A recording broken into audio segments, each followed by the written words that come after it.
let's just get down to business, shall we? If you're wondering why I'm on the load screen, it's because I loaded the state from when we stopped last time. Because, you know, convenience. It has the feature to do it, so I may as well do it. And we're just gonna jump straight in. I know I'm early today.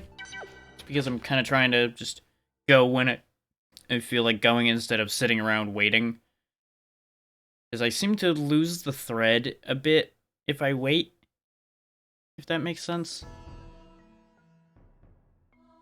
Now then, I recall that we were in an annoying dungeon full of bombs. We all know I love bombs, but I don't really love these bombs.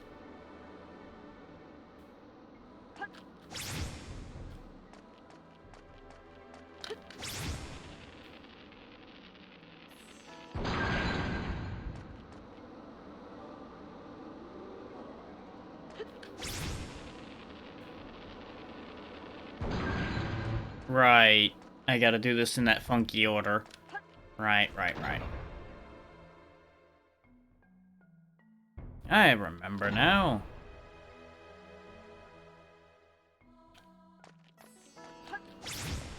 Gotta bomb that one, so I can blow myself up. Yep, that's clearly what I meant to do there.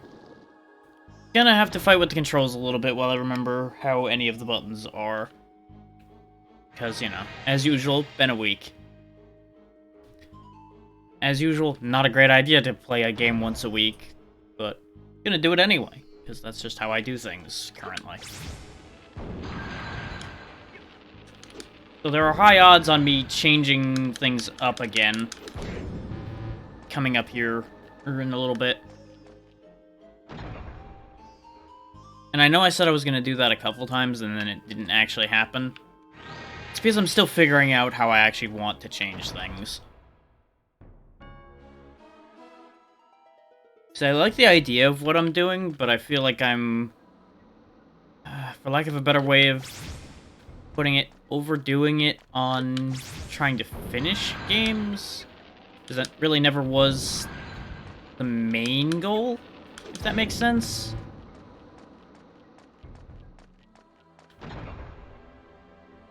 Like, having Tuesday as the random day has been decent enough. So that has been, you know, of course, coming with its own problems. Specifically the fact that it's a lot harder to come up with an interesting idea every time for that kind of day. There we go. My slide timing is off.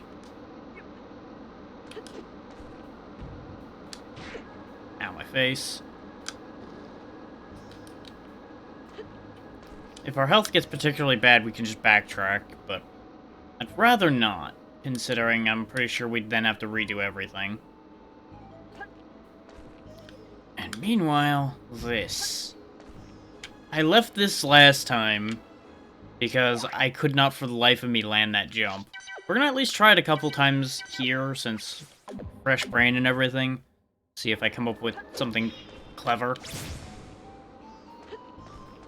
Not that I have any real expectation of that happening, but I figure I may as well try, you know?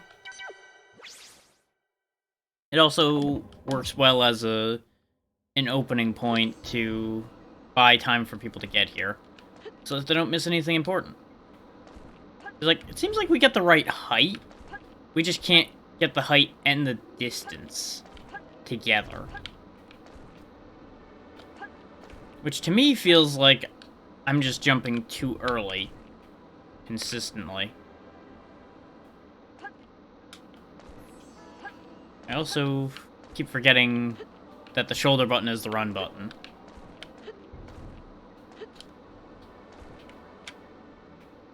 Which is the curse side of the blessing and curse that is the time difference.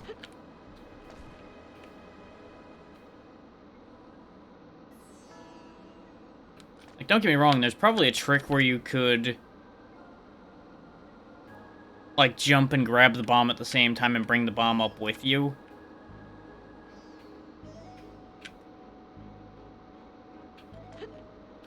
Wait, I have an idea.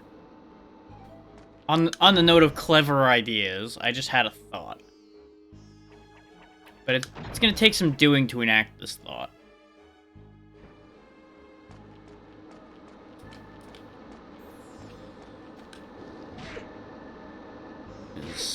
The important question is... Okay, the blocks do respawn. Now, the important question to that is, can I use that bomb to get on top of the blocks? No, I cannot. Okay. So that would then leave me with the question of, can I manage to bomb these blocks to drop a bomb down where I could reach it without losing multiple bombs? And the answer to that is I'm pretty sure no. How? What? Why? Interesting. So, for those wondering, I didn't intentionally turn around and throw that. I intended to throw it. But I think my finger twitched on the stick right as I released, so it twitched and threw it backward. Now, mind you, I've tried to do throws like that intentionally before, and they never worked. Which is why I found it fascinating that that suddenly happened. I also forgot something, so bear with me 1 second. Specifically, I forgot to pop out my chat and move it to a better location for me to see. Though with how I'm sitting right now, I can see it fine where it was. I'd rather just have it over there. Keep my life simple and all that, you know?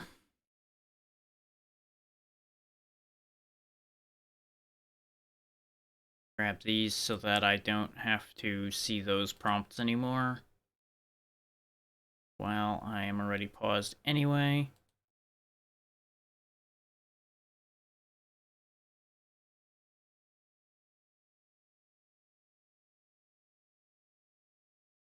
Okay, I think we're back in business here.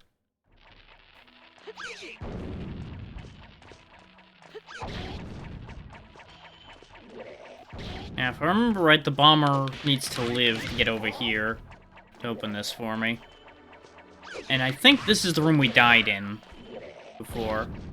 Which you can definitely see how, considering the amount of damage these lizard men do. Especially when I do something stupid like that.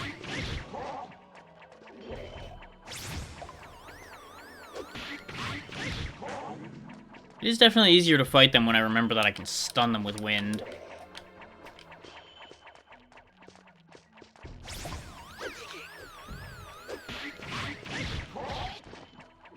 I swear, the bomber's just gonna take himself out. Oh my god, why are you so stupid? Like, I get that he's targeting me specifically. And that's why he's throwing bombs at his own feet. But he could really do with not being so stupid. Taking this. He didn't like this one, so this is mine now.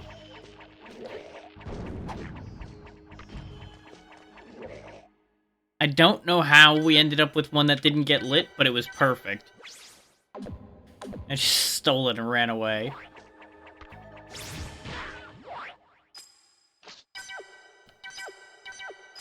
Pocket that. Go ahead and heal up. Since we do have a decent amount of healing on hand. Not great, but good enough. You need to fucking stop now. Also, the fact that this guy apparently came back is upsetting. Because we definitely killed him. I got thrown off because I'm still watching the damn lizard men run around down here. Because I keep expecting them to jump up and smack me off my damn perch. And now they're blocking the way up, which is also upsetting. And it doesn't look like you can quite make that.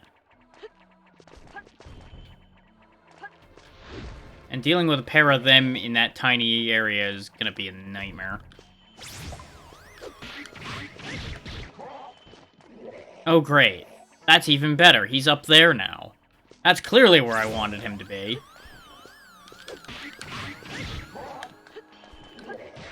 You have to be so fast getting up there. Which, with these two clowns hanging around, ain't really gonna be viable. Missed it.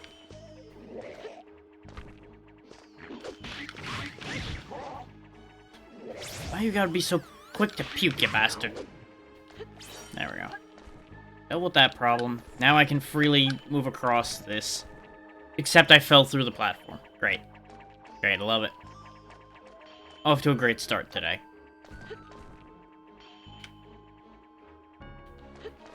Why do all the random loud noises have to happen when I start streaming? Why?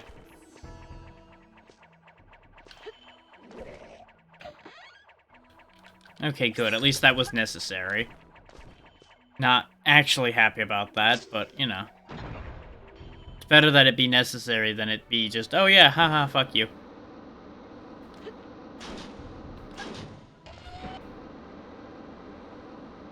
I think I see. We need to make sure to time it so that the flame isn't gonna hit the bombs before I can do what I need to do. God damn it. Oh, we're gonna have to wait again.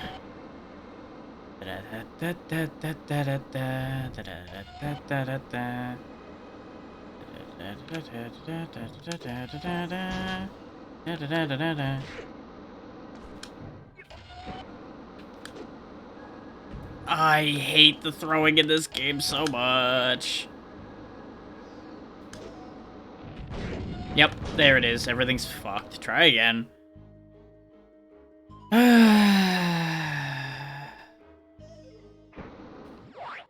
On that note, let me do another thing that I'm forgetting to do.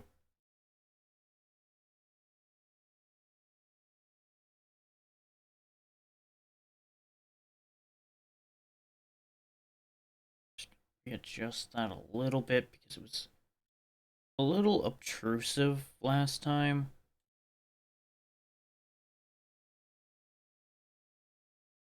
There we go, that should be a little less intrusive. And we'll turn that on. Because that is an issue. There's a warning in the title, but I'm going to put a warning there anyway.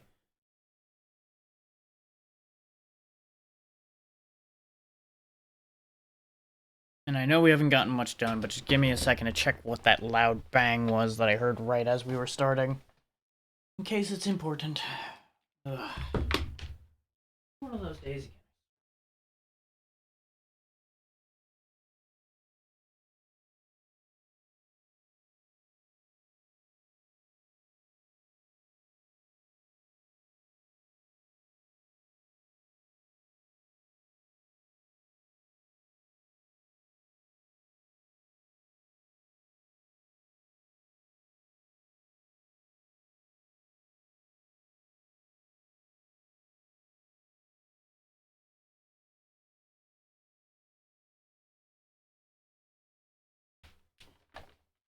As far as I can tell, it was nothing, so probably just the wind, because it's getting towards spring, so wind is a perpetual aggravation around here. It's like, hey, you got anything loose in the entire county? Okay, it's gonna go fly away now. Goodbye.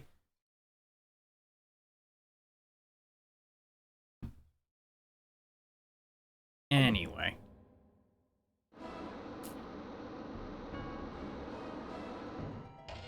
Meanwhile, in the land of the aggravating bombs...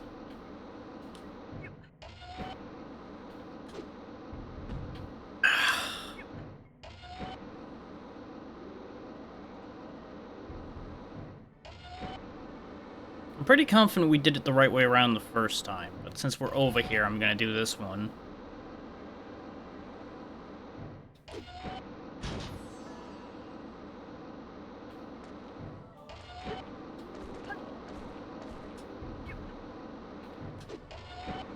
Flint, if you could just not be useless for a second, that'd be great, buddy.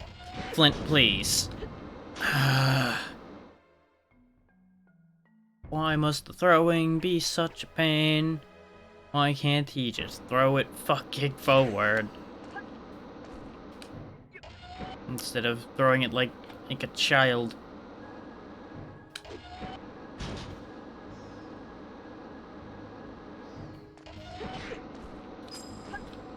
It's also magical to me, the angles at which this fire will hit you. There. Yep, and I figured it's only temporary, and of course this is a huge pain in the ass.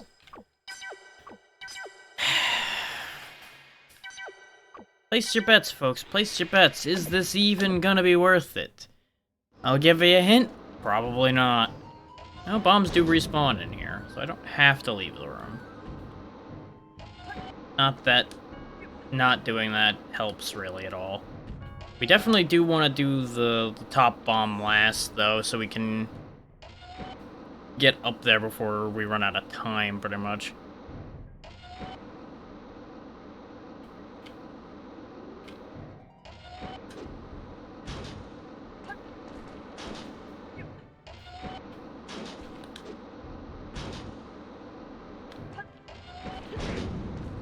All of my hate. All of my hate. You wanna know why I'm mad about that? Because the very mechanics this game works on, based on, is what fucked that whole thing up. And as it turns out, you need to be standing either on the button or on a bomb in order to get on top of that platform.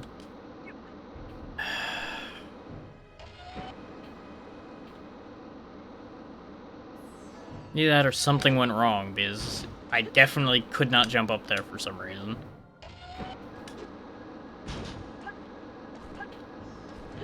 Except I also now can't jump up there because the bomb was resting in just the right spot. Not that I could see it because of the fact that there's this stupid fucking pipe going through the middle of everything. You know what? I'll take that. I will take getting hit into putting that where I wanted. Except for the fact that it's gonna get burnt before I get this one onto the ground. And Flint's also gonna, for some reason, have the strength of 100 men for a second. And throw it halfway across the goddamn galaxy. Flint, why? Why is even so slight emotion enough to make you throw it across Holy Jesus? But when I need you to throw for real, you just don't. And now the timing on all of this is fucked, and I'm just ready to scream.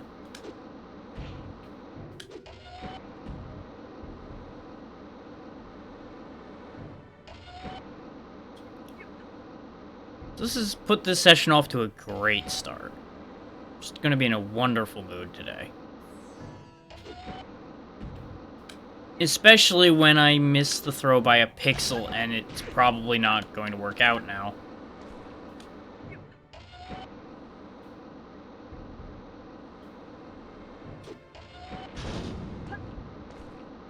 Because of that, specifically. The timing on... Like, I feel like they made this unnecessarily complex. I feel like there's too much shit going on with this. The fact that they made it a temporary button, on top of it being very tight timing for the bombs to get lit. Which is exactly what you don't want. You don't want the bombs getting lit off. Now that one's just stuck there, too. Just like, I'm gonna leave whatever this is behind. I just don't care.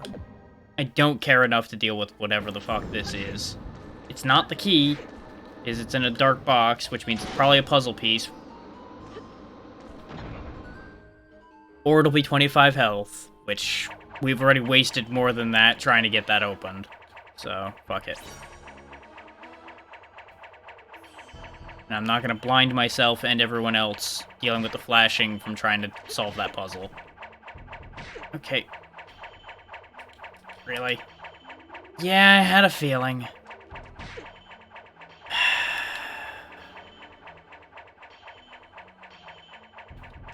This has got to be the single most tedious dungeon in this entire game.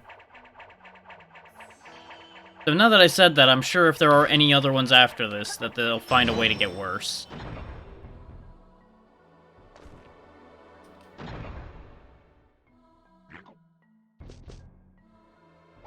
Oh, good.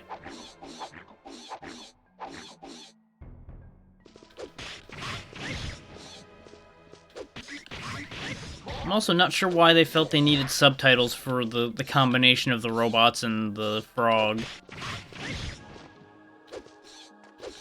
But they've subtitled all the robot shit all the time, so who knows what is going on with any of that. More than likely, they just paid somebody to subtitle everything, so like, okay, you wanted me to subtitle everything. So he or she did just that. Subtitled the everything.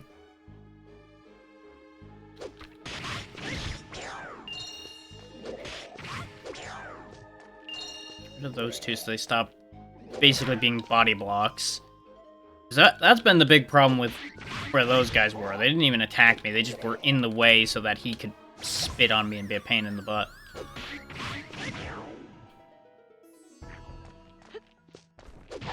Really?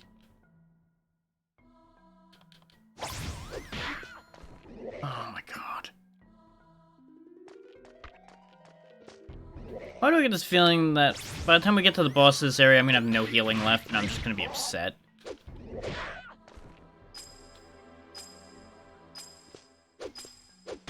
Wait, are they just gonna periodically be just dropping these guys back in and fighting them is pointless? Is that the thing here? And we're dead, so it doesn't matter. Everything I've done up to this point has been pointless.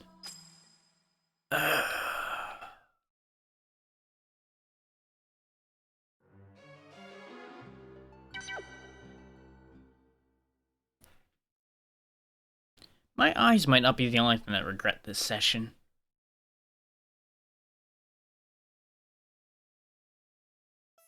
Not that I wasn't expecting to steadily regret dealing with this more and more as we went along, because I knew this game was going to eventually get nasty. And boy, has it ever reached that point, I think.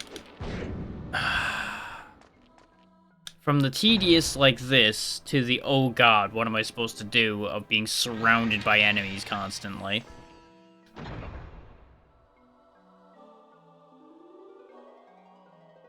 To the constant attrition of all possible resources.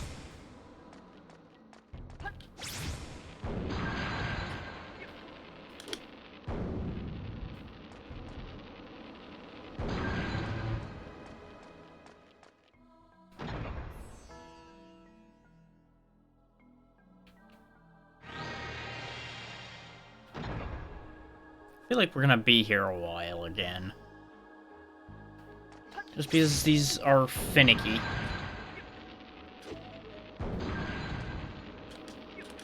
Throw it, you fool. What?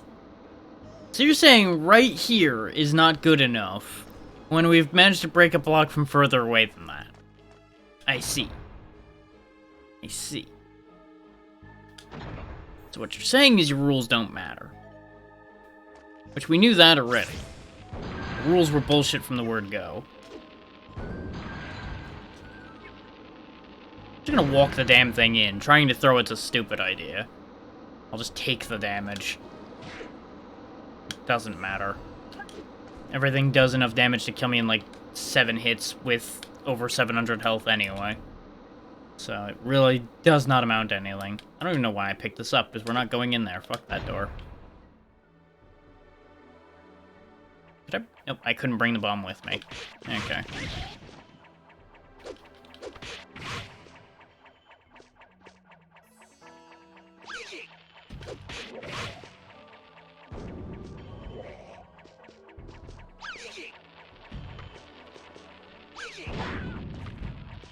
I don't know how we ended up with the unlit bomb.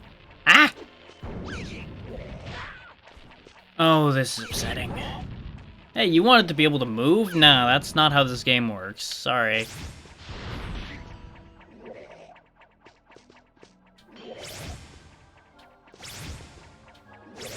Not the one I wanted.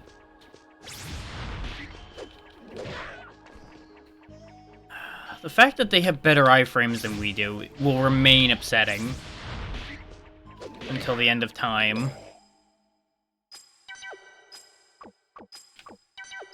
It's like, oh, you wanted to hit them while they're even ever so slightly flinching? Nah, no. That would give you an advantage. We don't want that. The player is not meant to ever have an advantage.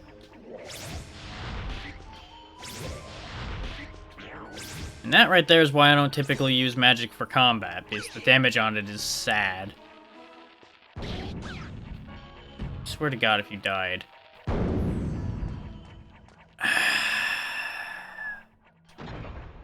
beat him up to push him out of the way, and lo and behold, he blows himself up a good 7 times and dies.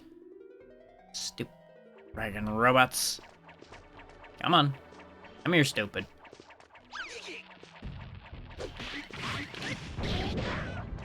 You know what? That works.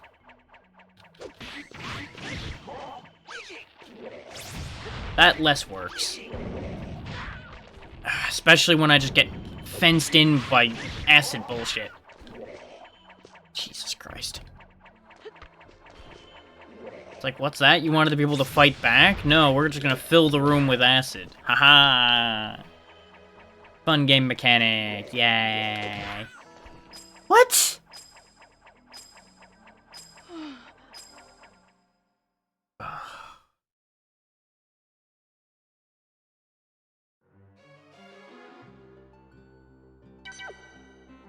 Getting the distinct impression that the most tedious part about this dungeon is going to be these lizard men.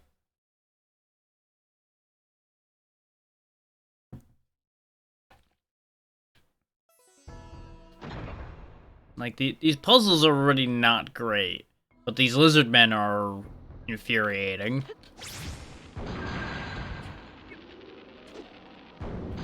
Because they exemplify a lot of what I was saying is kind of aggravating with this game.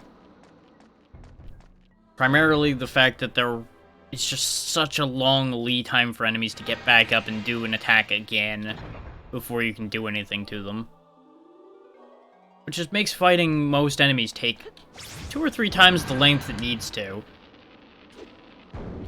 Though I will admit, I understand why they did it, because with the way the knockdown animations and such work in this game, that's the only way they could have made them a threat.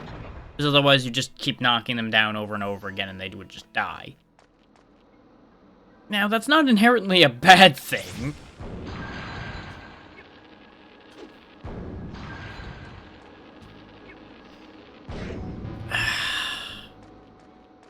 Now, the inconsistency with these bombs, however, is genuinely a bad thing. And I have to assume it's an issue of 3D space. Just not quite aligning completely properly, so it ends up not actually counting it. Oh my god. Kind of like not getting the exact right height so that the fireball doesn't make it either. There we go. And again, I apologize for the sheer amount of screen flashing that's happening because of these bombs. There is nothing I can really do about it. The best I could do is change the brightness, and even then, the emulator doesn't actually have an inbuilt function for it, and the best otherwise I could try would be to fiddle with it in OBS, and I can't even guarantee that that'll work that well.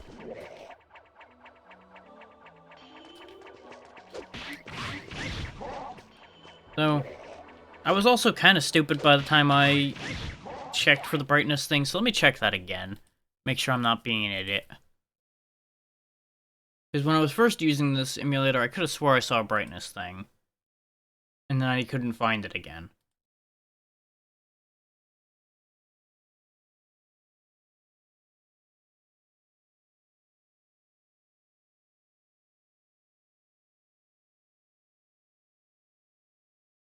Aha!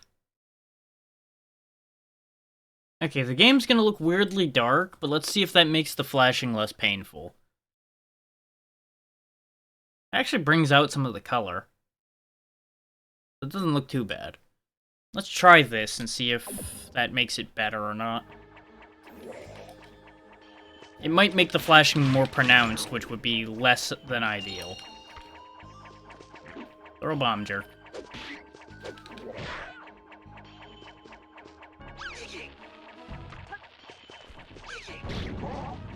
That doesn't seem that much better to me. If anything, it might actually have been more jarring because of the fact that the game is so much darker. So we're gonna turn that off. That doesn't seem like it actually helps at all.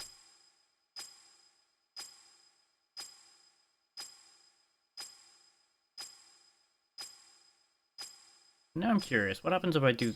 Oh, God. No. No. That effect... No, we're not doing that. Okay. So, we learned that adjusting the brightness is useless. All it does is make the still incredibly bright flashing worse.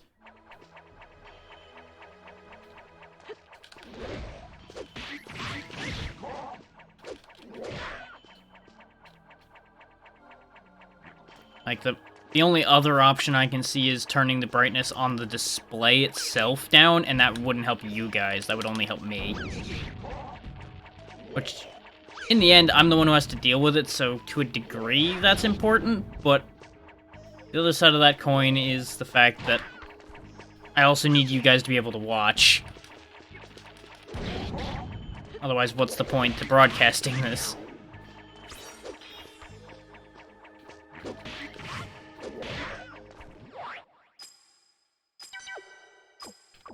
Another big problem with these lizard men, I think, is the sheer variety of attacks they can do. Is they can hit you while they're doing that flip. They can stab you, they can spit acid at you, and all of which happen pretty much across the board faster than you can attack. All while this jackass keeps throwing his bombs the wrong way, because I can't stay near where I need him to throw them for more than half a second because of the lizard man constantly harassing me. There, we finally got a bomb where it needed to be, just in time for him to die and throw even more bombs around. Because that's what we needed, was more bombs. Is this what it's like dealing with me? Just bombs everywhere and everybody's upset? If so, that makes sense.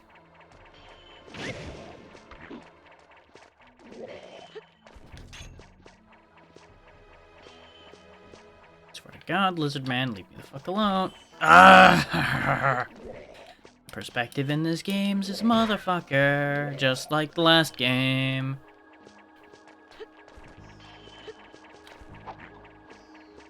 I will say, as I've said before, the jumping in this one still feels better than the first game.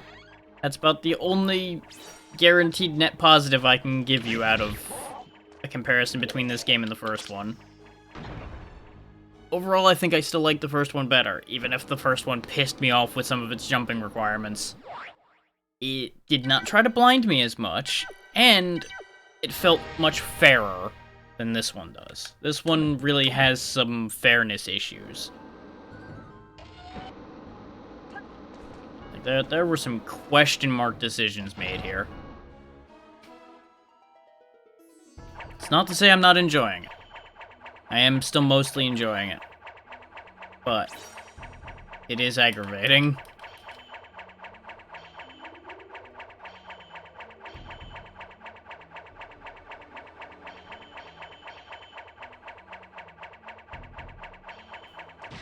God damn it, I timed it wrong. Good enough, though. Only got hit by them once this time. I still don't know what to do with this room. Like, am I supposed to jump on their heads to get up there? Because trying to kill them all seems pointless. But there's nothing else in this room. And I can't really get on their heads.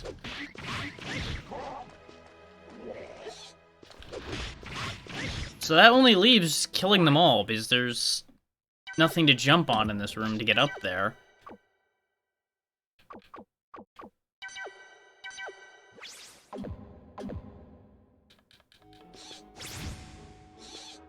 I'm gonna use this one because of how much of a delay it has. It'll buy me more time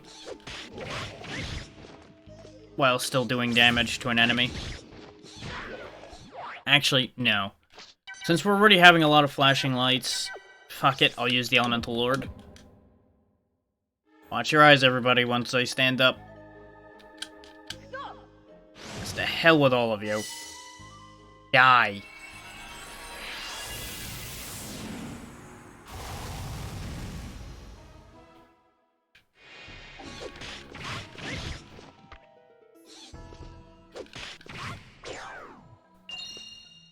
And that's the other reason why I don't tend to use the Elemental Lord effect, is because of the simple fact there of...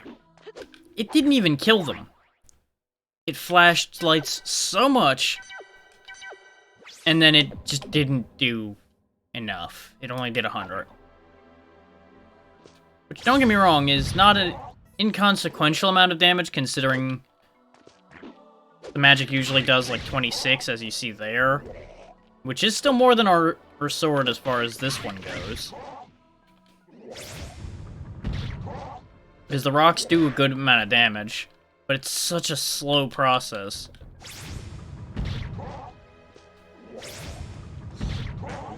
But it is guaranteed damage from a safe perspective.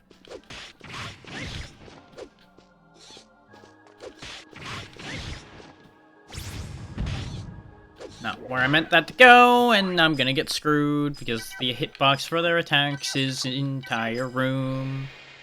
Yeah.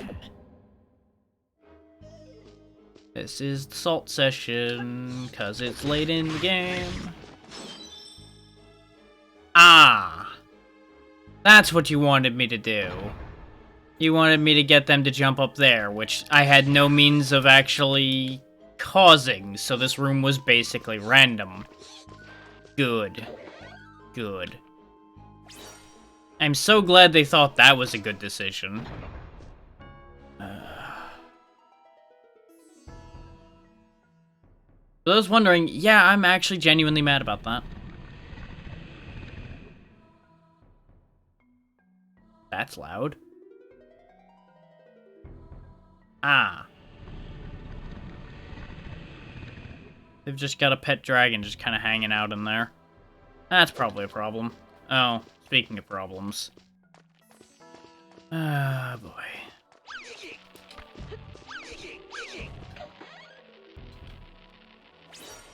I don't think this was worth it for 500 gold. Ow, my eyes. Get me out of here. Roof of Dragonia. And of course, we should have expected there to be a dragon somewhere with this place called Dragonia. Uh-oh. Oh, it's you. It's the thing we saw from the telescope way back when.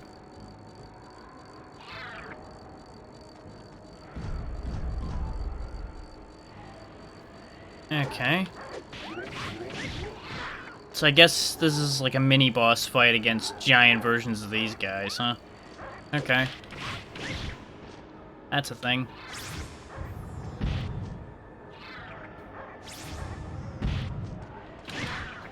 Son of a bitch.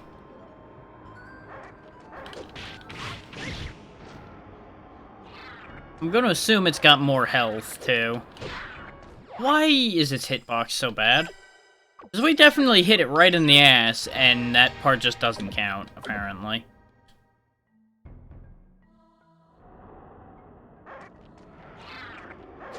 Meanwhile, he can, like, turn on a dime instantly.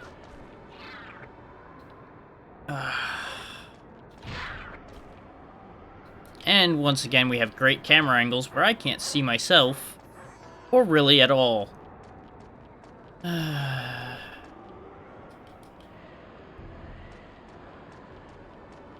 So much potential going down the shitter. Oh yeah, and let's not forget the fact that you can't outrun this thing. It can attack you on the go. There we go. At least we got rid of that stupid thing. And unless they gave this guy an attack, I think we're basically good fighting him. He's probably going to split into smaller ones, which is going to be annoying.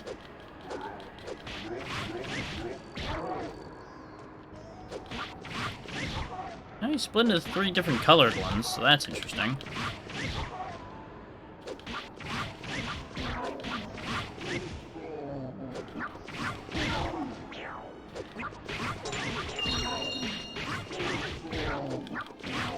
At least slaughtering these is good catharsis, somewhat.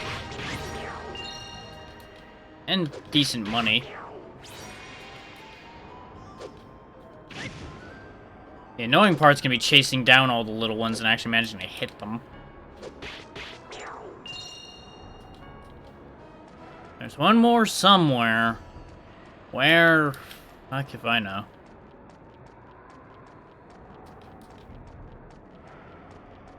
Come here, you little bastard. It's not like you can do anything anyway. There you are. Die. How much would I bet this ain't worth it? Yep, it was all just for the key to the door. What do you know?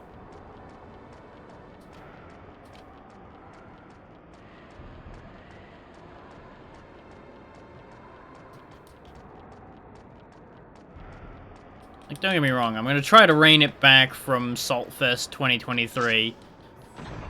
But that's gonna involve this game stopping annoying me for a minute.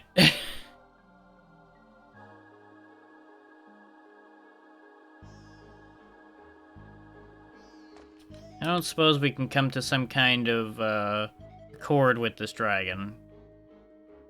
Not that it seems like it can do much right now anyway. I'm weak. So weak. My name? I'm called Tyrion. I was living deep within Mount Firedrake, but the humans enslaved me. They chained me with their foul magic. Can you help me? I can try. I'll be waiting. So I assume I can't just hit these. No. Okay. There's probably something we need to get to free him. An elevator in the middle. Ah, there's a heal point at the bottom and a save point. Fantastic. That means we never need to do the rest of that crap ever again. Best news I've heard all day. However, the other side of that coin is, I don't know if you guys saw it, but there's a boulder rolling down the stairs. And as you might expect, that's going to be an issue.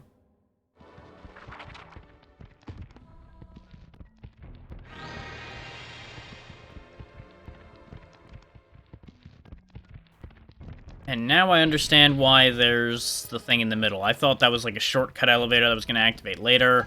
Turns out no, it's a boulder protection.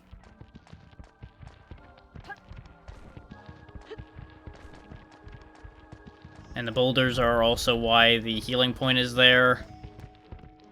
Ah, fuck it. There's no way I was making it back to that ledge in time and then getting up from there. Are you kidding me, game? Why do the stairs just end? Why? Why are you like this?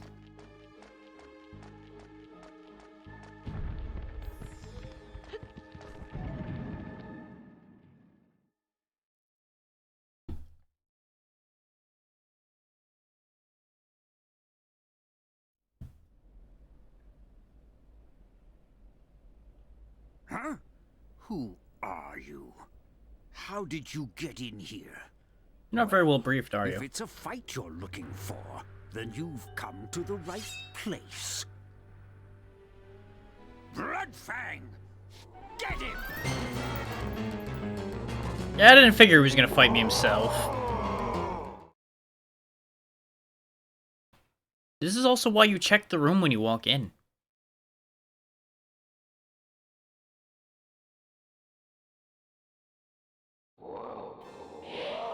Oh, he a big boy.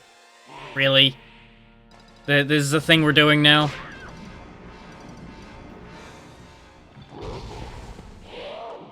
Okay. How do I hurt him?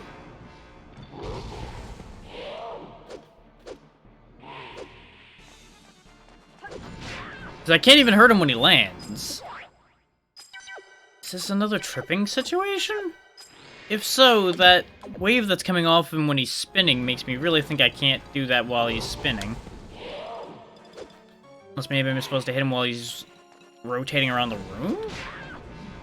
I don't understand. You also don't have much time to do anything, because he just keeps rotating through those animations so quick.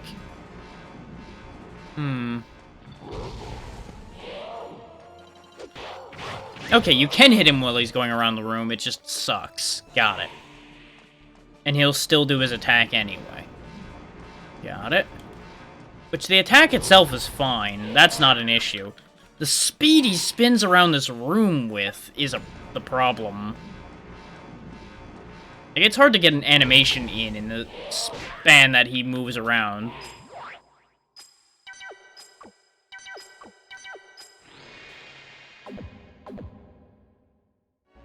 Like, I'm assuming the key would be to stand out on one of the inner bits and then swing toward the edge while he's going around and just hope you hit him, but that's really a crapshoot too.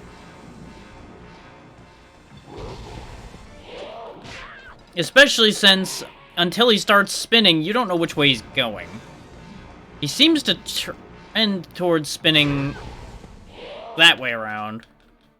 I was gonna say a direction, but I knew he was gonna just show it, so I was just waiting.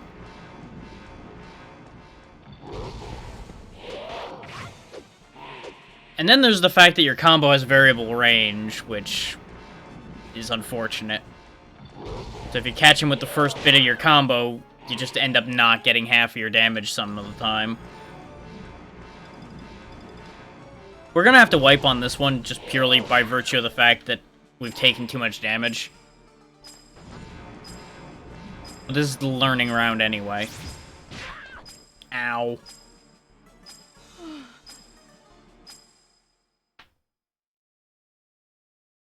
Okay, round one goes to Bloodfang. To no one's surprise, with him flying around the room at Mach 8.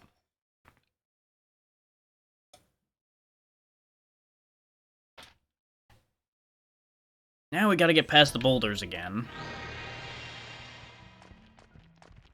Because, you know, of course, they can't have you just have a save point next to a boss room at this stage of the game. You've got to have at least one aggravation on your way there.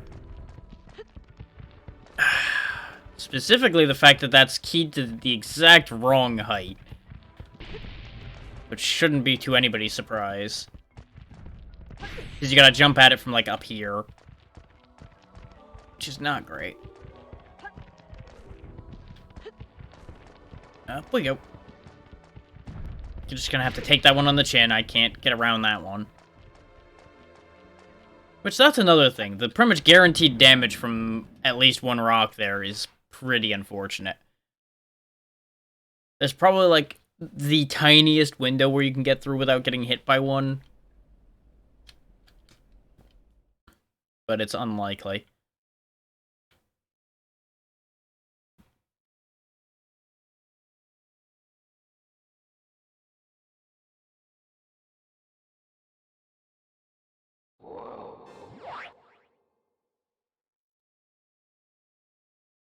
Okay, so we're gonna need to be clever here, potentially. I just need to figure out how to be clever in this situation. The answer is not missing. Like, we could try pursuing him to where he jumps to, but that involves us figuring that out well enough in advance that we can do that, even if we get knocked around. Which he has been very prone to knocking us around. But I think I found the range to stand at to hit him decently from the inner section. It's just a matter of timing the hit well enough.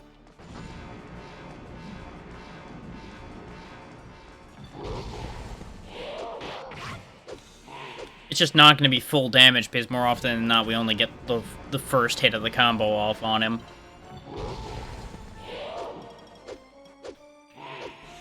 Angling our hit to the side a little bit seems to be slightly better as well.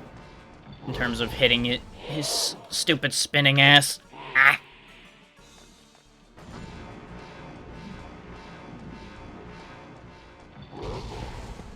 Round and round he goes. Where he stops, I don't care.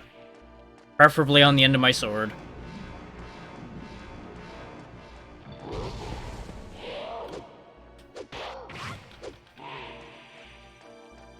Yeah, because you don't have time to adjust after you get that first hit. Ow. And if he hits you, you just lose that entire rotation. which is unfortunate. I'm also really annoyed at myself that I predicted the fact that we were going to be here with no healing left because of the way this dungeon's laid out.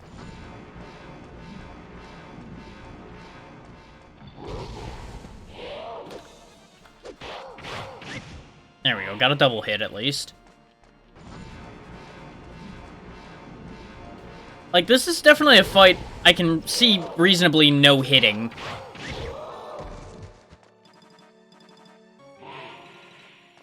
Because this seems more like a patience fight than a actually dangerous fight. It's just annoying.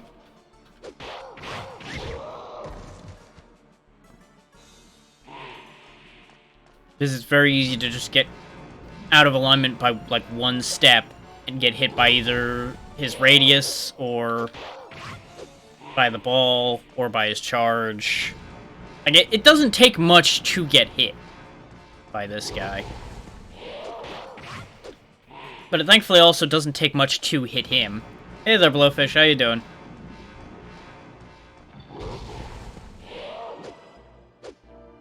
Missed it.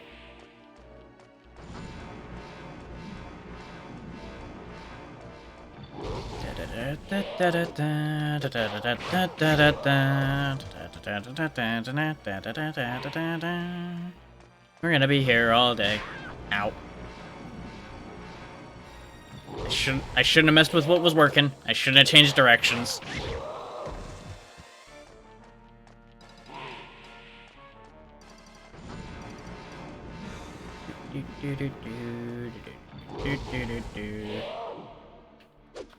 Missed it.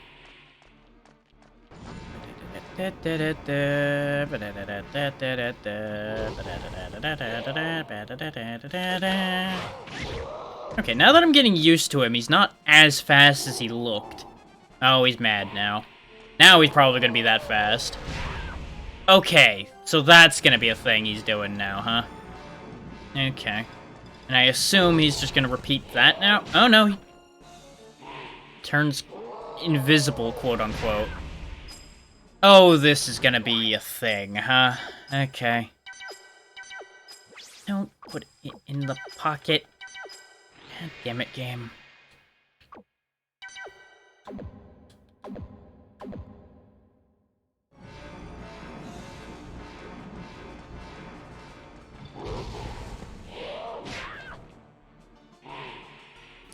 I'm doing fine. Getting a little annoyed with this, but that's to be expected. How about you? You're not as invisible as you think, buddy. Nope. Dodging that seems like a huge pain in the ass. It's not as bad as it looks until you take into account the fact that this game's controls aren't the best. Ow. That dive he does is the only hard part about this so far. Everything else is more annoying than difficult. I'm gonna assume he's got at least one more round in him. Missed me.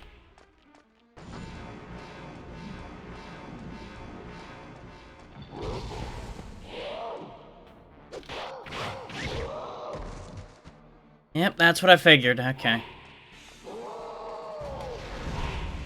There we go. I just need to have enough momentum to get ahead of that.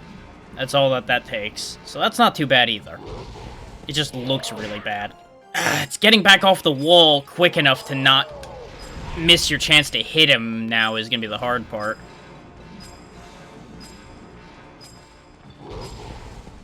Because you need to not be along the wall so he doesn't run into you.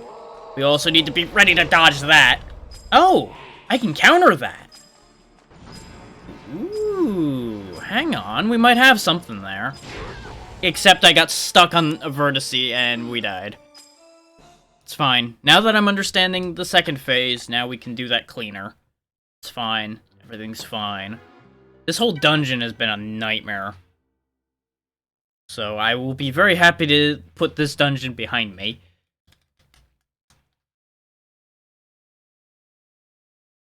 On the bright side, I'll give them credit for one thing. There's much less flashing lights in this boss fight than there was through the whole dungeon. Yep, here comes the boulder.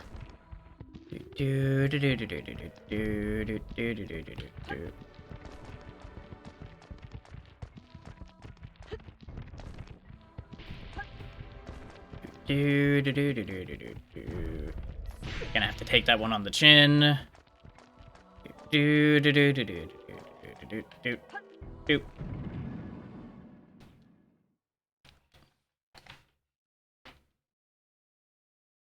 Oof. Now, round 3. Will third time be the charm? We'll see. I'm gonna go out on a limb and say probably not.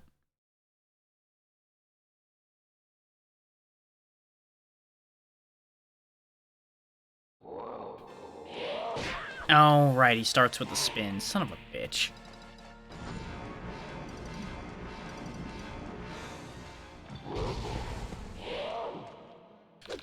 Missed it. Now I'm all thrown off because of the way this fight started.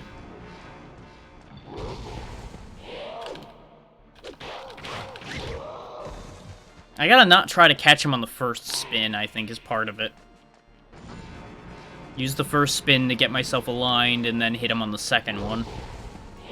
But that is all a patience game that I'm not so good at. And the camera angle has once again fucked me.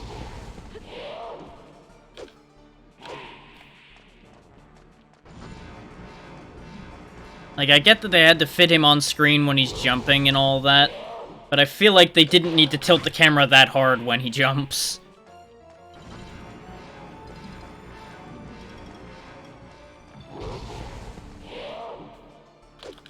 Damn it. Round and round it goes. And once again, perspective fuckery is gonna be the death of me. We have a couple heals, I'm just trying not to use them if I can help it, since we don't have much left to use. But this guy is definitely proving to be more than enough of a problem to need at least one of them to be used. Especially if I keep botching the swing.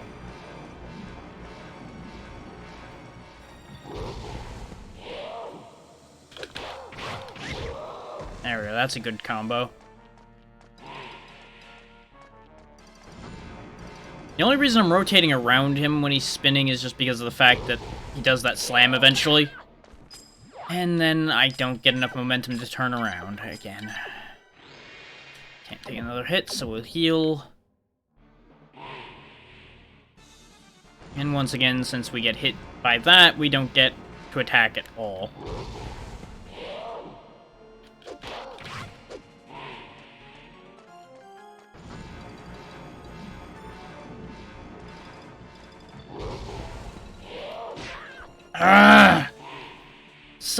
Some angles you just move so much slower for some reason. It's really weird. Like, I have no other way to explain it than some angles really suck to move on in this game. Especially in rooms like this, where the camera angles are all fucky. Like, again, idea-wise, it's neat, but, practicality of this is terrible.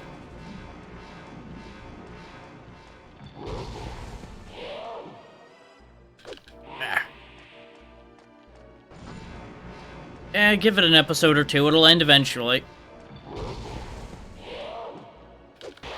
Unfortunately, I don't have an I win button. Ow. Ah!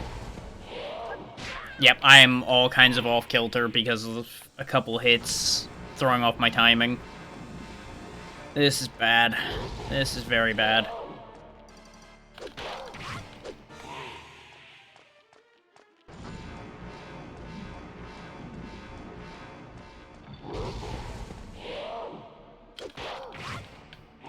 Damn it. I keep swinging just a frame too early. If I just waited a millisecond. Missed it.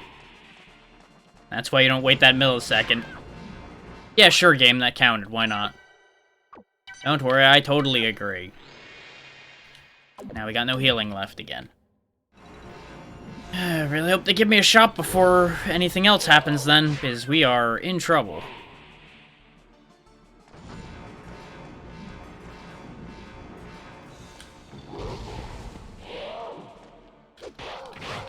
That might be the play, is wait for him to swing and then dodge the swing instead of rotating around him. So I don't have to.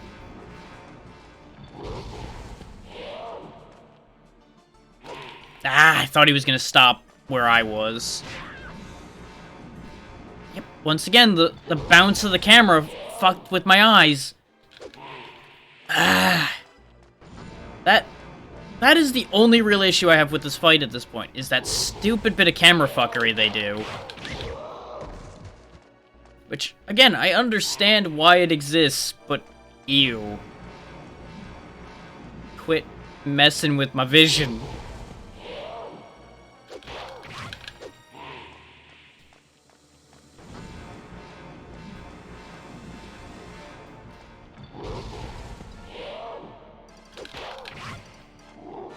Okay, second phase. Timed it wrong. So I noticed if you slide into him as he comes down, you will actually counter him out of it. Seems like it'll be pretty hard to do, but might be rewarding. Got him.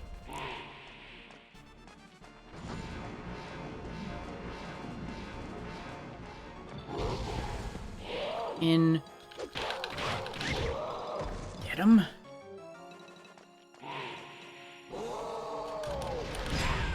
The delay on that is so fucking long, though.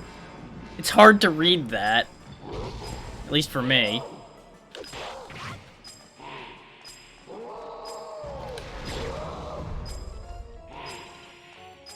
I wish I could really get a follow-up attack in there, but I don't think I can. Missed it. Okay, starting to get consistency on that, at least.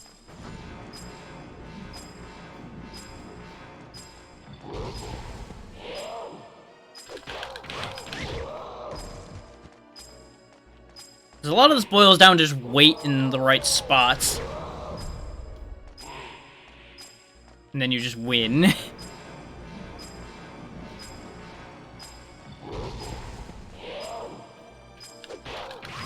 Because he seems particularly easy to hit when he was rounding that corner there.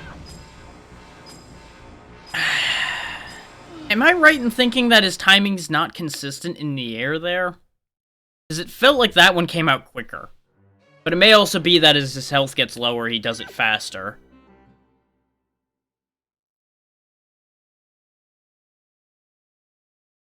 It's hard to get a good read on that when you're also trying to think of a way around it.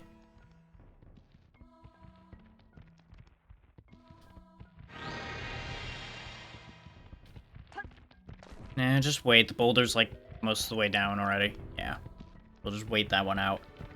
Do do do do do do do do do do. Go go go go go go go go go go go.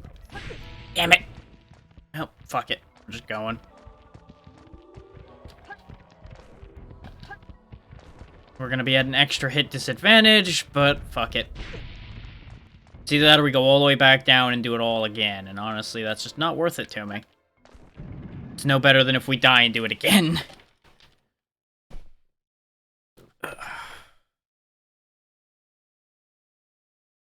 Oh?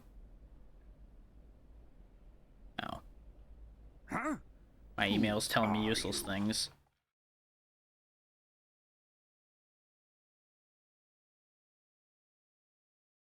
But I think we'll get it now. Now that I've gotten a little bit more consistent in countering the dive, and we know better than to just fucking run around all the time. I keep getting thrown by him starting with that, though. I feel like since he starts in the middle, it would make more sense for him to start with the spin attack. But when has anything in this game made sense?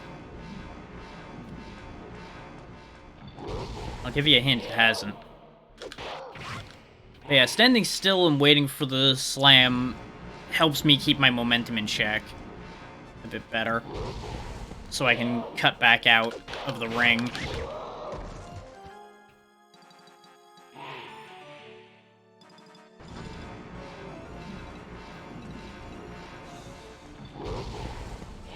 Thus allowing me for better placement.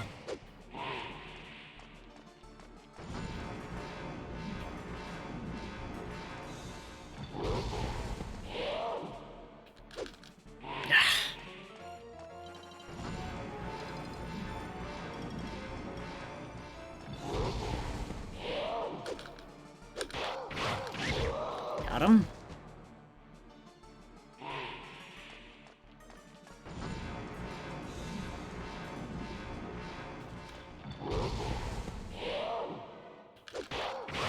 It's also important to remember that as the circle's fading, it doesn't do damage, so I can slip in earlier than I think I can.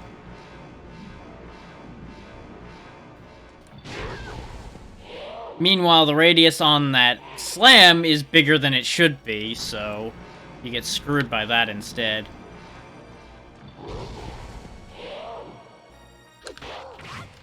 This is why you don't show off by running in a circle around the room. Because all somebody's got to do is stick a sword on the edge of the room and you get stabbed by proxy.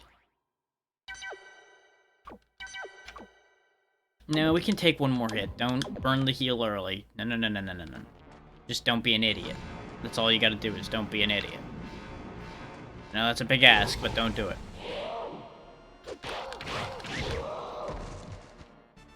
Because if we could just get to the second phase without burning a heal, I'll be so happy.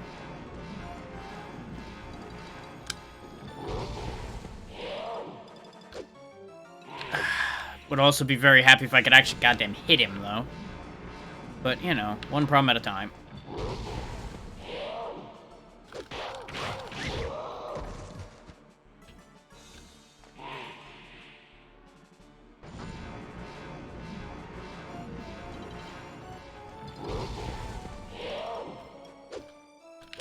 Missed it.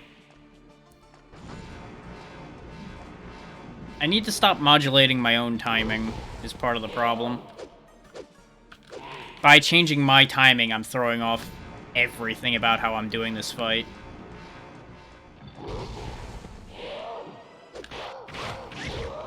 All I need is a little bit of consistency from myself, and this fight will get a lot easier. Okay. Timed that wrong, but that's okay. We have both heals for this phase, so we should be okay. That gives me more leeway to make mistakes. Which ideally, you know, I just won't make mistakes, but let's be real. Mistakes are kind of inevitable.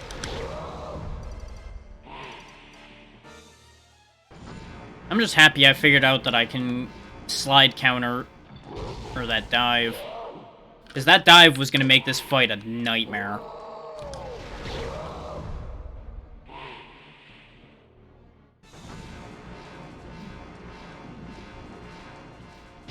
Yep, I got camera fucked on that one. That's okay, I at least got to hit him back. Counter that. I need to stay on this side of the room. The camera's a lot more generous on this side of the room. Because I can cut across the diagonal section of the room. And kind of manipulate the situation a little bit in my favor.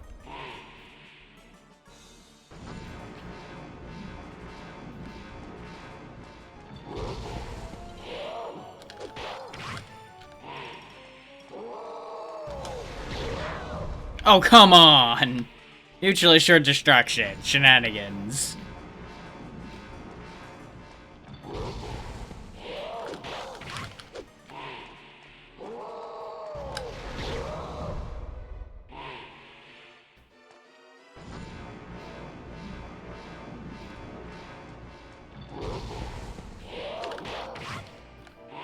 I'll take consistently hitting him. Even if I don't get the full combo, I'll just take hitting him at all so I don't get hit.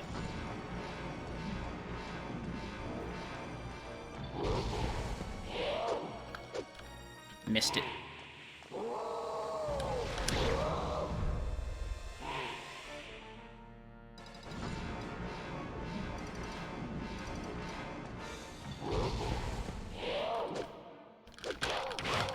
There we go, that's a good combo.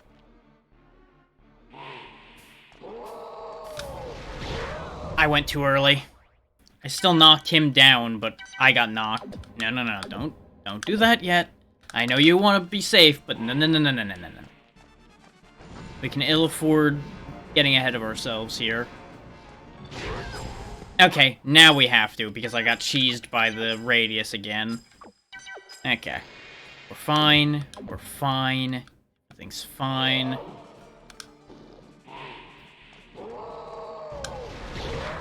I fucked it up again.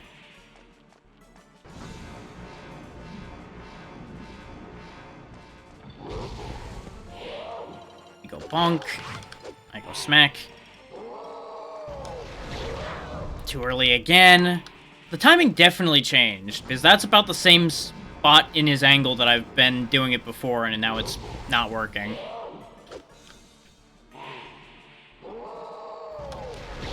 There we go. Going at an angle also counteracts the timing issue. There's no guarantee I can get that angle right.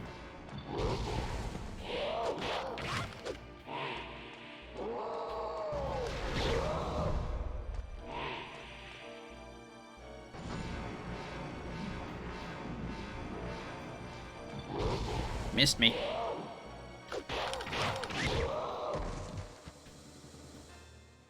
I know you got 9 lives, kitty cat, but could you stop? Just could you stop?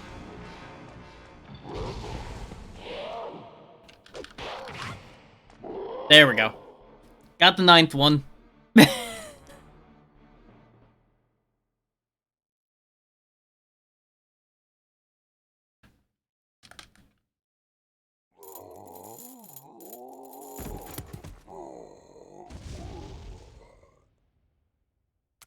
Bloodfang! No! Bloodfang! How can it be? My dear, sweet Bloodfang! Well, at least they went together. Good for them.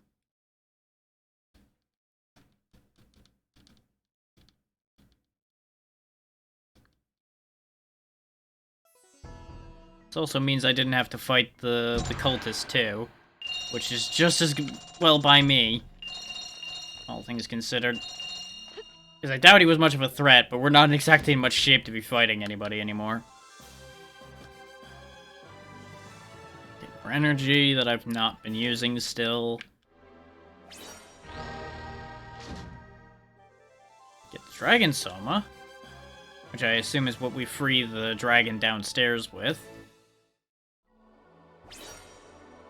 And the Three-Eyed Idol, which we chased them all the way here for. Just to give to the Baron, who's going to betray us again, and it's going to turn into a whole thing. Just, I'm not even counting that as spoiler, because really, I don't think anybody will be surprised by that happening.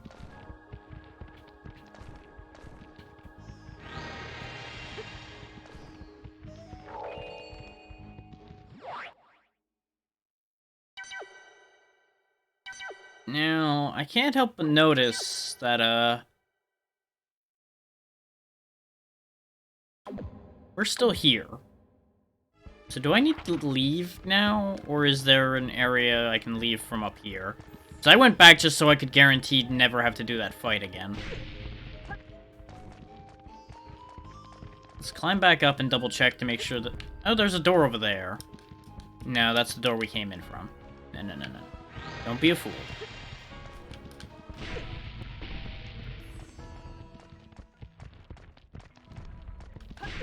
I mean, honestly, getting hit by the boulders doesn't matter as much now. Oh, wait, yeah, we need to go back anyway. Hang on. I'm getting scatterbrained because of how many times we had to do that fight. Bear with me a second. Because we need to go back this way in order to get to the dragon. Presumably, once we give him this, he'll be good to go. That's it. I need that Dragon Soma. Please, give it to me. Here you go, have your JPEG. Flint gave Tyrion the Dragon Song.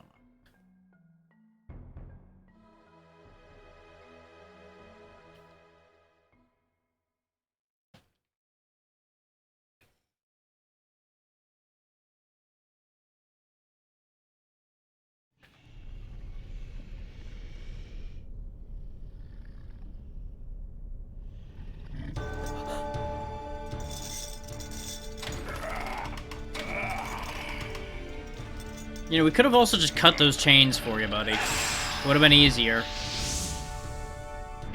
Rather than you burning your strength, breaking them. Oh, convenient that the door just happens to open. Thank you, little human. Huh. I was locked up in this cell for too long. I had forgotten what it was like to feel the sun on my scales. I owe you a great debt. Listen, little human. It is the law of my kind that a debt must be repaid 100-fold.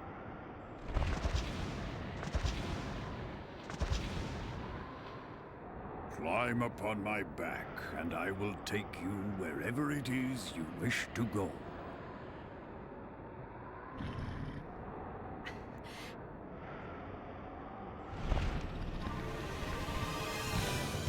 Well, he said his back, but I guess his head counts. I shall remain your servants until you wish me to leave.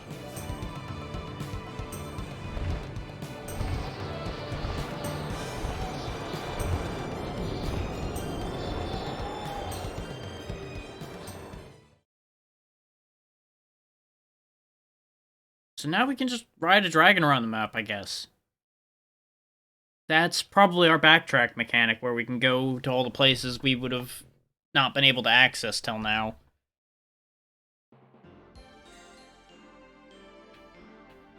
Yep, we don't have to follow the paths anymore. We can just go to whatever dots we want. We've got a fucking dragon. Whee!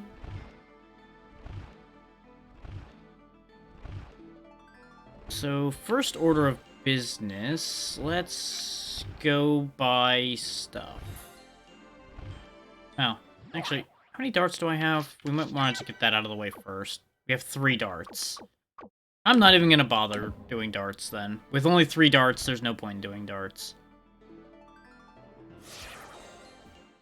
I'll just stop off in Torledo since we're already floating over it. So I'm pretty sure every merchant has the same things at this point.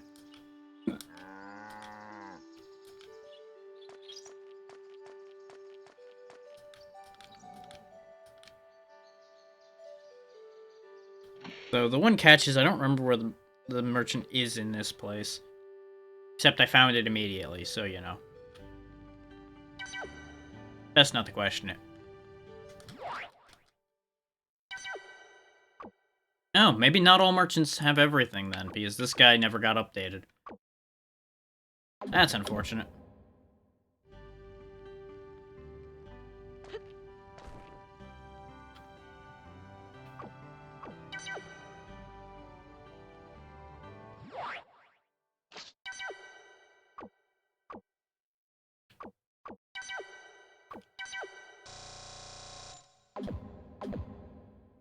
Okay, so since this merchant didn't have what we need, what I'm going to do is we're going to do our backtracking first, and then go shopping.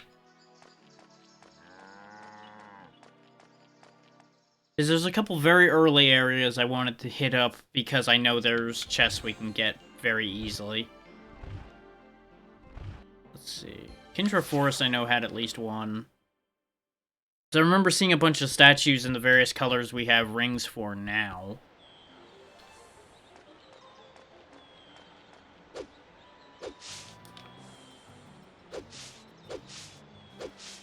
And it'll serve as a pretty good palate cleanse after what we've been through.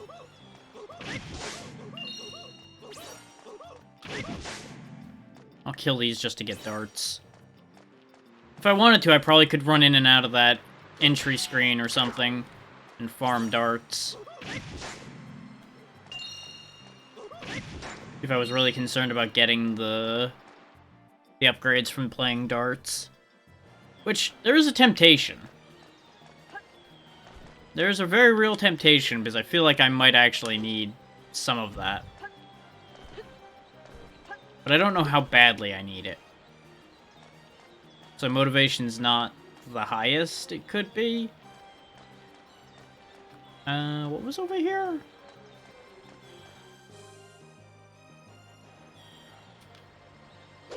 Did we even do anything with this?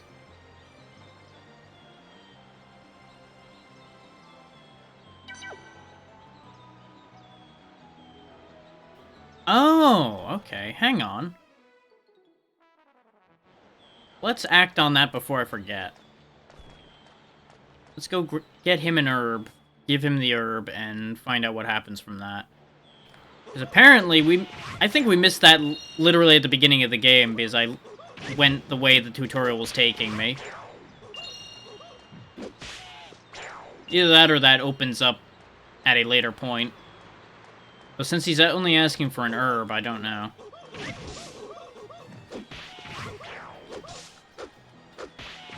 But since I'm already gonna do a long session today anyway, we may as well do some extra stuff.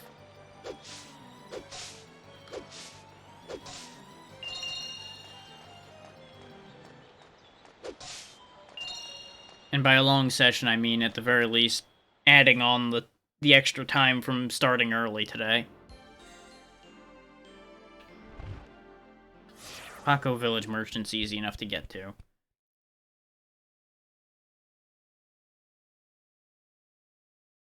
And it's nice to be back to a simpler time, where I'm fighting enemies I can easily dispose of.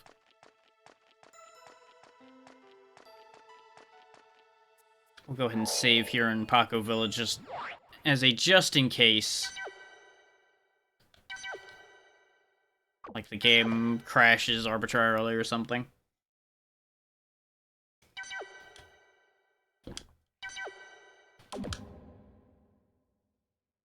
Not that this emulator has crashed literally at all so far, but I said that about a few other things, and they suddenly exploded, so best not to chance it. Well, that's something to deal with in a moment. There we go. Now we have the herb for that guy. And away from there. There she is. Hey, Xeno, thank you for the raid. Plus or minus chewing on everybody, but it's fine. They'll get over it. How you doing? How'd Dark Souls go? I have a dragon now.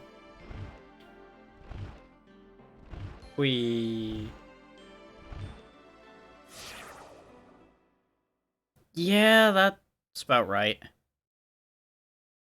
You thankfully missed the beginning today where I was also salty. Because we had a pretty rough dungeon and a rough boss fight. Now we're just doing some backtracking and collecting some stuff. And hopefully it got a little bit better after you got aggravated.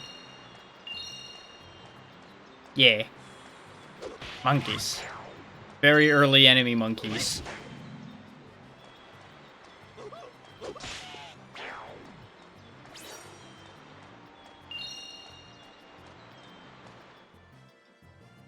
Yeah, fair enough. That's an important thing, to manage to take care of the problem you were dealing with.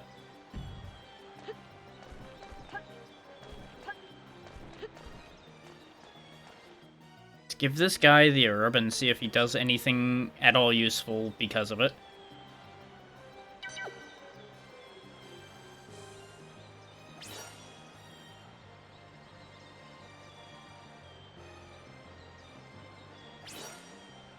Compass. Have I been missing that the entire time? Yes, he did say that. That's their explanation for why the monkeys all have underwear on, presumably. I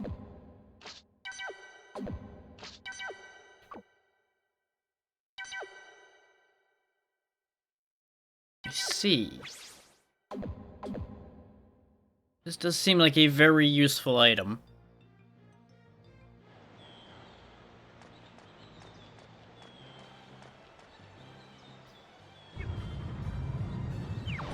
There we go. But yeah, honestly, you're probably reaching a point in Dark Souls that everything's gonna be doing big damage. Okay.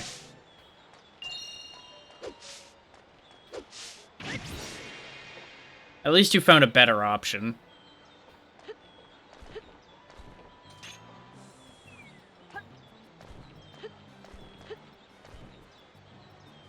Anything hidden back here? No. There's a bridge I don't think I crossed, though.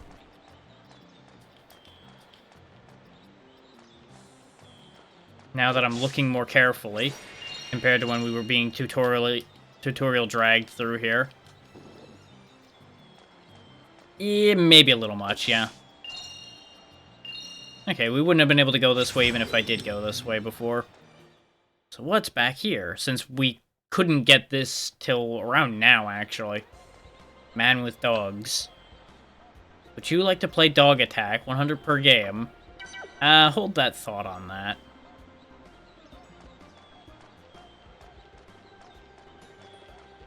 There's an herb. Okay. I'm gonna assume it's gonna be a matter of play keep away from his 4 dogs. And then get to the item, probably. Sure. I should have read the explanation, but we'll figure it out.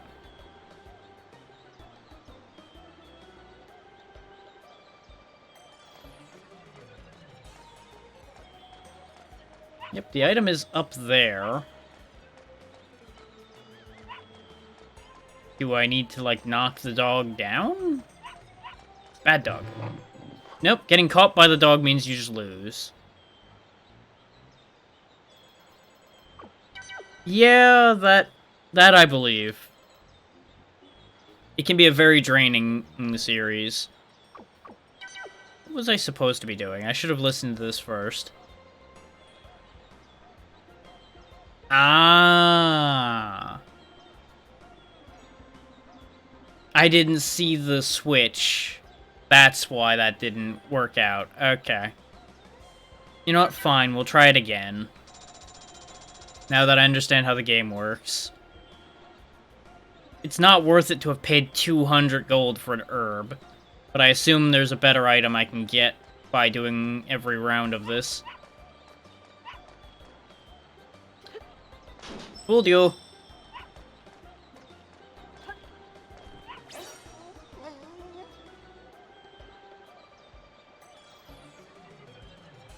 Oh, good, I don't have to pay for level 2. At least, as long as I don't lose, presumably. Come along, dogs. Thank you. And now, come get me over here. Oh no, you're going to get me. Why didn't you jump? You were supposed to jump. Bad dogs. Okay, I need to get a little bit of distance.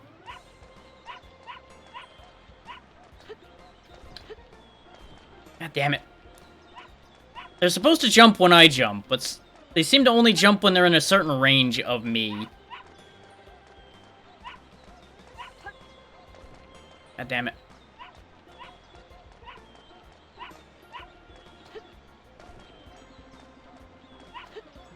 This seems like less Dog Attack and more The Adventures of a Failed Dog Trainer. God damn it. Monkey see, monkey do. God damn it.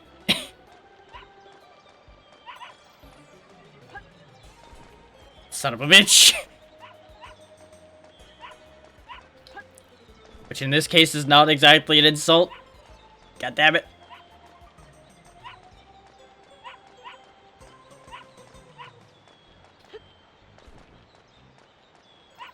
Ah!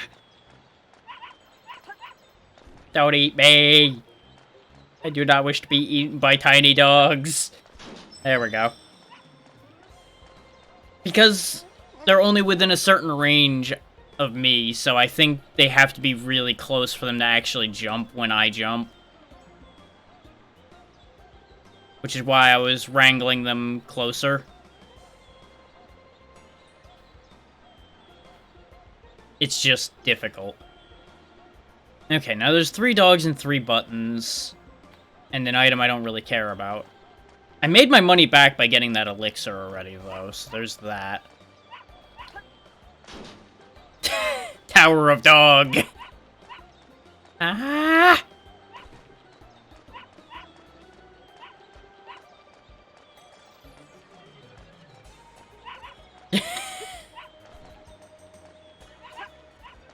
God damn it.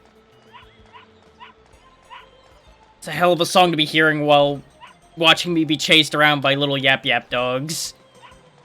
I feel like there's a thematic mix-up here. Oh, come on. It basically landed on that. Got that one. Ah! Oh, they're getting faster, too. Cheats. They have momentum and I don't.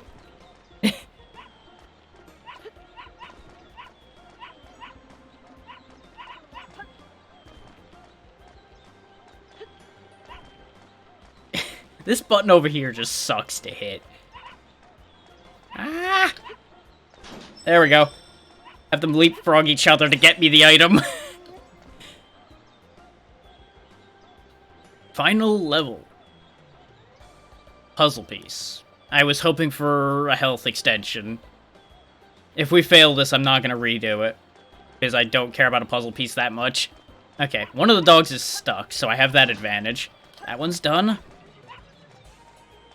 Dodge. You're gonna get me. Oh no. Oh. Why was that one so fast? He came flying out of nowhere. Yeah, no, we're good. We're good. Just like a fucking furry missile just hit me in the damn leg.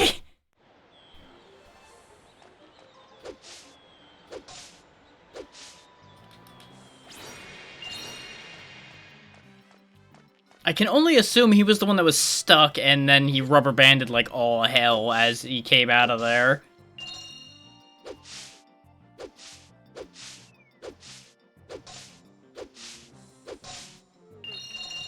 Let's make our money back. There we go.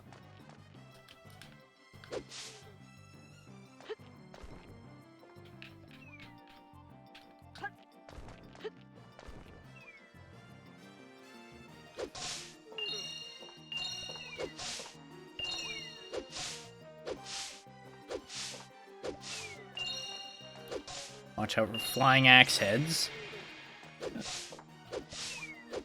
I'm doing this as much to grind money as to clean up things we didn't have access to before, but we do now.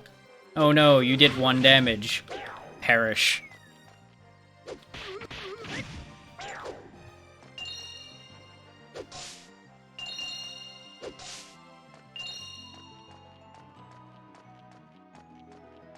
It's also a nice bit of catharsis after how aggravating those guys were back in the day.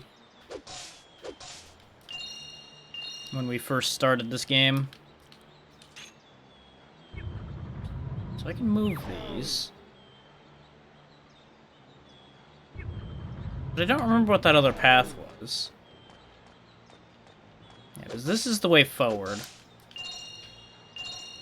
Oh, right, I think that was just the path around the blocks. Let's double check anyway.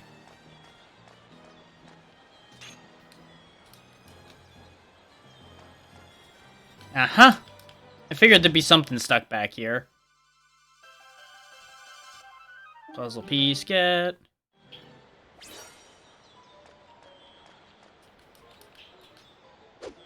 Absolutely, Zeno, I understand. You were probably going for quite a while today.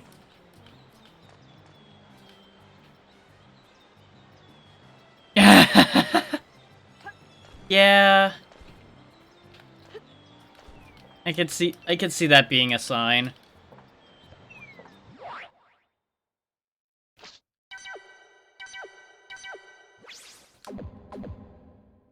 Oh, Xeno, I did finish the awe emote, by the way.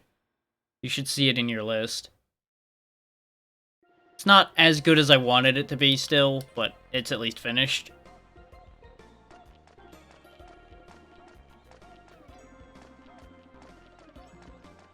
I still have some work to do to fix the hands further, I think. But you'll at least see it in there. Yeah. As you can see, it gets a little muddy.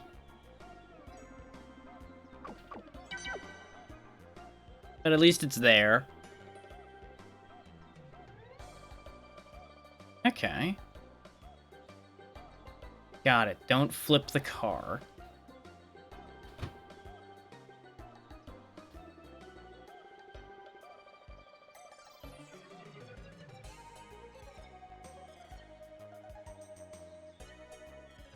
Yeah, either more outlining on where the hands are, or I need to change some of the colors around. 'Cause that's the big issue, I think, is the fact that the hands are blending into the face.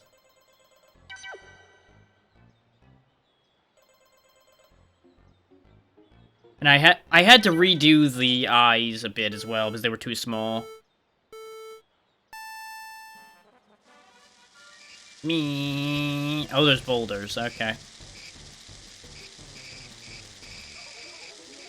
Oh, this thing gets going when it really wants to. Okay. Whoop. Oh, I have to jump over those, huh? Got it. Me. Go, tiny car. Jumping too high. Whee.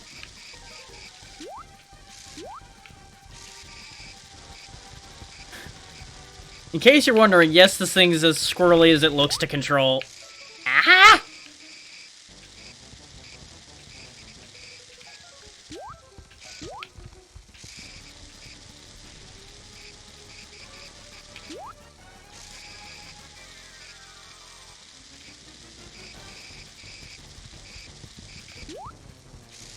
feel like they're actively throwing those boulders at me.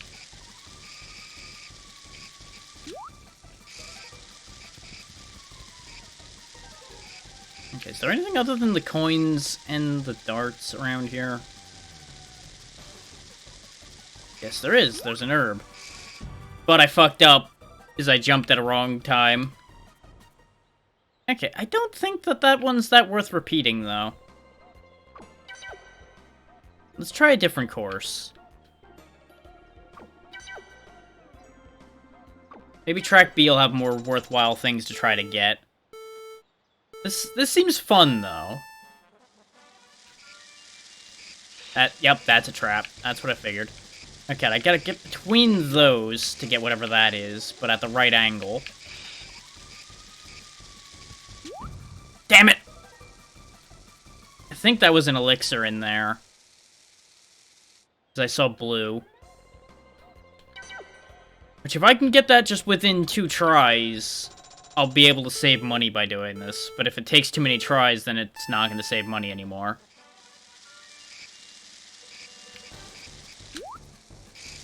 Let's see what else is around here. There's a button. Okay. Ah! Nasty business. Nasty business over here. Let's try hitting the button. Missed it.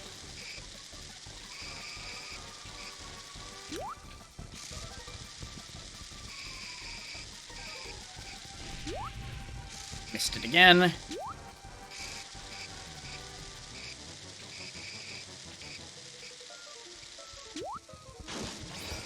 Ah, that just makes an herb appear. Neat. That's a boulder. That's a spike.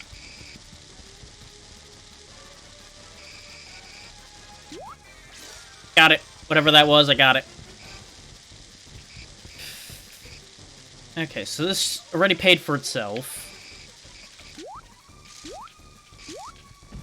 Damn it! I needed to wait just a little tiny bit longer on that jump, and then I would have made my money back on top of getting items. Still, that one definitely paid for itself. Let's try track A now. I'm gonna do every track once, I think. At the very least, to see what's available in them. Okay, gotta jump over spikes to get those. There's a panacea up in the air, which I would like to have. I almost got the herb. Okay, so I just need to hit that going fairly straight. Yikes! They're not messing around.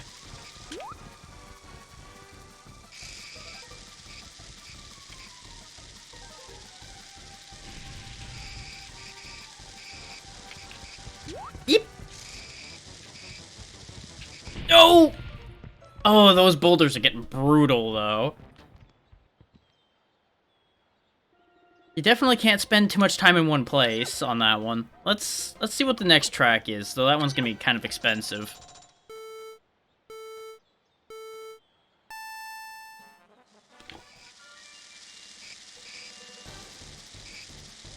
Another herb to grab from on top of spikes, more herbs.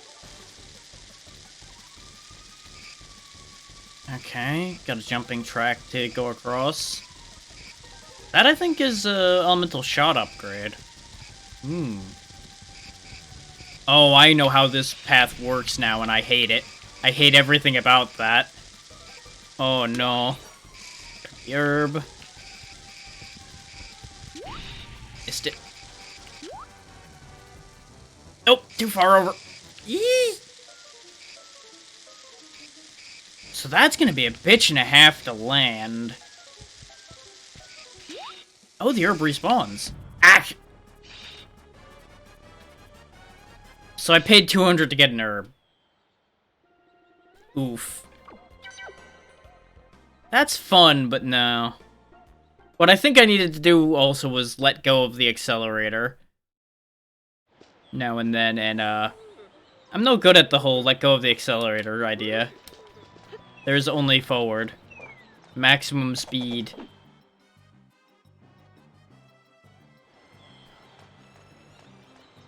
Fix the 1 damage I took.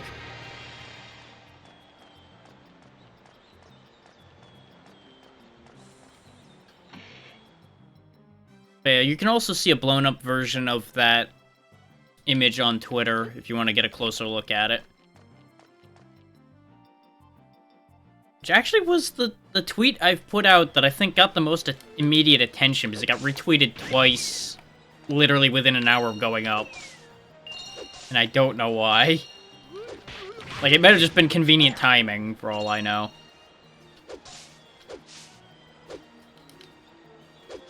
But that threw me when I went to go to bed after making that. Like, huh, that's a lot. Okay.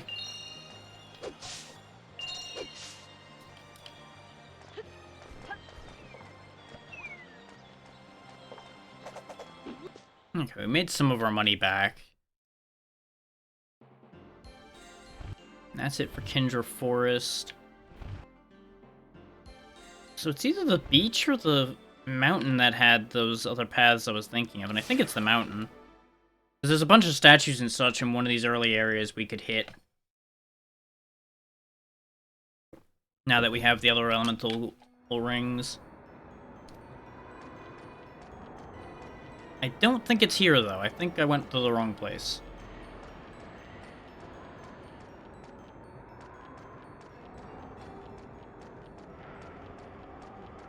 So I'm just gonna preemptively back out of here, because I don't think there's anything for us.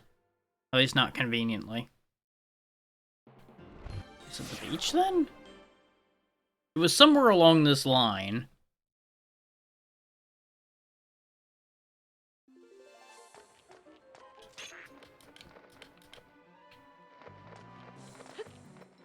This is a maybe.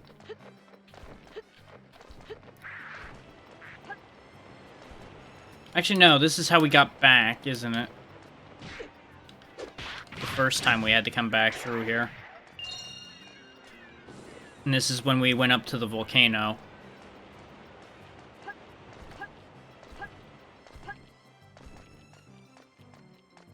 Anyways, where does this lead? Wait, no, this might be the right track, actually. Hang on.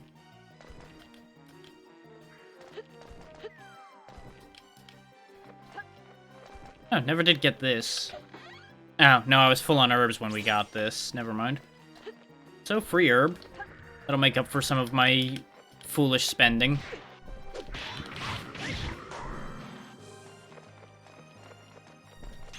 The fact that these pigs still take multiple hits is concerning.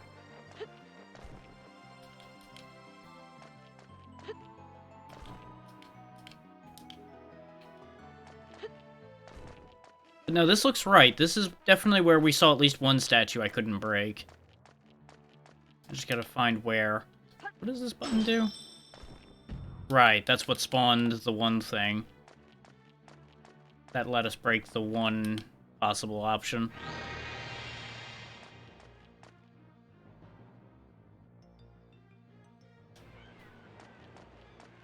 Oh, and do let me know if anything sounds better, because I did a bit more audio tweaking again.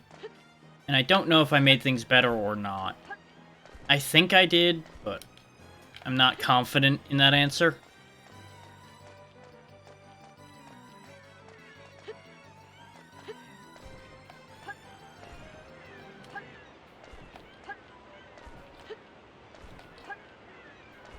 Son of a bitch. I don't think I needed to do that jumping path anyway. I think that was just to activate something we already did.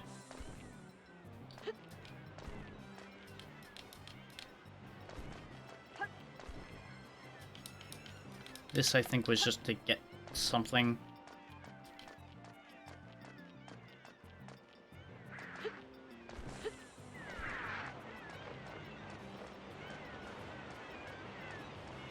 I swear, if I just find out I've been barking up the wrong tree the whole time, I'm gonna be a little bit upset with myself.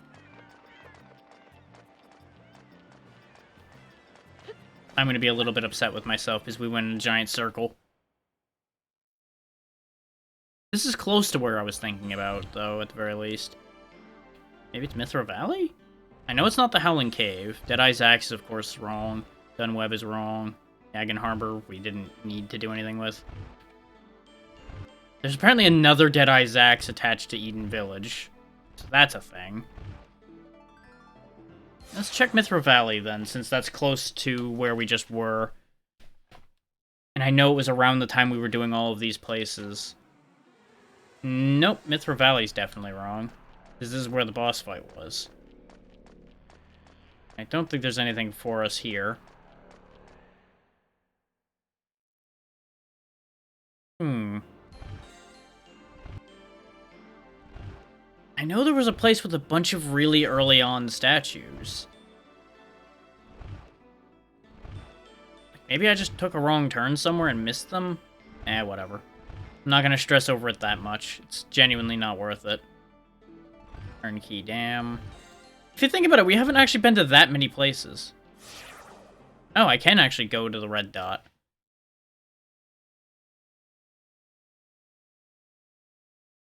I'm not sure I should be going here. But we're here now. Oh. I'm guessing this is a casino? Go right in? Okay, sure.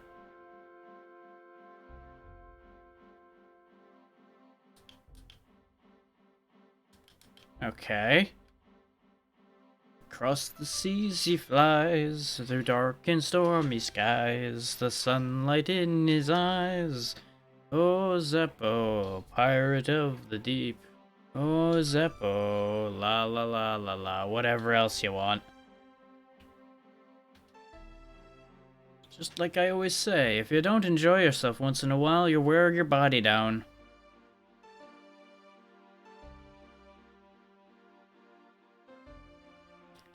Not really. This is just a random casino or something I found out in the middle of nowhere. It was a dot I hadn't traveled to, so I decided, why not? I'll go here. Turns out, it's just a random building. This island is nice and peaceful.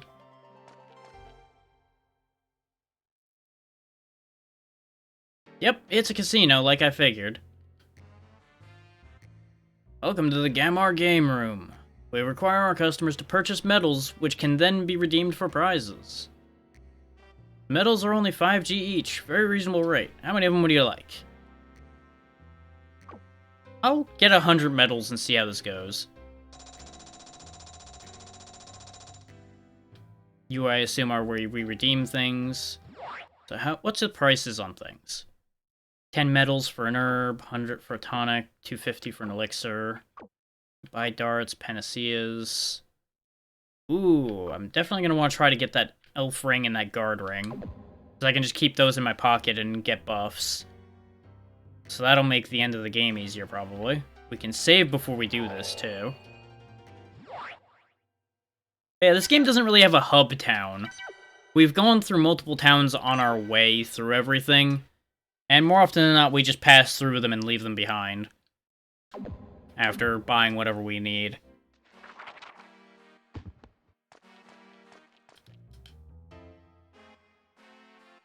Let's see how bad these casino games are. I remember the casino games in the first game being kind of rough.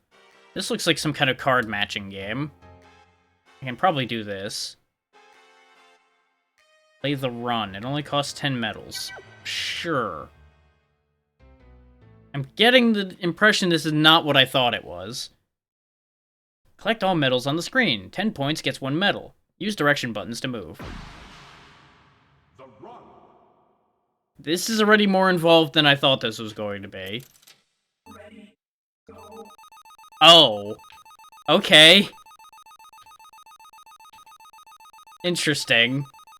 It's Pac-Man. Ah! Don't get me. No. No. Damn it. I didn't choose to go that way, by the way. It made me go that way. Flint, why? I told you to go the other way, you fool.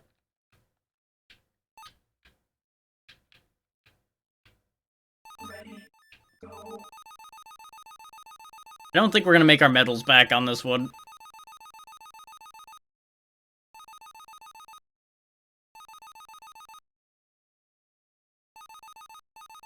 Ah!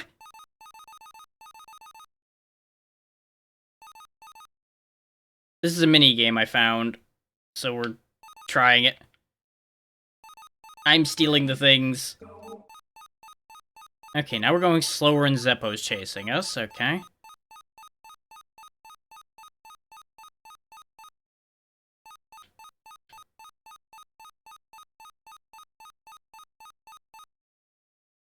This one seems infinitely easier than the previous 2 stages, so I'm kind of confused why this is stage 3 and this isn't stage 1. Especially since Zeppo seems lost as shit. Oh, there he goes, he figured it out. Ah, that's the problem. You have minimal control over turning around. That's what fucks you up. We made money on that, though. Yes, exit game.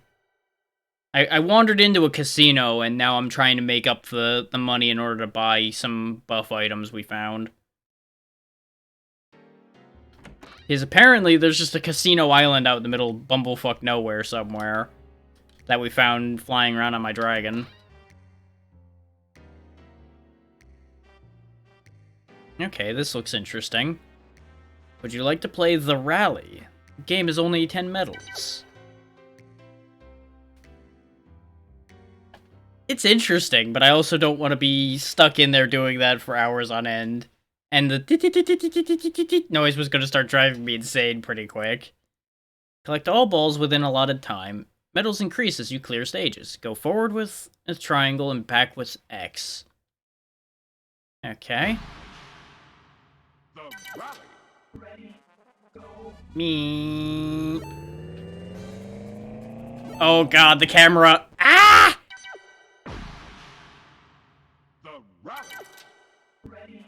Oh, for sure. Okay, we're gonna have to be a little smarter with our acceleration this time.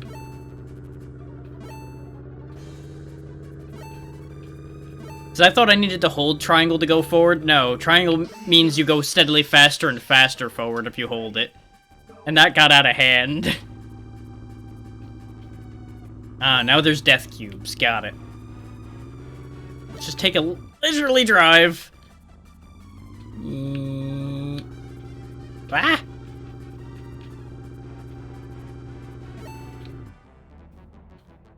Okay, starting to understand. There we go. We're getting 40 e-coins so far, so we're actually making a pretty good profit off of this one. This one's a little hard to look at, though. Jesus. Where am I going? Ah! Huh. I see.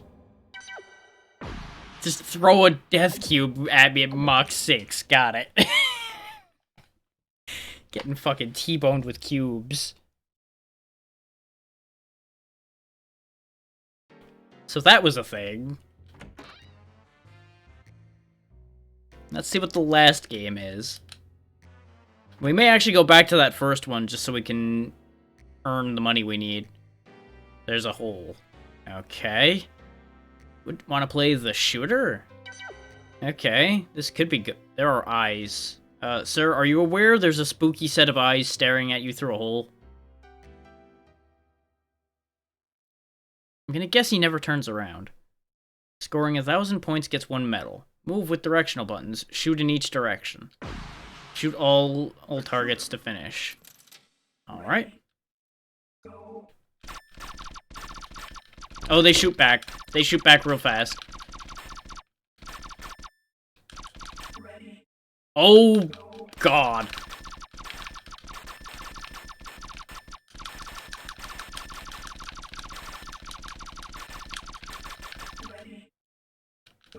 We do have health, though, I'm noticing.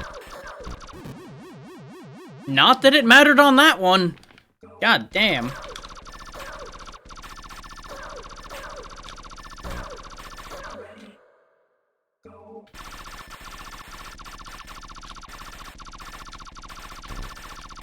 Might have found the moneymaker, though. What the fuck is that? Giant death fish.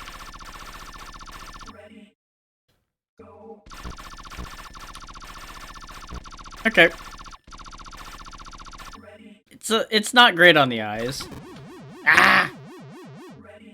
This one's nasty business. They bounce around so fast. Yeah, sounds good, Xeno. I'm sure we can come up with something good. Okay, so we gained a couple medals, but it looks like the best one for gaining medals is that one that we did first.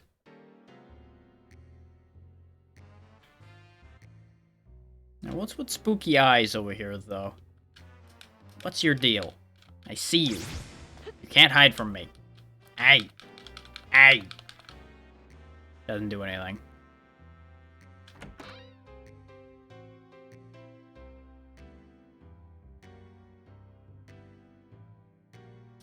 Yeah, it doesn't appear to be anything else here, so that just is what it is. So get ready for more beep beep beep beep beep beep beep beep beep beep beep beep beep. I also gotta remember that I can't use the D-pad for it, because I have it only set for stick. And that's what was fucking me up a little bit before, too. Money, money, money, money, money, money, money, money, money, money, money, money, money, money. Nom nom nom nom nom nom nom nom nom nom nom nom nom. There's also a little bit of delay on moving in any other directions.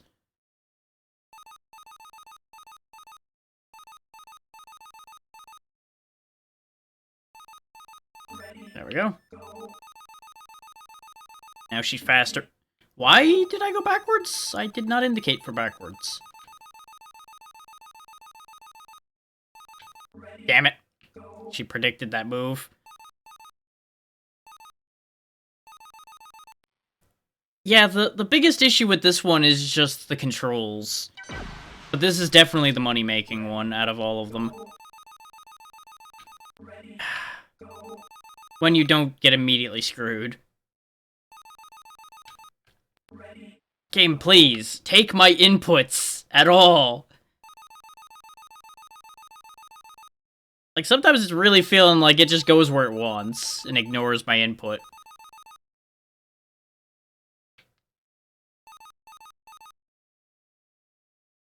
If it controlled better, this would be a lot of fun. As it stands, still entertaining, just not great. We didn't make make any back on that one.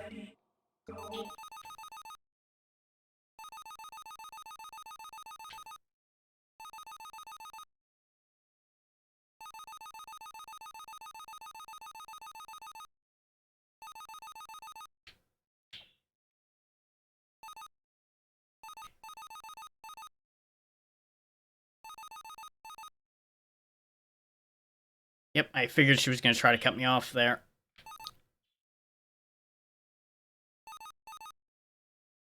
God damn it, game!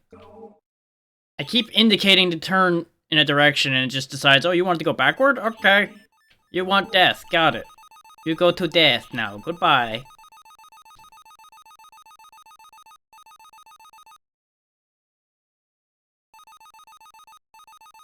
Yeah, the best strat seems to be to get her to be right behind you. Till this happens, and it just gets stuck in a loop and acts weird. Ha, who's chasing who now?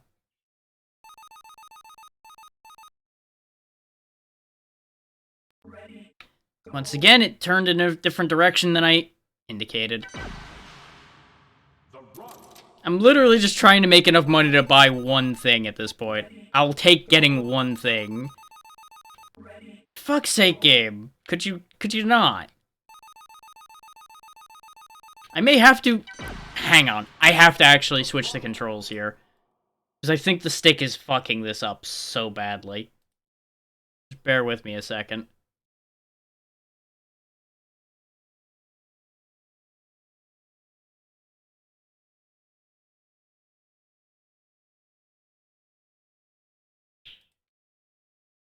There we go.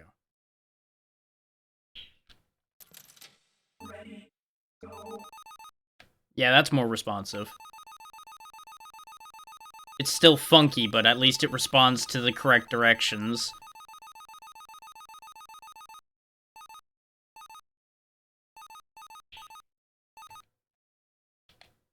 You can, you know, actually evade your opponent instead of getting screwed every time you look in a direction.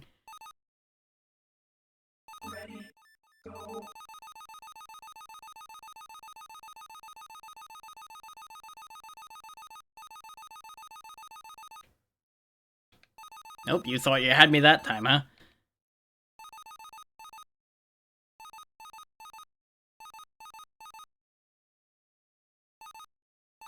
There we go. Now we got Slow Boy chasing us again, but we're just as slow, so I just need to think more instead of zooming around like a crazy person. Which, again, if we can just keep him behind me, we're good. Also, Flint will turn around when he's on the edges. He doesn't seem to turn around very good when he's going between the logs. That's the problem I'm running into fighting this one. Nope. He didn't turn when I told him to, so we got a bad deal on that one.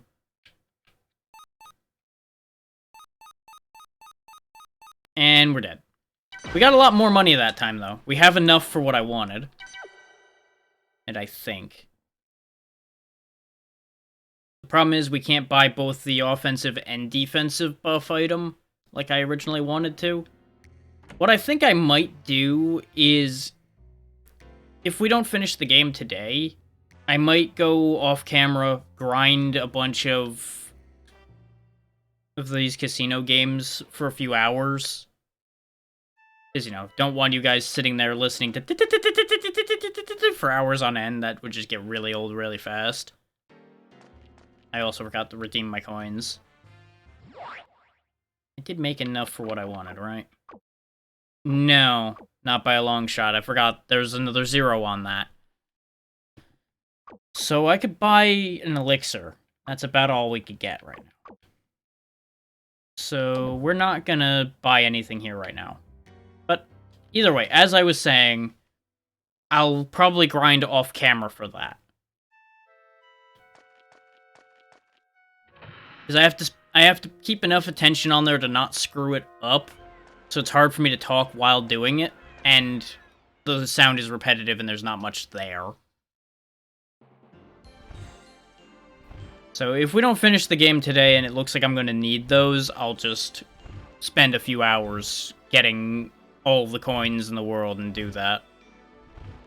Similar case to dealing with the Deadeye Zax upgrades, if I feel like I actually need those. Which currently I haven't felt any need for.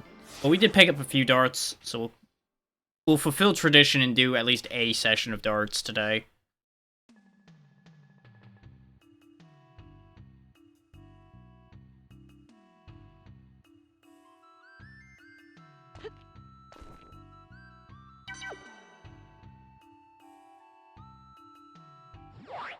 Just checking how many points I have and how much I needed for things.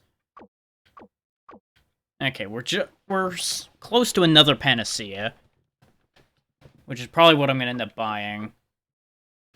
Because the Elemental Lords really don't seem like they do a whole hell of a lot. Though I suppose it is possible that the higher-end Elemental Lords might be more useful. I just don't like the amount of flashing that first one put on screen. And I don't know if the other ones will do just as much.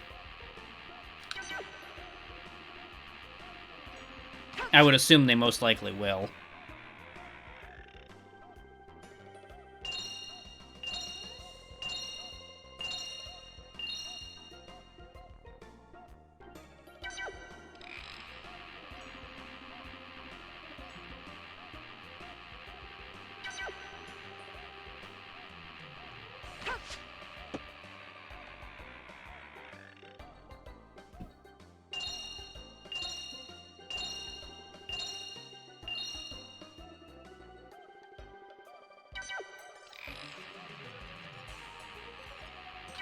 Yeah!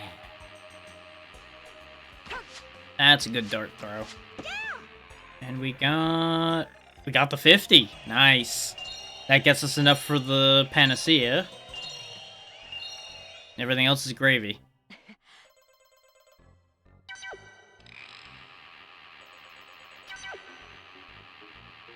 I would like to get more points than this, but, you know. Take what I can get.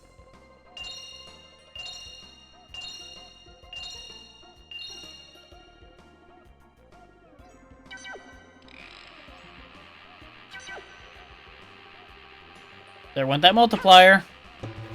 Right into the wall. Too bad. 0, 0, 0. Too bad. Too bad. Too bad.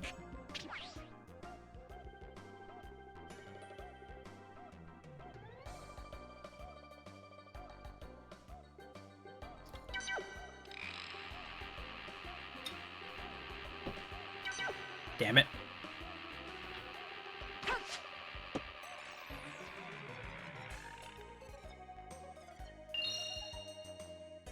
Double.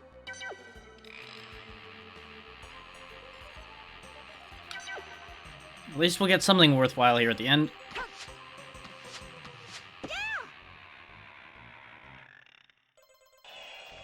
I'll take a 40. I'll take a 40. Toot, toot, toot. Times 3.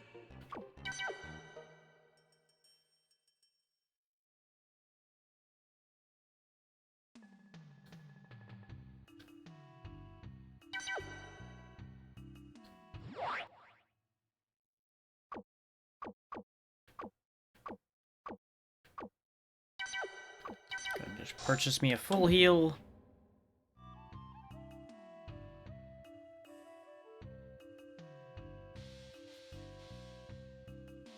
Actually, I'm gonna be right back for just one quick second. I won't run an ad because it won't be long enough for that, but I will flick to the other screen for a second.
Like I said, not long.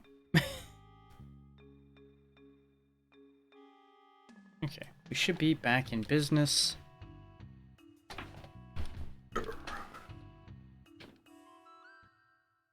And now, having lost a chunk of the money I was planning on spending on healing items, let's go actually do our shopping.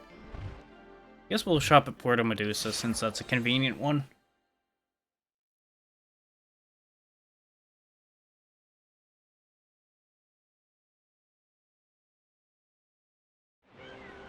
Is between the card game and the casino, we really did end up burning a bunch of the money I was planning to use to get healing.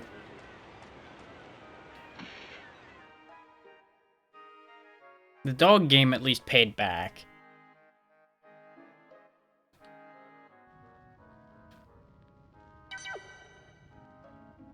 Well, at least somewhat paid back, anyway. No, this one doesn't have everything either. One of the shops updated, and that's thrown me off for all of the other shops in the entire game.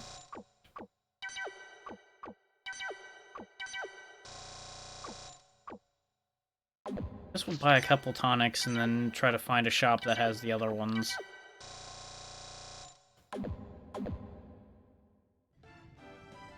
I could probably go to... I don't really want to go there, but we probably have to go there in order to get the updated shops.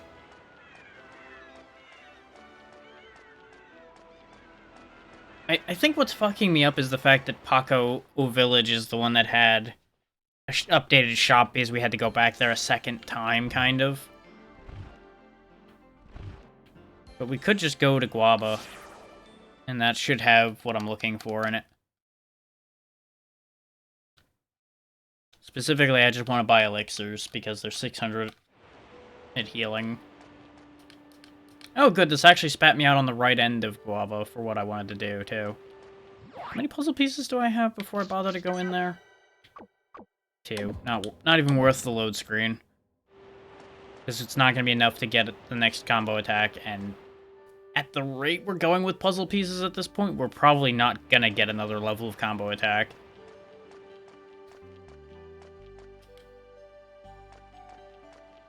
I just can't be bothered. Because more often than not, we don't really get to do the full 3 combo on things that matter anyway. So having a 4-hit combo really won't change anything. There we go. We can only get 2 of these, though.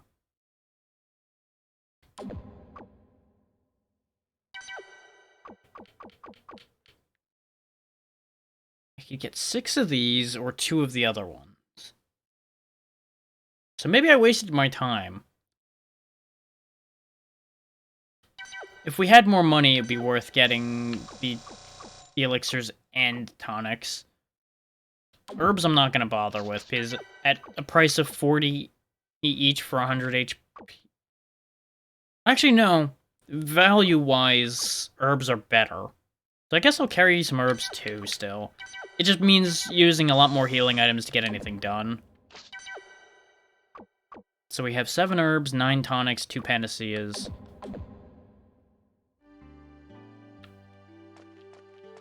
That's probably as kitted out as we're gonna get. I might seem like I'm being overcautious in terms of making sure I'm geared up before we go anywhere, but our next stop, as far as I can tell, is back to the Baron. And more than likely, I'll be going to the next dungeon or boss fight, etc. from him immediately. So I wasn't anticipating getting another chance to purchase more resources.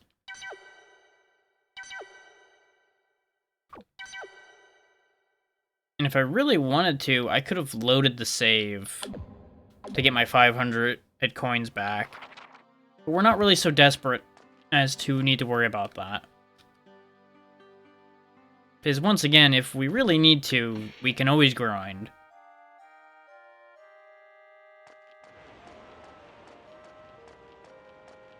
And money grinding in this game doesn't seem like it'll be too bad either. It's just going to be slow. Unless we can find a way to actually grind significant amounts of money in one go.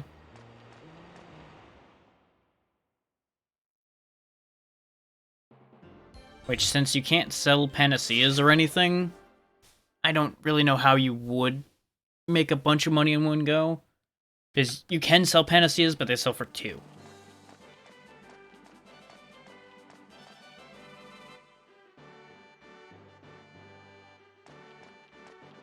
Because otherwise the clever trick would have been to just sell panaceas. Aha, young Flint. Did you bring me the three-eyed idol? What? Where is it? Show it to me at once. You should release the princess first. It's only fair. She's right, Baron. That's what she promised. Oh. Very well. But before that, I want to make certain that the three-eyed idol is genuine. How can we do that? I didn't want this to get out, but now that we've come this far, I may as well. I will let you all witness the treasure of Varuna, which has been sealed away for thousands of years. Follow me. I sense treachery. We're gonna get screwed. Life, my friends, is very precious. Precious because you live to learn. This wall says that the 3 relics must be placed in their proper locations. If the relics are real, my dreams become reality. Now, my boy, set the three-eyed idol here.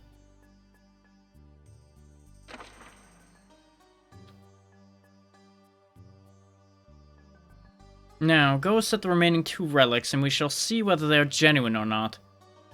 What happened to the... Wait, there was 3 relics originally. Then the three-eyed idol was a 4th one. Confusion. What do you have to say about this? The Baron gave you a command, boy. You'd better work hard for him. Now hurry up. Hey, don't worry, Flint. Leave her to us. Don't underestimate us pirates. We're a hardy bunch. Here, take this herb with you. You never know when you'll need it. I don't have space for it, but thank you. Actually, no, I had 1 space left, I think. How can Daddy use me as a hostage? I can't believe it. It's all because of that woman. You can be mad about it all you want. Where are you going? If you run away, what will become of the poor princess? Well, maybe if you told me which way was the proper place, I might have actually went the right way. Oh, this is not great. So you're telling me I'm going to have to fight my way over there. Which begs the question how Mephisto and the Baron and everybody got there so easily before. You would think, then, that this wouldn't be that hard. Or did they just find the mosaic somewhere else, and this is the tomb, and nobody's gone in here? Well, I already don't like that sound. Okay.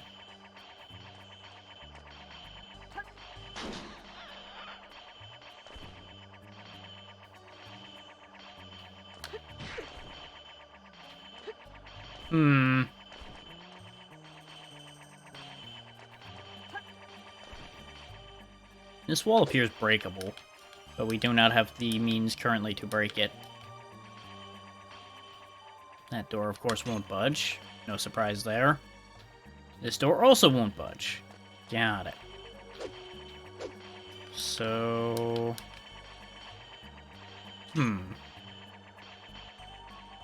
Did I need to only partially compress this button, then? Was that the thing? Maybe. Since that's one of the ones that slowly moves, maybe I'm supposed to only partially do it. It would make a degree of sense. Can't guarantee that that would be correct, but it makes a degree of sense.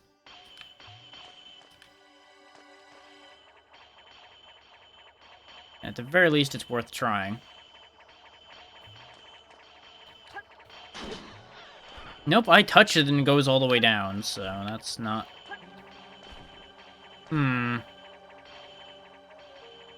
Because Because clearly we're meant to jump from that over to here. And there's no other paths to take.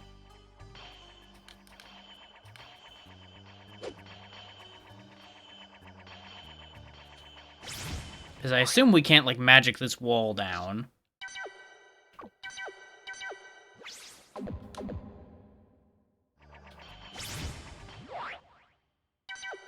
Now that we have the compass, because I didn't realize it existed until now, we could also use that to try to determine if I'm even barking up the right tree, potentially. Assuming that's how this works. Okay, so that's neat. Except that doesn't really seem to tell me anything useful. Oh, you can undo those. Okay. So the point is you hit it once to lower it and then hit it again to raise it. And then get on it while it's raising. Got it.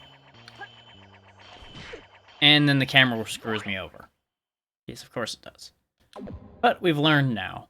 We now know what we need to do. For one, get this stupid compass off my screen so I can see properly again.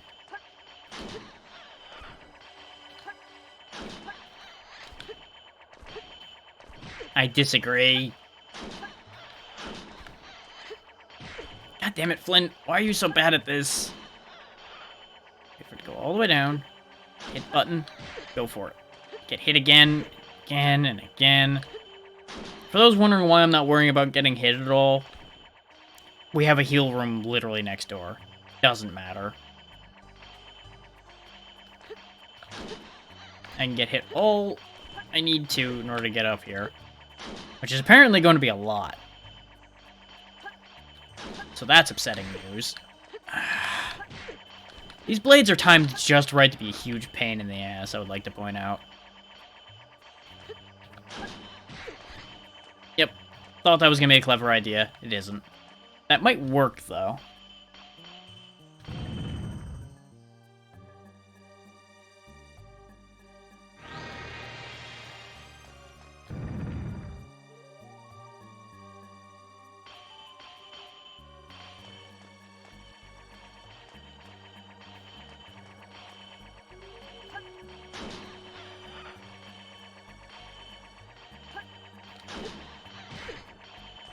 That almost was workable. That almost was a good idea. Till I got caught on the way across. Ah! Flint, it would be great if you did what I told you to once in a while. You know, particularly when what I tell you to do is a good idea, not just specifically only listen when it's a bad idea.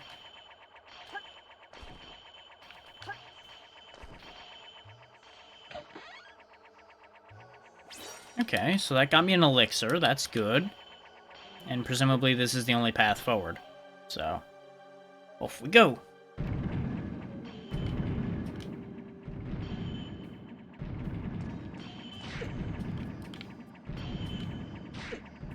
Wow, it just sucks in here.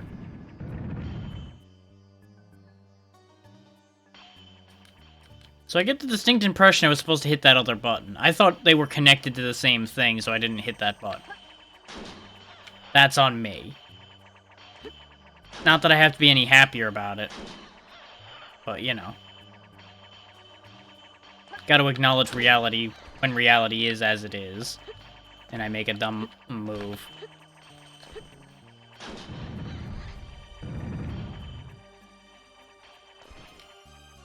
But that closes this door. So how on earth am I... Because this one goes all the way up automatically. But...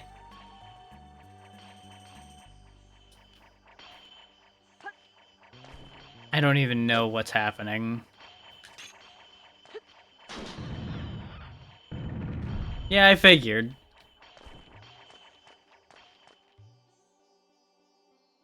Now, there's clearly no way I can do anything with that. So how's this supposed to work? Ow.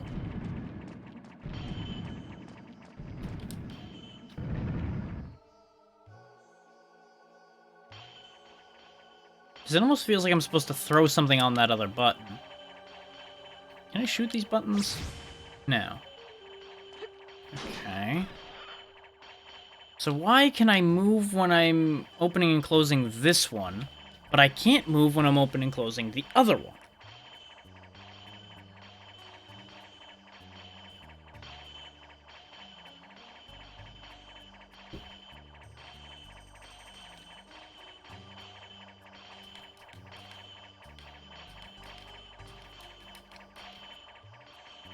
Wait a minute. That one's high up. Am I supposed to be hitting that?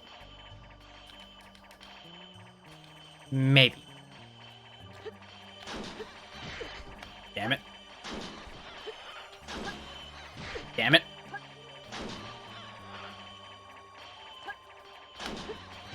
Damn it.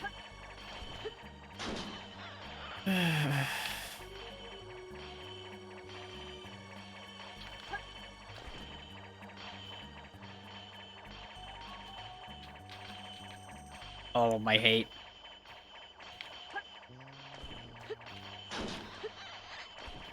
Come the fuck on, game. Don't be like this right now.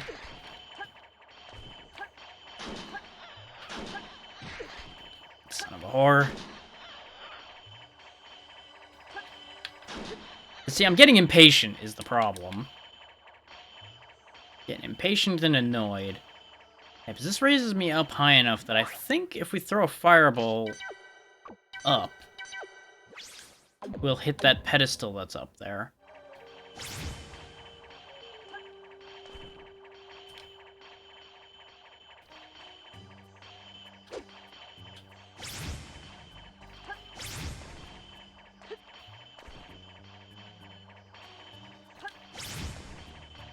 No, there's apparently an invisible wall there. Okay, so that at least isn't necessary. That's what I wanted to determine out of that. So now we're just back to that problem.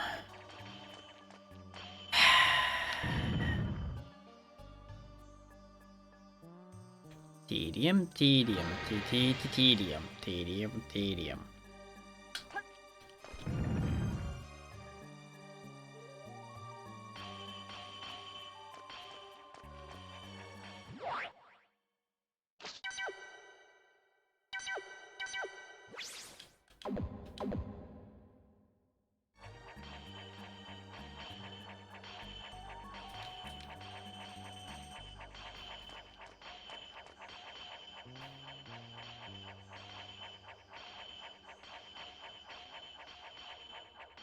Let me check what this is on about.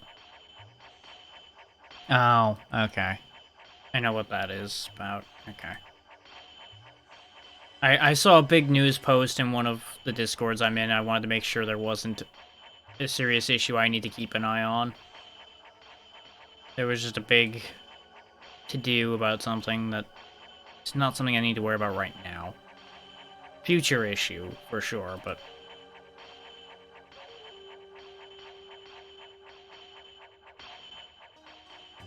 Okay. So that's all fine. I don't currently need the flashing light warning up, so we'll get rid of that for the second.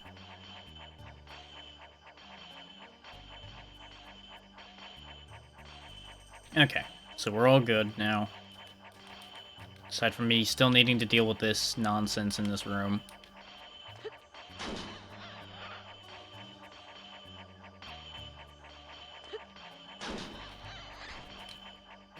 Okay, that's the problem with having the pixie ring out right now. Put that shit away.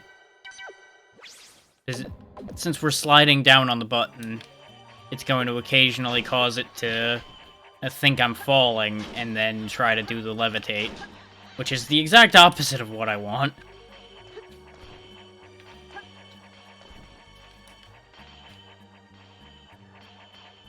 I don't think I can jump over the door. I don't think that's a thing that is possible. So how do I do this?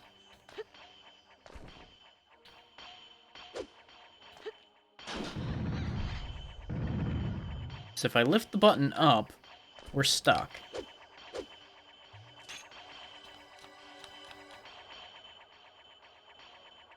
Because, like, this is very clearly meant to be a thing. Because why else is this section of wall here different than the others? But I don't understand what to do with it.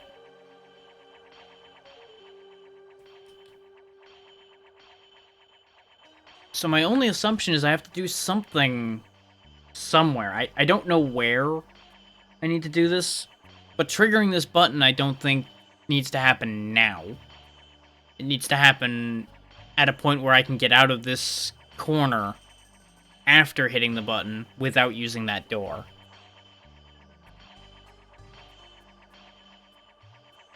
Unless I'm being stupid. Hang on. I might actually just be being stupid. There might be a very simple solution to this. Yep, I can jump that high. That is, once again, the heights and angles in this game being deceptive and making me think I couldn't make that jump.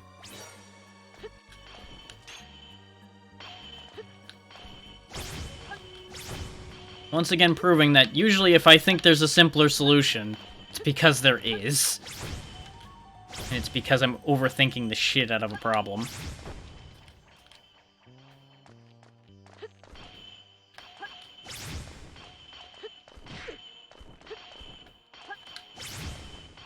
Flint, if you would be so kind as to angle diagonally like you did for the other one, that'd be great. Do that better. Thank you.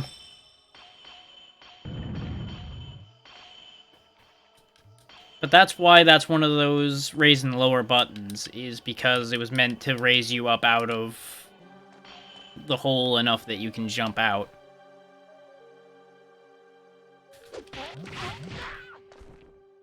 Is it spewing fire every time I hit it? Yep, it sure is. Oh, I hate these things already. They are fire skunks. Everything about this is upsetting. Every time I hit it, it screws me up. And if I don't hit it, it screws me up. I don't know what to do about these things. That from the easy answer of shoot them.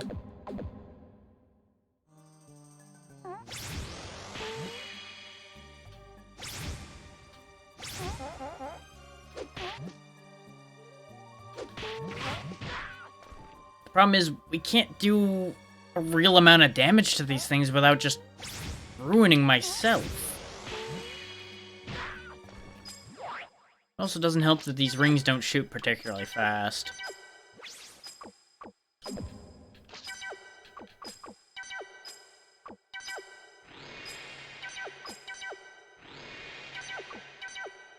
Also, I don't know what kind of cruel joke it was by the game. Be like, here, take an herb. That'll be the thing that will make or break your game for you. Okay, now that we got rid of one of them, this is gonna be a much better situation. Because now I have room to work.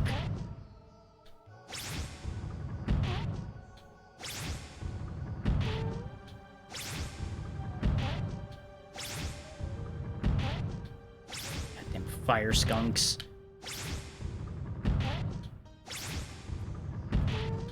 Like, these would be amusing if they weren't such a pain. So basically I have to sit here and just fire an asinine amount of shots into them to kill them. In order to not just get destroyed. And it's not like I had any choice but to do that, because I was locked in here with them.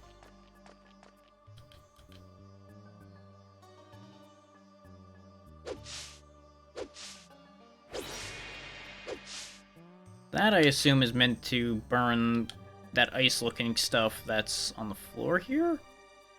Or is that... that might be for the torch on the other side, too, though. Let's try the weird floor first.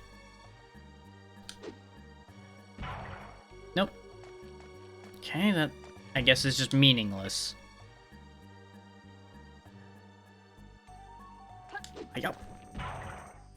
Need to do that, but better, Flint. Come on now. I don't know if we can shoot over that rock with the fire ring, or I would just use the fire ring. So we have shot over blocks like that before.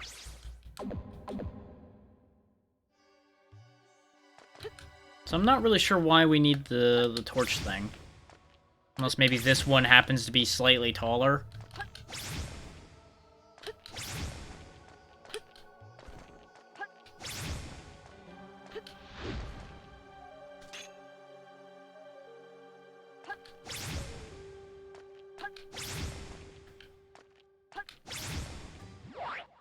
What did that say? Ah, okay. They're adding tag analytics to the tag section. Hooray. Even though there were already some analytics for the tags already anyway.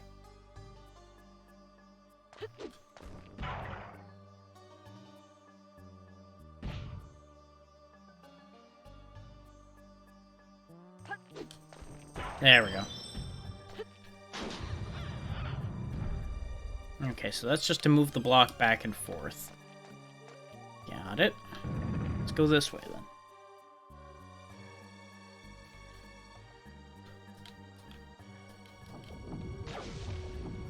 Oh, great. Upgraded versions of you bastards, huh?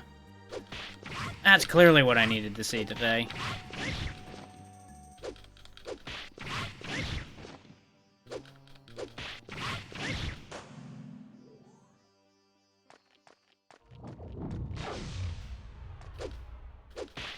Especially in the volume that I'm seeing them in here already.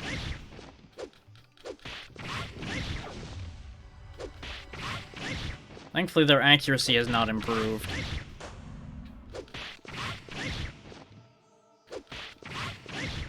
Like, if they could hit me more consistently, they would be terrifying. And there's nothing for them to knock me off of here, currently.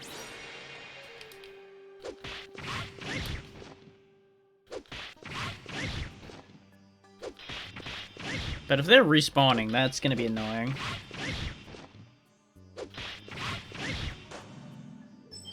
Nope, they are not respawning. So I did need to get rid of that. Good. What's this do? That gets rid of the spikes temporarily. Got it. Okay. Doesn't look like I need to bomb anything with the bomb unless that pillar is important.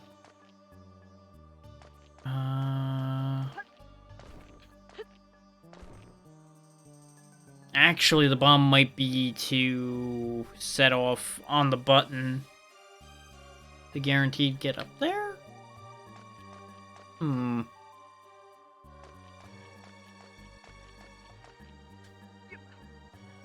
So at the very least, I think I need the bomb in order to get up in the first place.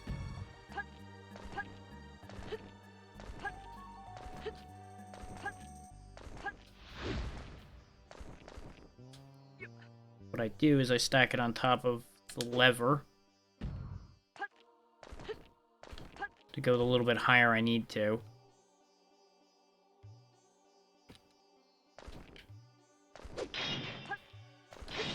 Yeah, and by the time I do that, that's too late. Watch your eyes, everybody. Bomb's gonna go off. Oh, for fuck's sake. I just happened to wiggle just ever so close to the spike, so it counted. Haha. That's a fun mechanic, right? Yeah, everybody loves getting hit by spikes arbitrarily.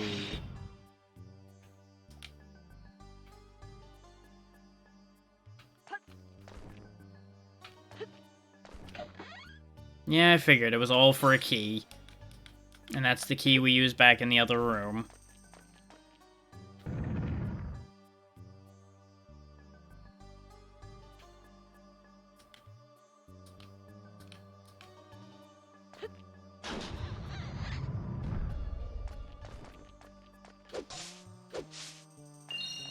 But yeah, as far as the whole him using us to put the things on the pedestals and all that, Xeno's just being Xeno. There's nothing to worry about.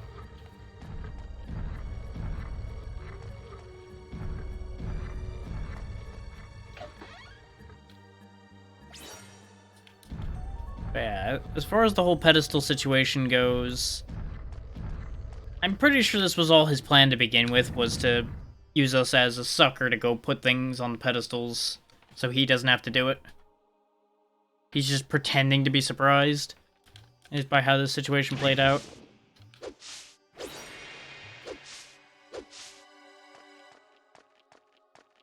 Where was that locked door I saw? Guess it was even further back? Huh.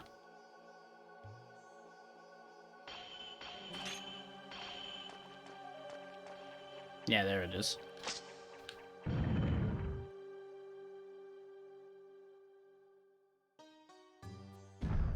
Uh-huh.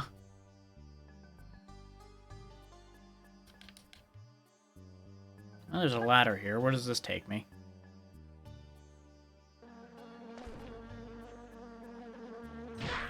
It takes me to bees.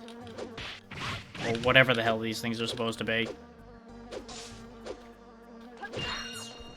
Whatever they are, they hit really hard and their hitbox is indistinct.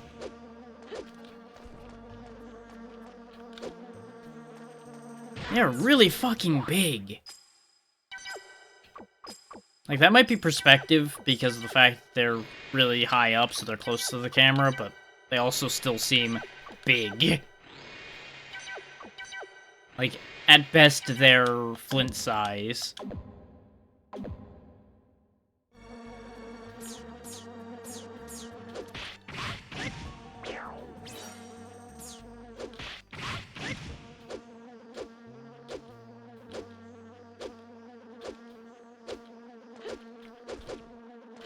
Here, you son of a bitch.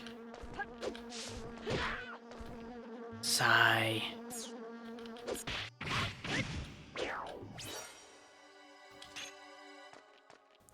Once again, proving why flying things are annoying. This also goes nowhere. So that was entirely pointless. That thing I just spent a bunch of healing items on. Absolutely pointless.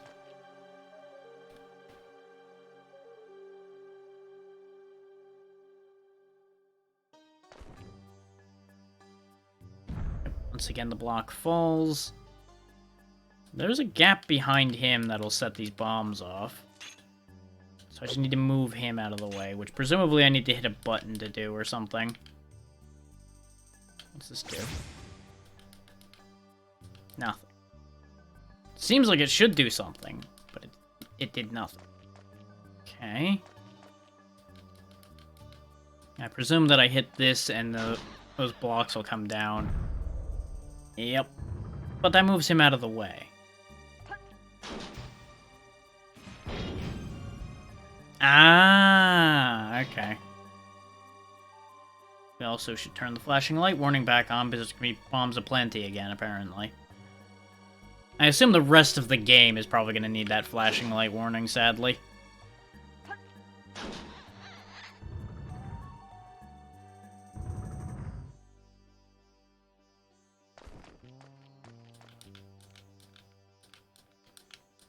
Okay, so that didn't go all the way through, so I'm gonna need to do that, I guess, a couple times.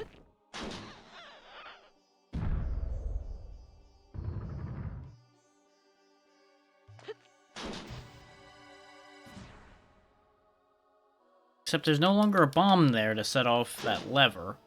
So what did that lever do?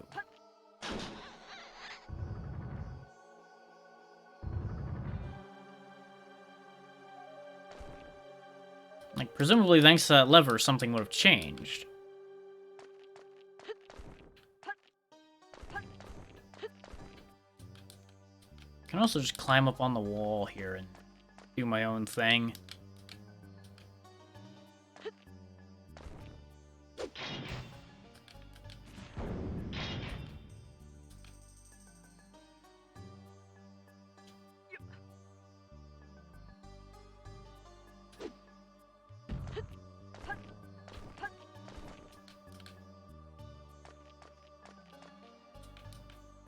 Okay, so that's how I trigger it once we get across that, I guess. Except no, that doesn't work. Do I need to climb up here and clear the path before the... Yeah, that's probably the key. Okay. I think I understand what to do here.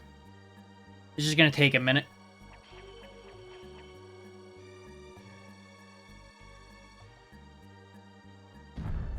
That said, with the way this is framing out, I am yet again wondering if we're close to the end.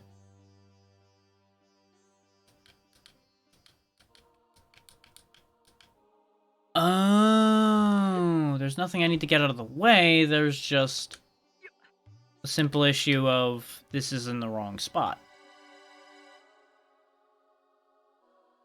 Is this that all of those need to trigger in sequence, pretty much.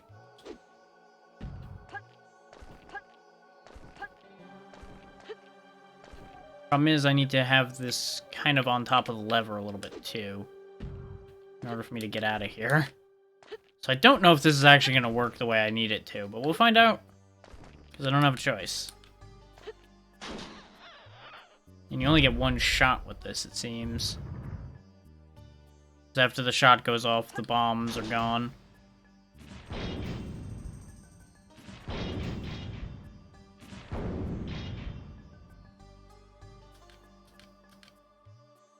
Except I needed to move that bomb too, apparently.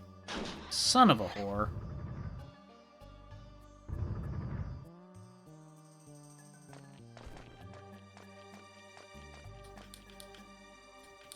Because now we have no bomb and we can't hit that button. So I'm gonna have to do the whole thing again. Again. Sigh. All I have to say is sigh.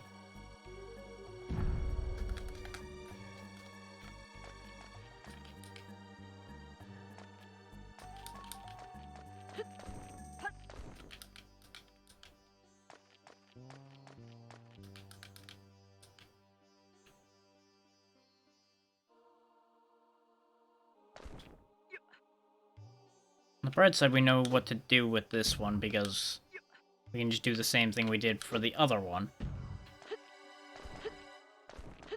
Because we've proven that that works. We just need to make sure it's sitting kind of close to where the fireball travels. And it'll count.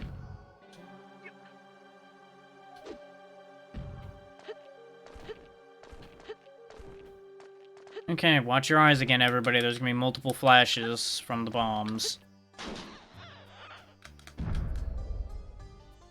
But this should be the last time I have to do this sequence, in theory. Pop 1, pop 2, pop 3, go through, 1, 2, 3, doors open. Very good. Now I can let myself back out of here, and we can carry on.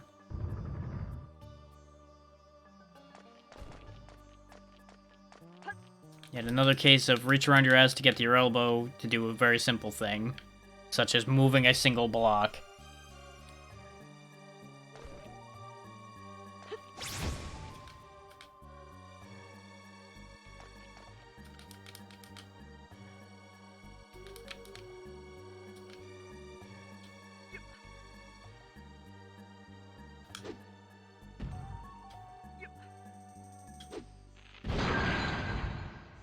Good enough. Counts. I needed to break both blocks at the same time, I'm pretty sure. What I should have done probably was put the bomb on the pedestal, then light the pedestal underneath it, instead of lighting the pedestal first, but it was funnier that way. So of course I did it that way. Ah. Setting.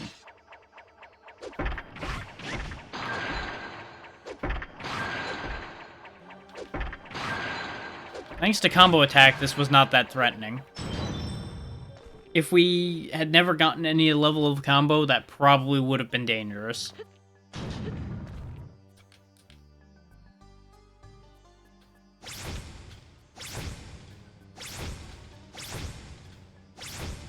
I'm gonna assume that was meant as some kind of accuracy test, but that wasn't so bad.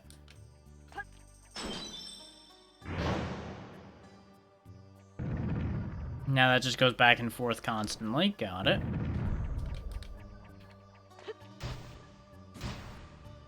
Not a fan of this. Mostly because I'm not really sure where any of the alignment is on that. And it looks like those fireball shooters activate while I'm on the platform.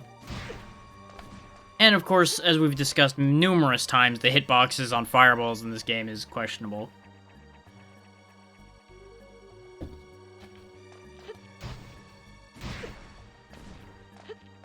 But at least at this point, they're not doing as much damage as they used to. If they did the same kind of damage they did back when we were early on, this would be a serious issue. Case in point, I was almost as far left as I physically could have been, and I still got hit by that one.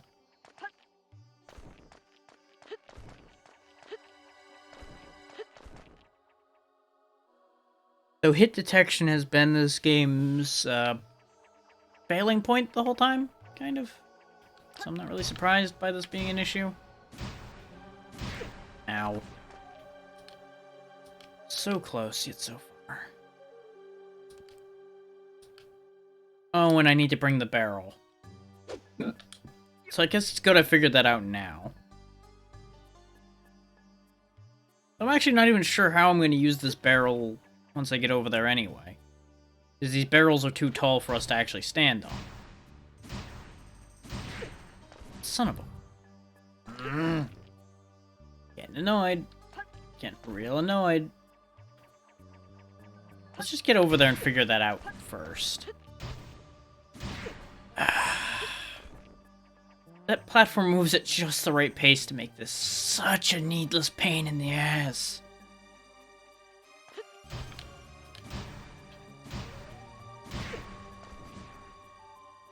Because you're either about to fall off the front of the platform or about to fall off the back of the platform because it's just the right size for the fireball to be covering the majority of it. But also not big enough for you to manage to have any room to work with. I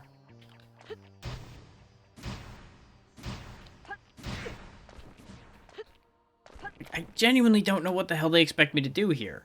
Because if I just wait, I get hit. If I move, I get hit. If I jump, I get hit. Literally, outside of pure luck, there seems to be no answer to this.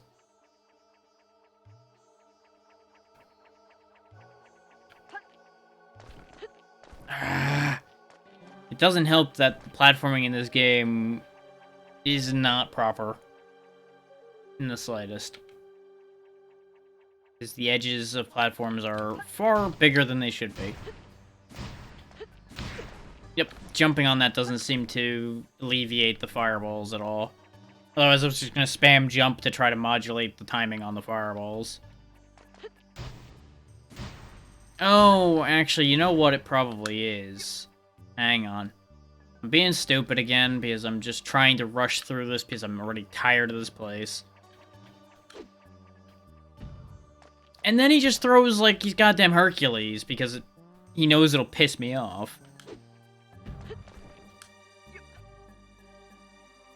Where was this when I needed it a few minutes ago?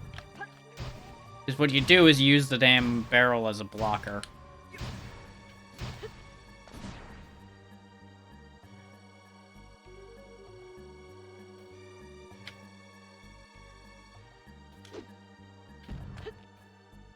I hate everything. Why is there space to fall off on this side? Why? Why do you hate everything, developers? Why? I genuinely wonder who hurt these people so much that they felt the need to lash out like this. I'm gonna have to reset the room. Except I can't. So I don't know what to do about my barrel being stuck over there.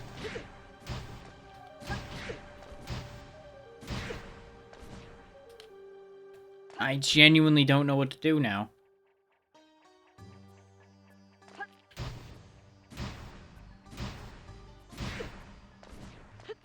Like, he doesn't move fast enough walking. He moves too fast running, so he falls off the end of the platform 9 times out of 10. I just don't know what the fuck to do. Oh, hey, that magical whole sometimes block thing happened. I still don't know how the fuck that works either. 'Cause I've stood still facing something before and it did nothing. Oh, now you want to work, though. Now it wants to fucking work properly. Oh yeah, no, that's normal for that game. Welcome to why I've given up on that game.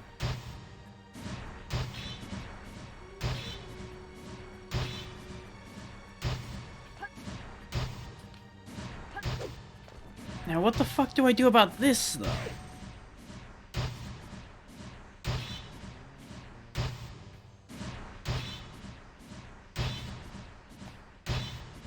Is the barrel's too tall for me to jump onto? We established that numerous times. So, is there something else I'm supposed to use to get up there?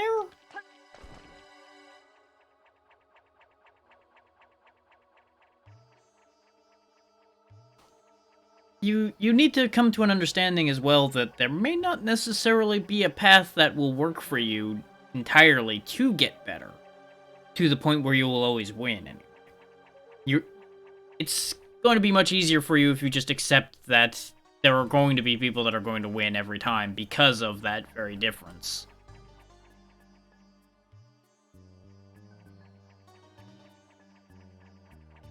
And it's also going to be dependent on the rest of your team being willing to proceed enough to match.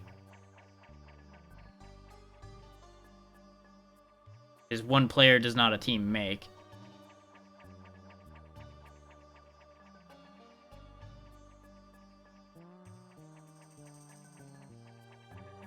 And if there's a mismatch in how much the team wants to progress, you can end up with a lot of problems.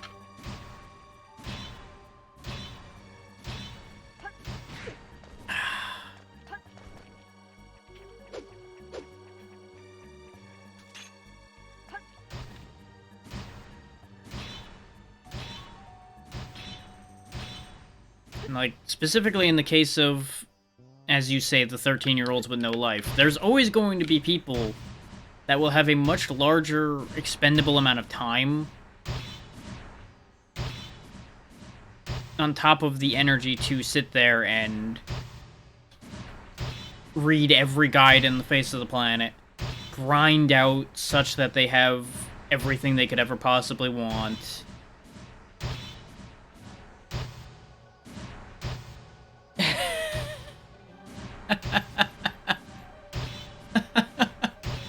In a perfect world, Mendel, yes.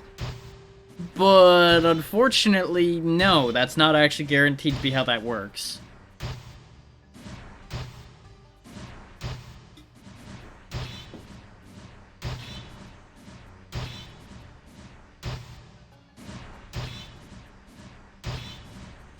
Now, if you are actually learning something from those 20 matches, then yes, you would get better. But you have to ask yourself, are you actually learning anything?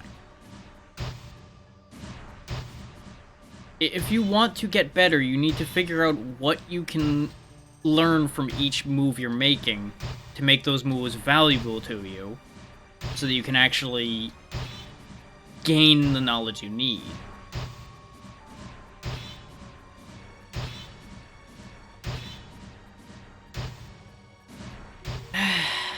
That's both a good lesson and a bad lesson.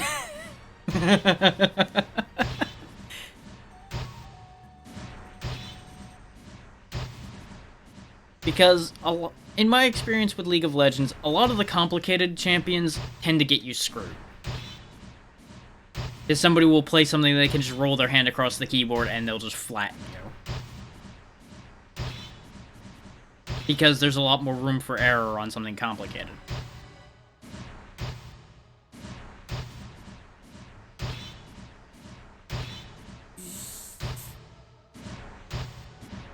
I agree and disagree with that logic, Xeno. You can try what they're doing so that you learn how they work, but that only gets so far. And given the nature of how, some people learn, they may not actually learn anything from that. It's worth trying, though. Absolutely. And I definitely did a bit of that in my Heroes of the Storm time as well. I played every hero in that game just so I understood what I was getting into fighting them. Because it helps you learn their cooldown times and things like that to help you figure out when you can strike.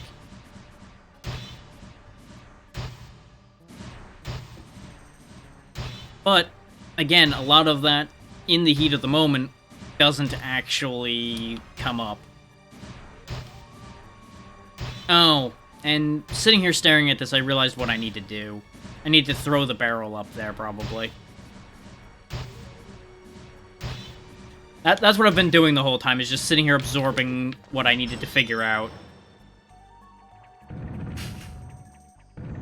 And just using the conversation as a means to distract from the fact that I'm staring at this.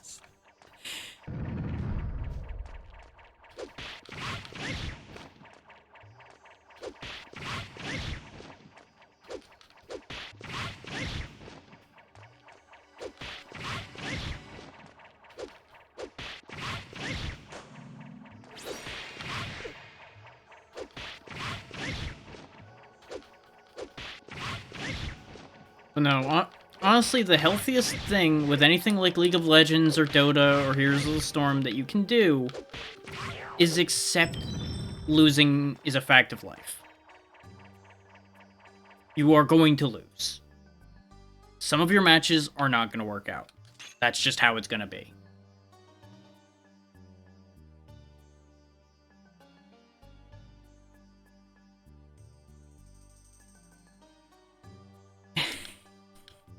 Welcome to how those games are played. Sometimes shit happens, and some characters are just imbalanced. That's just how it is, and some of them have an advantage against what you've chosen to do. That's exactly the kind of thing I'm talking about. Because you have to then ask yourself, is there anything you can do about that? And more than likely, the answer is going to be no. You can't do anything about it. Unless you purchase one of the items that let you have temporary invincibility, have a skill that gives you a shield temporarily to counter that, or anything like that. And those are inconsistent at best. There's not really a way to strategize around something that can just dunk on you.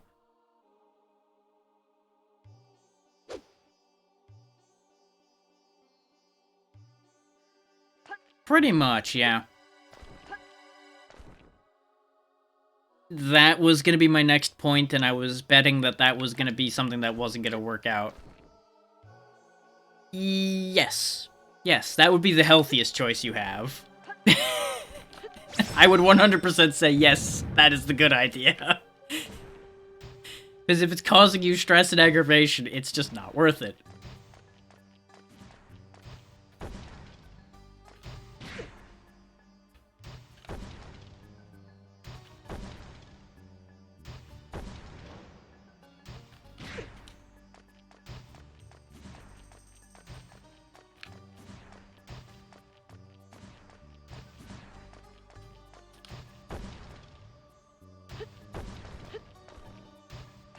Okay.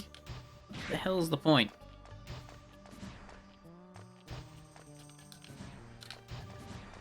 Yeah. Now, they're all built on a very similar frame. The patch notes are massively important. But the simple fact of the matter is, the games are balanced for competitive play. So the situations that occur at casual play levels and quick match levels are always going to be wildly out of bound from what the balance is built for. That's the big problem that usually occurs in games like that on the... I don't want to say lower levels, but that's basically how that is they aren't the competitive meta players, so that the patch notes and such aren't made for them.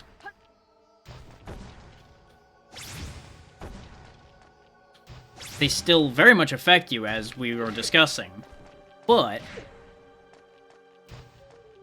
they're not built for that level of play, so it fucks things up really badly sometimes.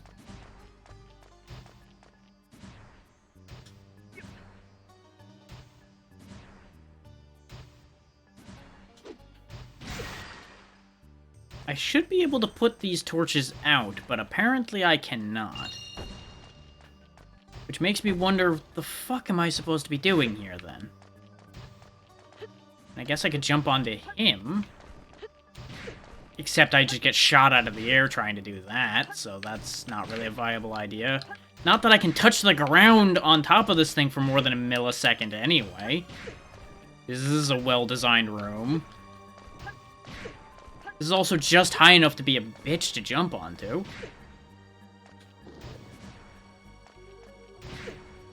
Yeah, that...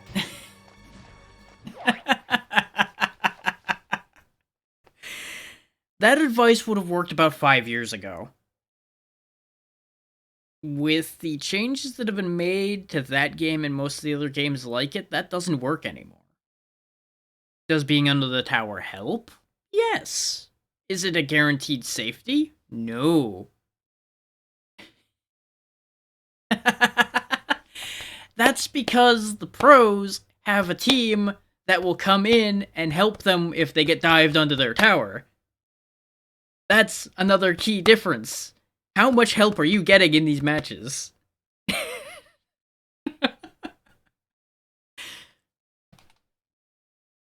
Because that is another key piece.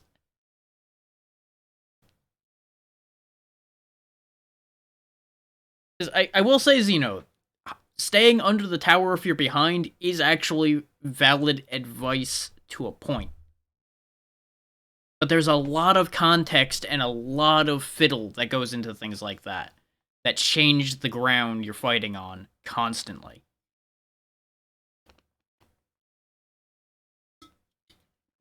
Yes. That's exactly the nuance to it. If you get too far behind, you're SOL. But there are points where you can't go out and fight because you're just going to die. And then you'll just be feeding them anyway. That's when the team kind of needs to come together to fix the situation in some way. But that's usually the big dragging point, is the team needing to come together. Especially say you're in quick match and you're solo queuing, for example. Your team is not going to be reliable. I'm sorry to say it, but that's just the reality. You might get lucky and have a couple people that'll pay attention when you're pinging or when you're telling them something, or they'll actually be attentive enough to notice. But by and large, that's just not a thing that's going to happen.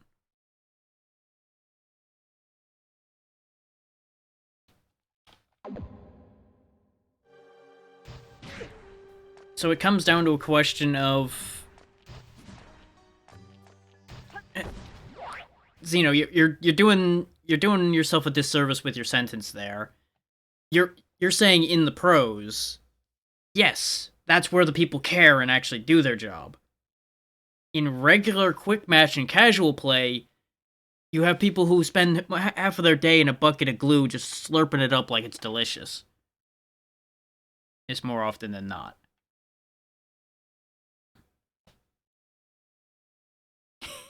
And I know that's harsh, but that's the reality I experienced the entire way, both through League and through Heroes of the Storm, whenever I didn't have a team together. And I know that came out hot, but that's just because there's levels of frustration from those days that comes out when that topic is around.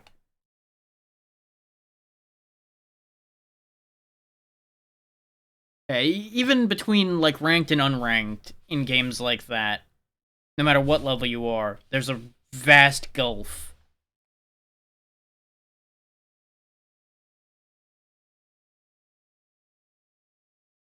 That can happen.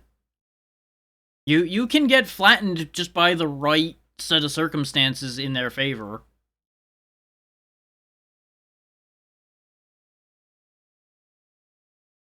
speaking as one who went 1-on-5 at Heroes of the Storm and came out alive on multiple occasions when I had no business managing it, all because somebody fumbled their buttons.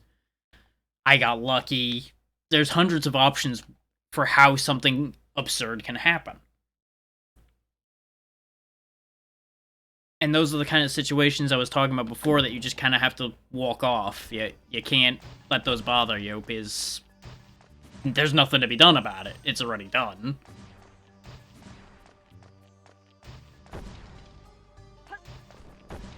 I clearly need to get up there. I think I need to reset the room.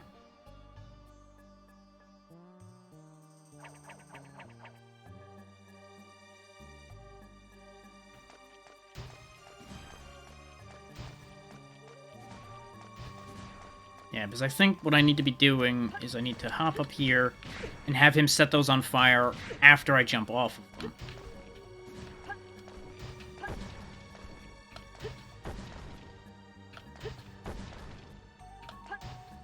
There we go. I didn't see the room from the right angle the first time, so that screwed up everything. Which actually, this room's a very good object lesson in perspective.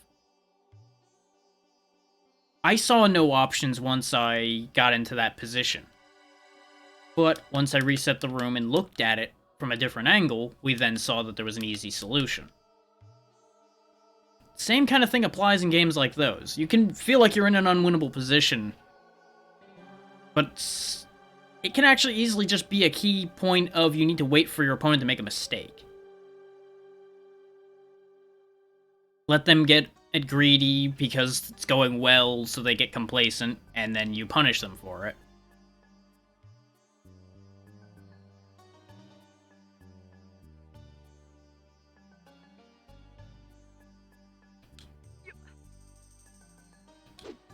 Yeah, if it was a Garen player and they're half decent at playing Garen, I'm not surprised that you guys got dived, even though they were near dead and just ran you over anyway.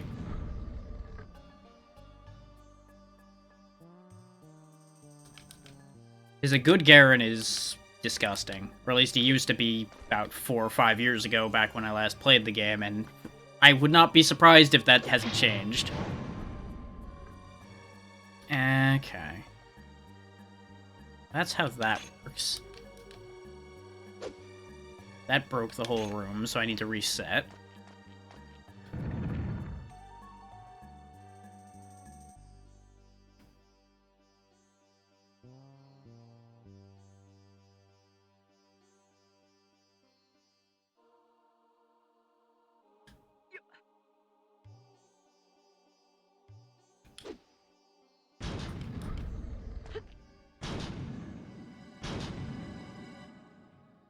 No, what I was taught when I was learning from my friend who spent a lot of time playing MOBAs was the most powerful weapon you have is not caring.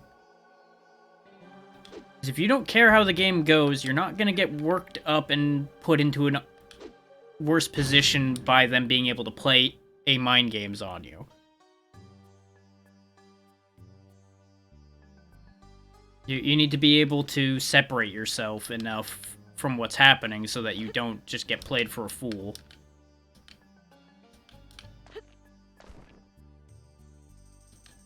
The other side of that coin is you can play it hot and try to be very invested, and that can work, but that's a lot more stressful. Which is why he advised me with that, because that was a much more maintainable way to play.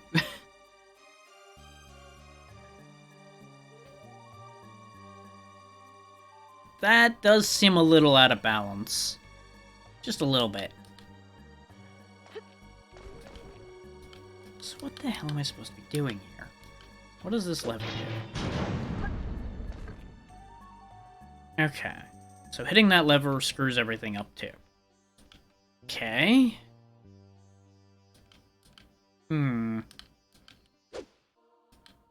So I can't hit either of the levers. That ends badly. The only thing I can assume I need to do then is set off one of the bombs to hit one of the levers for me. But what order do I do what in?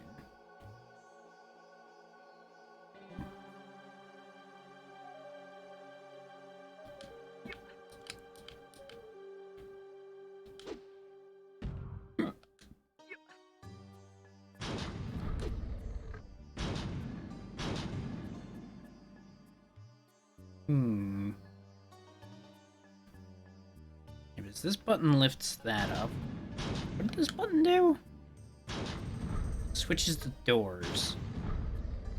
Okay. So the levers are a red herring. The levers are completely superfluous to this entire project. At least getting across this path over on the left. Because all I need to do is set these bombs off in such a way that while I'm over there, this bomb will get set off and allow me access through that airlock over there. So let's take this bomb and give us a little bit of insurance about it actually setting the farthest left bomb off.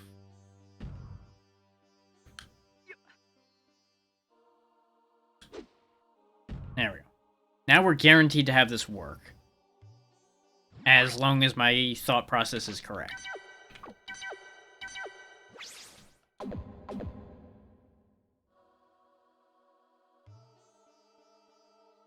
That's kind of what I'm getting at with trying to look at it from a perspective of don't worry about the results.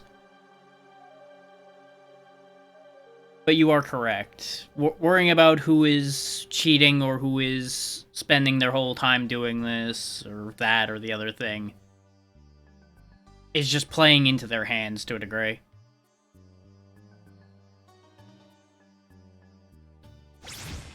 And it can absolutely be a strategy to purposely... I don't want to say taunt your opponent because I'm not suggesting being toxic in any way or actually saying anything. Just make moves that tempt them into doing a foolish move.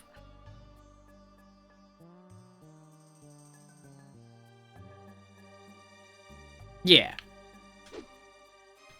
No, it's not the first time that they've broken something horribly when they made a new character. It happens like every other rotation that they add a new character and they break the shit out of everything.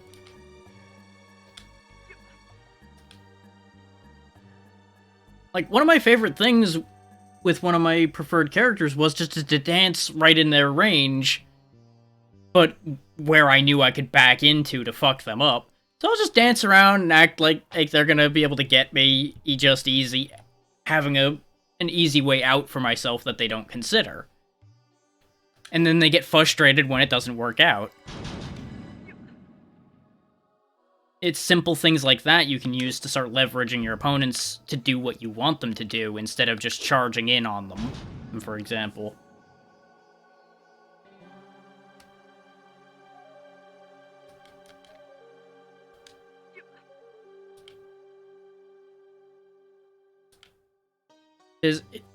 Things like that dive that Garen did to you is a perfect example of the kind of moves we're talking about, because it's the flip side of that situation, where they took away the only place you felt like you could stay, and they wouldn't be able to attack you.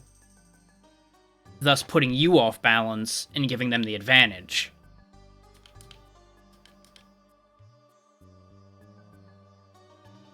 So you need to think of ways to put your opponents off balance instead of being the one put off.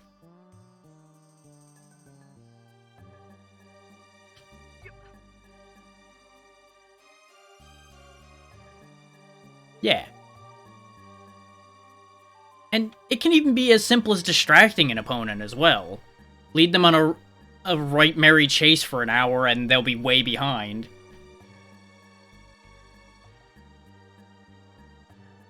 Yeah.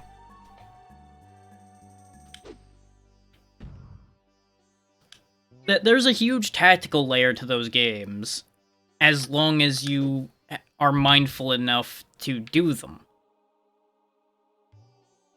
Which, when an opponent is being a nightmare like we're suggesting, it's a lot harder for them to reach that tactical level because they're like, the fuck is happening? Ah! The whole time. Damn it. I put the bomb too far away.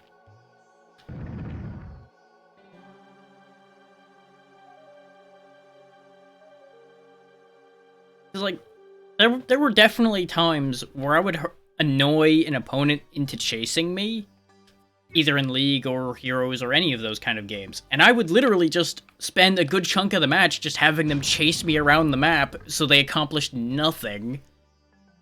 All the while their team is probably losing their shit because they're wasting so much time.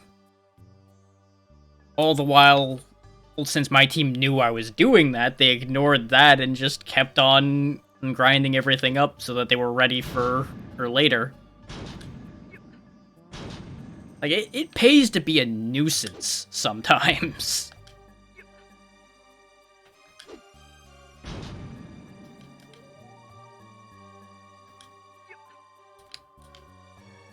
Mm-hmm. Well, yeah, because they had to get rid of that, otherwise it'll give away where their jungler is and become a whole problem there instead. So it was a valid danger you were presenting to them, even if it wasn't important enough that they should have been spending that much time on. Mm-hmm.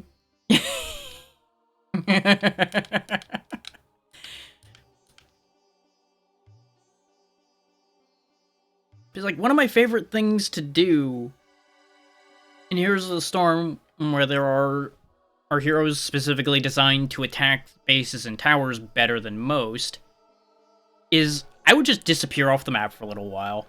Nobody would figure out where I went, and there'd just be subtle bits of pressure put on everybody's bases periodically, just poking random shit, so they never could tell where I was and where I was going, but they knew I was constantly harassing them from all angles. So a few of them would usually give up what they're trying to do and start chasing me all over the jungle, trying to figure out where the fuck I went to stop what I'm doing. And more often than not, it ended up being a huge waste of their time to try to catch me.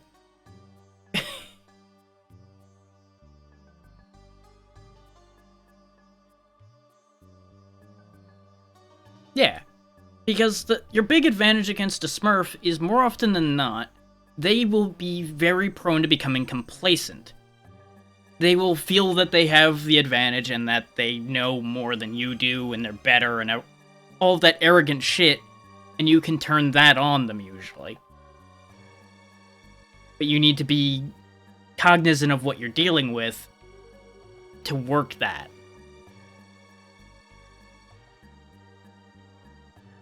Yeah.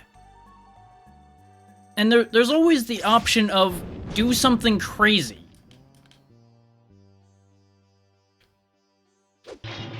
Something that's very good for throwing players that have spent a lot of time in the game is just do something that doesn't make any sense.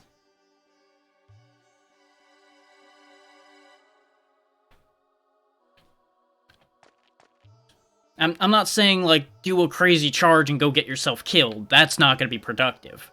Just do some odd nonsense that they won't be able to understand.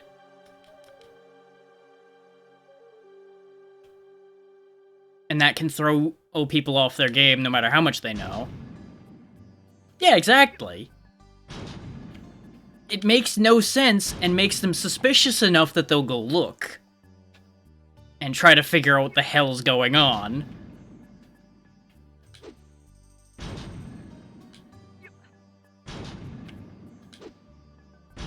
Like, oh, that's all you have to do sometimes, is just bait people into making a bad decision. Yeah. Let them think it's safe, and then eventually out comes the knife. And then they die.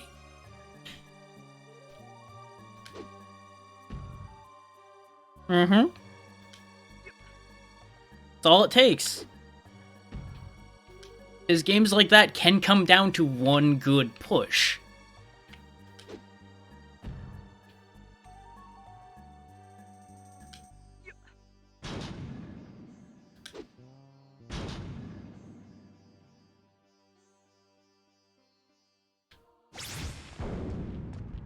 got stuck on the lever again, but it didn't matter. God damn it. And I don't think I can do this one fast enough now.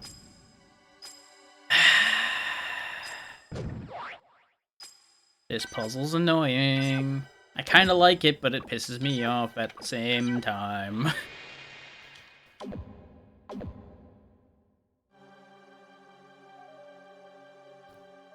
And you can also throw people off horribly by building a character in a way that they just genuinely wouldn't expect.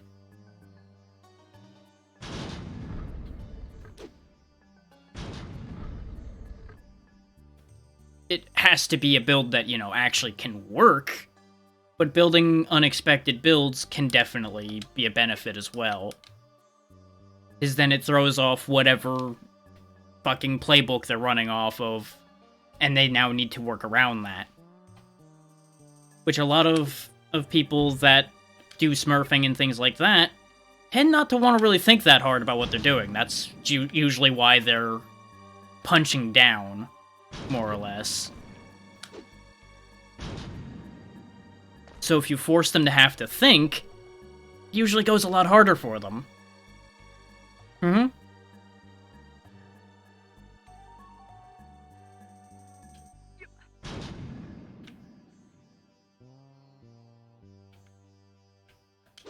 I mean, in theory, I can kind of see where an idea like that would go.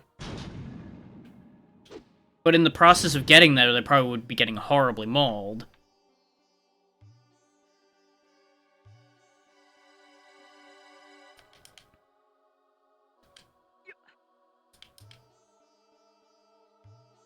Because a lot of health is all well and good, but how are you going to get anything off of you that's on you?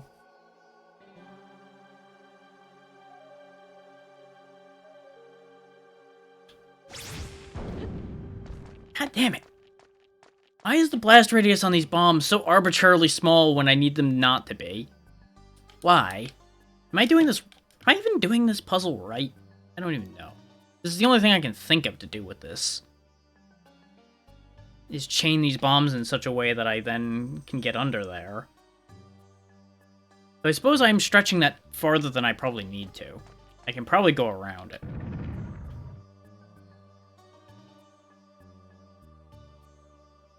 Oh yeah, that would absolutely work. That's what I was picturing as far as what would work in the end. The problem is, what happened to him on his way to that end game? How much trouble did he have getting there? Because absolutely, by the end of the game, if he's got massive HP and never needs to run out of mana, then yeah, he's gonna be a monster. Yeah.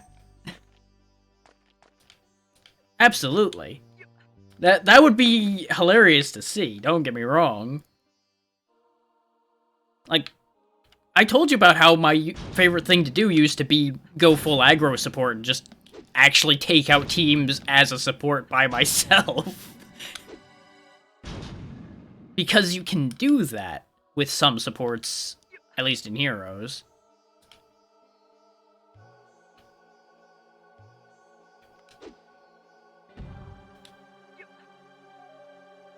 Yeah, that's the thing. You all knew it was a risk when he did it, so you accepted the way that was going to go from the word go, which is an important part of that whole process. Sometimes a good gimmick game is absolutely worth doing to help clear the air a bit. Like the times where me and my friends would go like all support or all specialists or all something stupid just to see what would happen and see if we could get away with it. Or just as an air clearer. God damn it.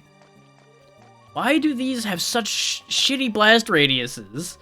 They're nearly touching and they don't go off.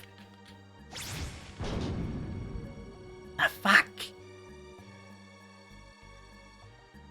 Gave me the cheap bombs. Not happy. Goddamn Wish brand bombs.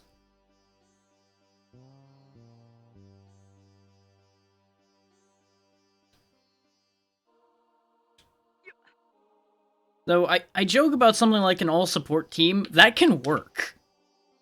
That is actually viable, depending on the chosen supports, and how well the people playing know those supports.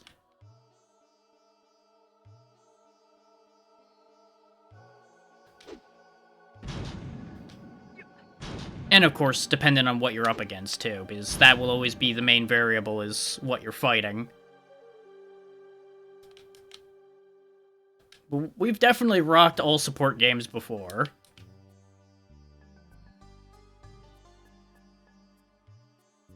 All specialist, which is more the equivalent of like junglers and such, is less effective, but no less entertaining because of the expressions that are most likely on the faces of anyone matching with that and going, "The fuck am I looking at? Why is there 5 of that over there?"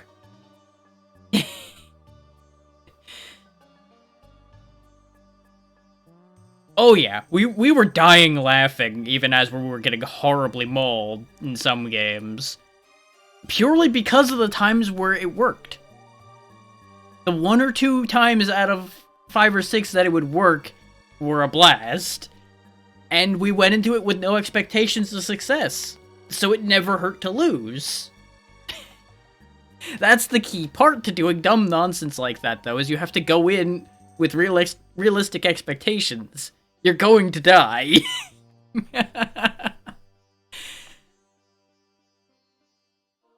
Like, honestly, after playing long enough, that's what made that game worth playing for me at that point, was doing dumb nonsense to change the way it worked.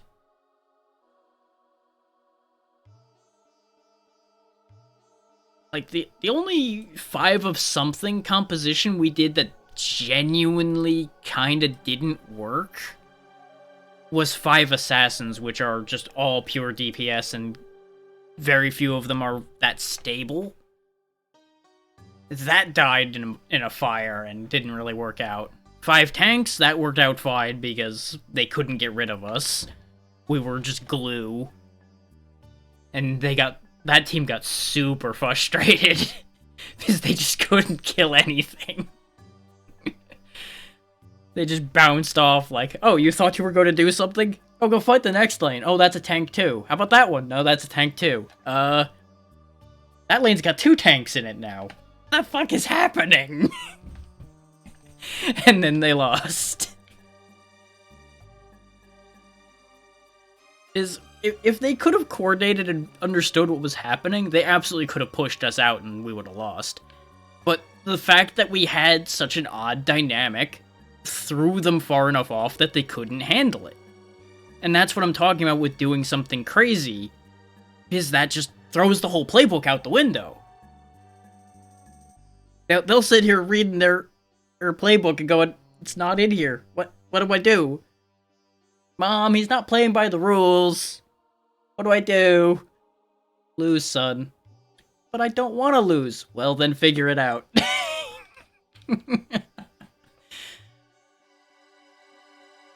Oh yeah, I've had a few of those too. Where they just get so pissed. Yeah. It doesn't take much to piss people in those games off. That's the other fucked up thing.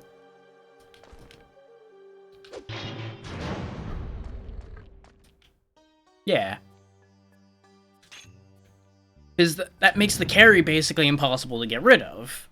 So the carry can farm harder than they would ordinarily be able to. So the balancing point on that makes sense.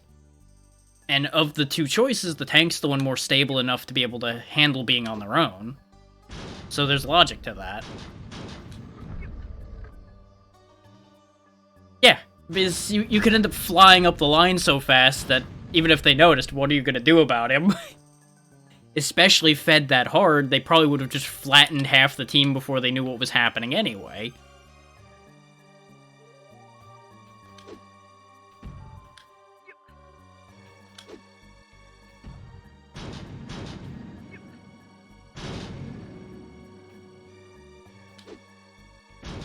Like, if I went back, I could probably pull a bunch of the replays I still have saved from the days where I was playing and doing the really nasty moves I used to do, because I knew a lot about Heroes of the Storm, and I could explain it better if I had that in front of me. But there are ways to really just ruin things with that game sometimes. Maybe I should just put 2 bombs on here at the same time? That's not what I wanted. So, one thing for those who haven't played Heroes of the Storm I need to point out for the dynamic to make sense in that game, the team as a whole shares experience. That's the key difference between that game and the other MOBAs of its kind. The whole team is the same level. And there's no shop, really, to worry about. So, you can have people putzing around, causing trouble, and not have it actually affect the team as badly. So that's how some of what I was talking about would actually function.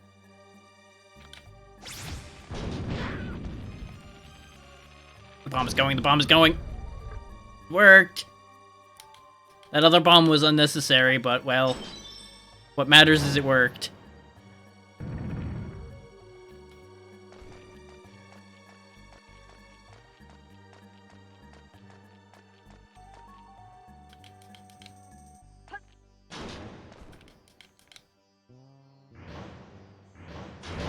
Okay.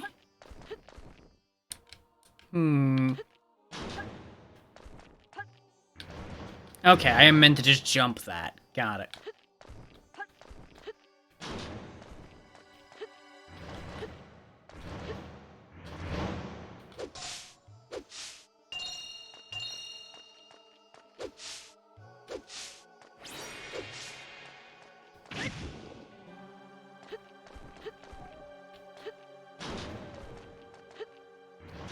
God damn it.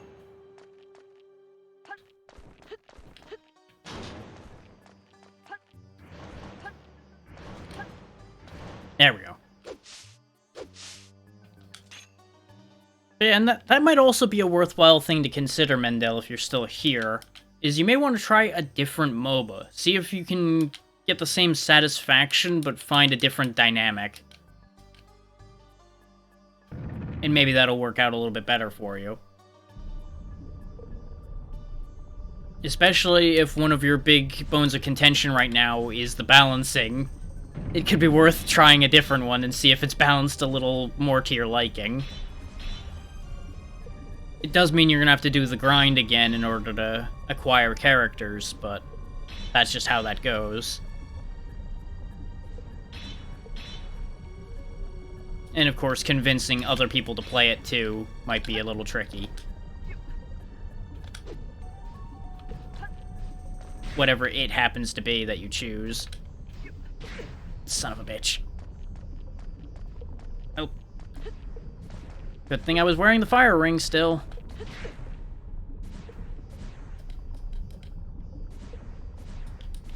I don't know if that platform comes back. I'm gonna wait a moment and see if it returns.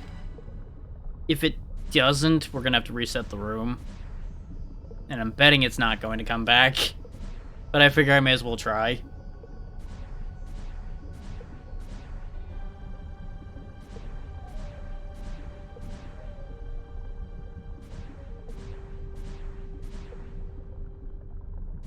Yeah, it ain't coming back. Gonna have to reset. God damn it. I was hoping it would come back because I put the crate on it. I don't think Mendel's offended. I think Mendel's just busy with another match or something, probably.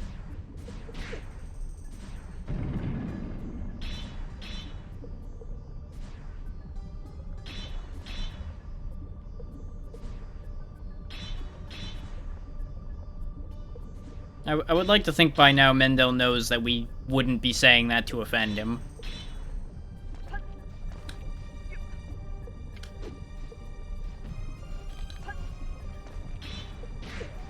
God damn it. the sheer amount of fireballs getting thrown around up there is a problem.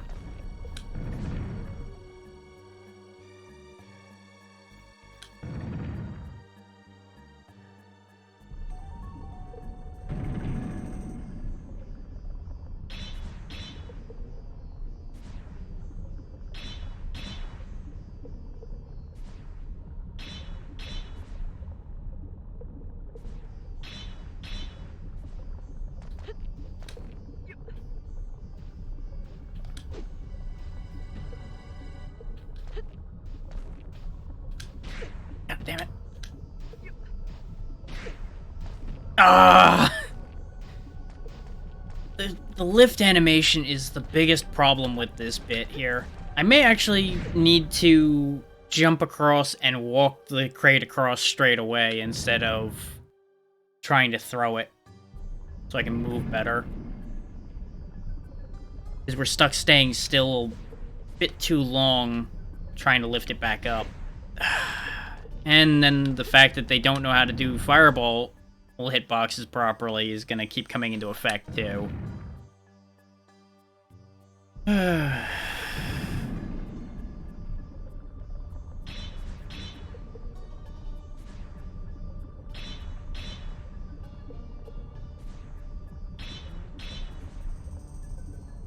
Yes, you know.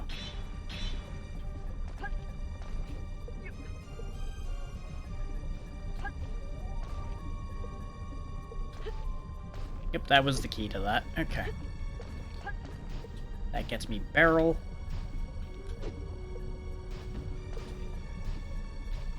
Yes.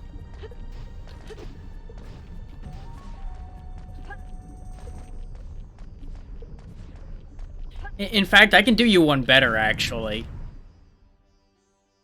In the beta for Heroes of the Storm, I actually got around behind their core such that only a little bit of me was poking out, and I was just sitting there hitting the core the entire time as they ran around the core trying to figure out how it was getting hit. And if they looked close enough, they'd see me. But none of them caught on to that, so I just sat there. Not killing it very quickly. It took forever. But I was just sitting there. Just slowly working my way through it.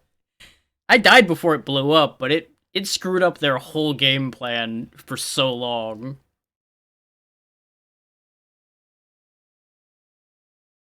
Because those cores do attack back, so it eventually killed me. Because they never found me. Boy, were they probably confused when they saw my corpse pop from behind the core, but you know.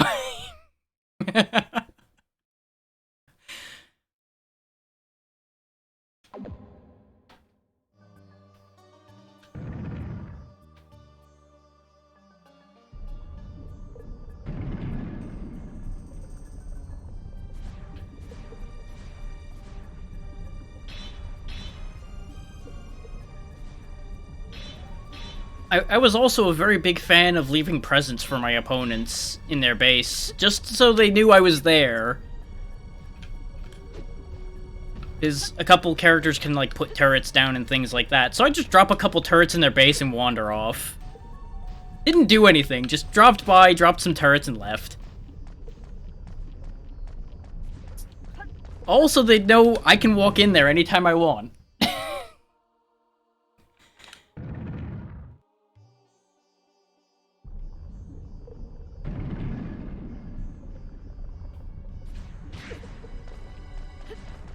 Is the kicker to that is I couldn't do anything with that, but it was just to fuck with them.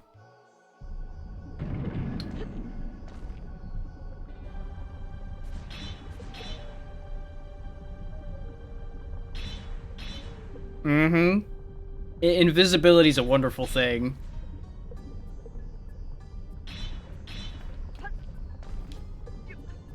Yeah. Now, I'm aware of the character you're talking about. I have not played Dota, personally. At least not aside from very, very little. But I'm aware of a lot of that. That poor support.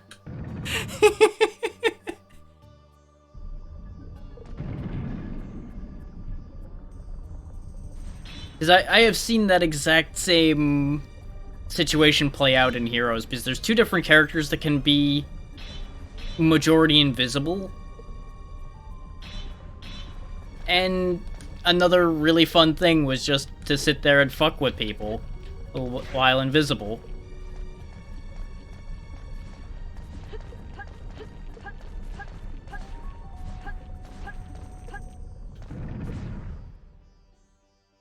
Ooh, I'm sorry, Mendel, that you're dealing with so much nonsense. You might want to just take a break and do non-competitive things for a while just to clean that out.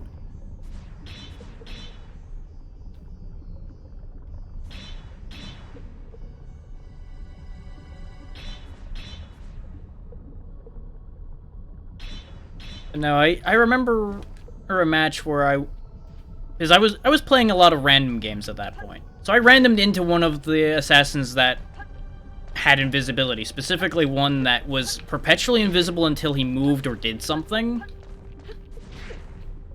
And then he would become slightly less invisible while taking action. So I would just sit in lanes usually, and people would run into me. They wouldn't realize why they couldn't walk past this point. I would just stand in a spot and they'd run into me and be confused.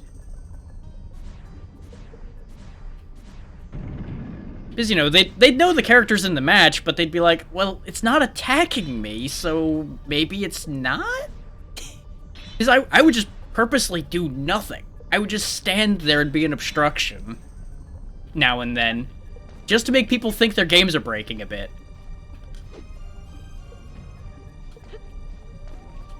It also doesn't hurt that I personally didn't care for those characters that much, as I found them very ineffective a lot of the time. Unless you were super patient, which I'm not.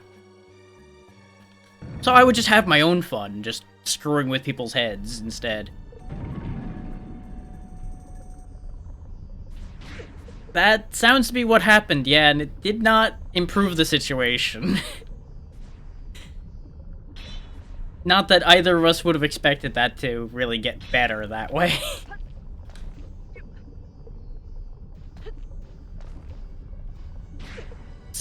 God fucking crates, why?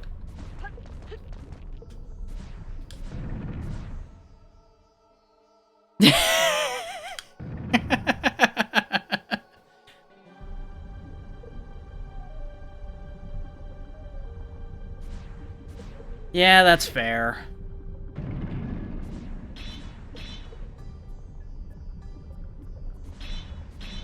Library sharing is a really finicky mess. I keep hearing nothing but problems with that for people. I acknowledge that there's probably no real way around it for you, but it just sucks that that works that way.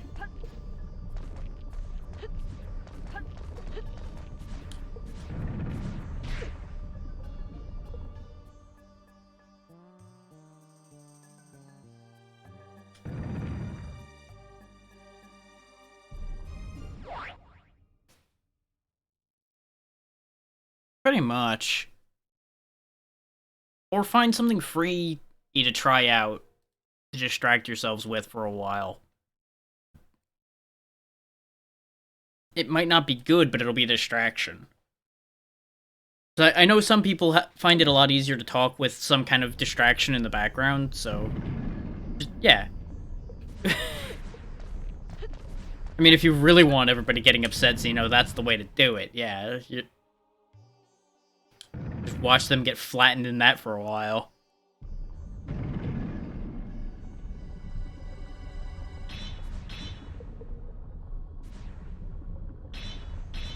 But the point is, there's workarounds for that problem. And it doesn't even have to be a good game that you guys end up playing. Just either just chat like Xeno's suggesting, or just find some dumb thing to have as a distraction in the background.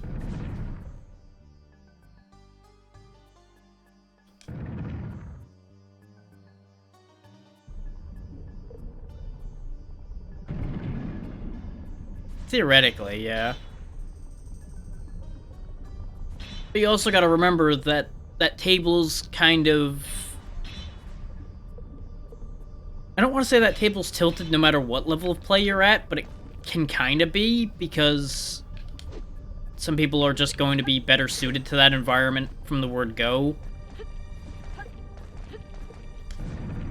So they'll have to contend with that. But you are right that they're not going to be contending with the people who have been learning the whole game backwards and forwards like you're dealing with.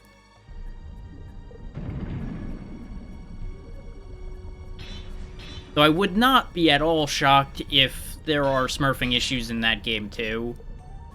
Just so people can escape the matchmaking hell that they put themselves in.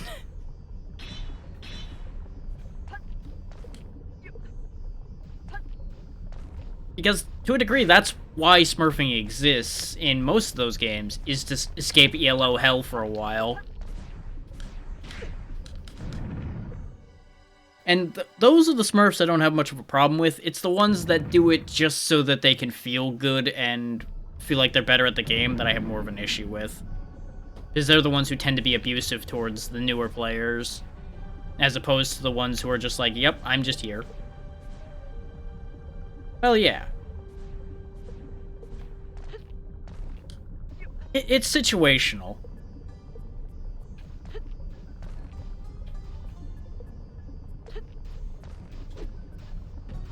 Son of a whore. Oh. Goodbye, barrel. I hope I didn't actually need that barrel. What is the point to this whole endeavor anyway? Okay, I'm supposed to climb up there. Which means I probably need both the box and the barrel to get down here, don't I? Or I Hail Mary throw the barrel at the button up there and hope it does something good. Okay.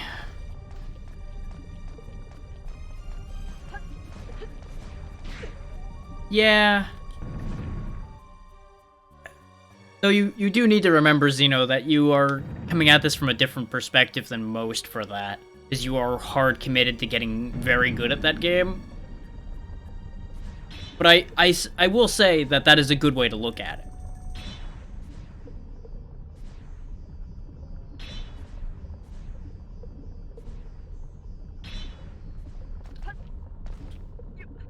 Yeah.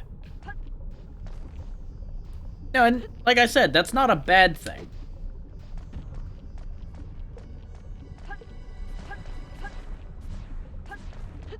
And I'm sure you'll find people that enjoy that as much as you do. It's just going to take time to find the right ones. At least enough of the right ones.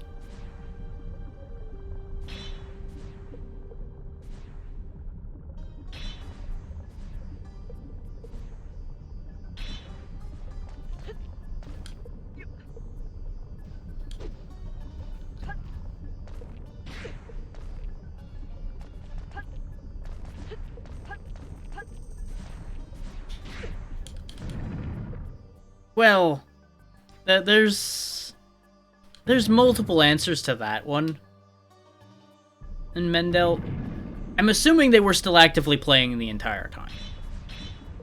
If they were actively playing the entire time, then I have no answers for you for how they could have healed that little and still done nothing, unless they were just getting destroyed. Which, if they were getting focused, they might have just been dead the entire game and couldn't do shit, and I could understand in that situation. But otherwise, then yeah, I don't know what the fuck they would have been doing that entire match. Probably something exactly like that. That right there. That move I just did that accomplished absolutely nothing because the barrel went right back to where it was. Yeah.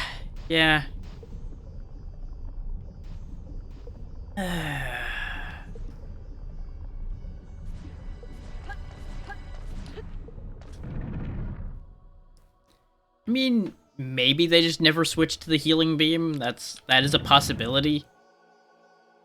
They may have been trying something out and it didn't work out.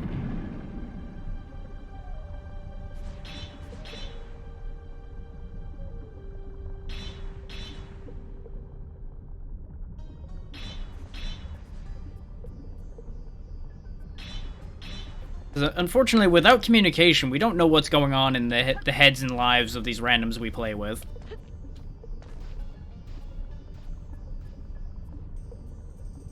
Like, they could be juggling a goddamn cat on their arm and a child and everything like that for all we know.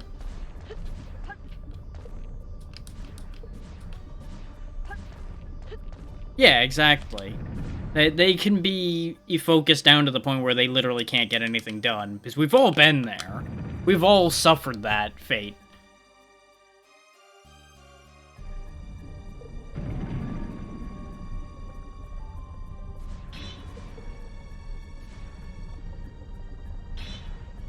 We've all had the, I've spawned, I'm dead. I've spawned, I'm dead. I'm dead. I'm dead. Still dead. Did I mention dead? You know, those lovely games where you are just forever dead. Everybody's favorite.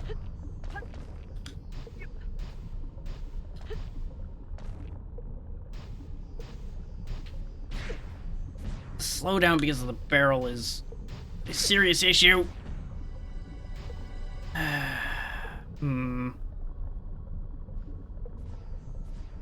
I'm not sure how to handle this path here. Like, it might be that I'm meant to just put the barrel down and then use the barrel as protection, and then climb up on the barrel using the box.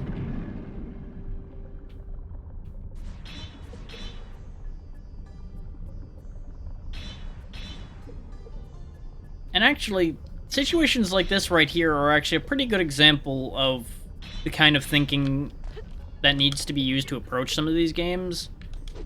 Is, yes, I'm getting screwed over and over again, but I'm learning something from it. But that's because there's something to be learned. Path refinement and things like that.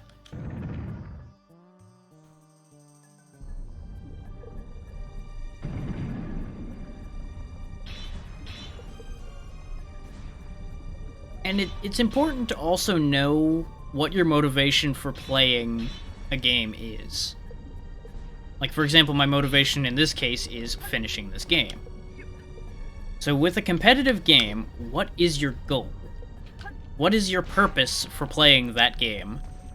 And what makes you continue playing that over, say, doing something else?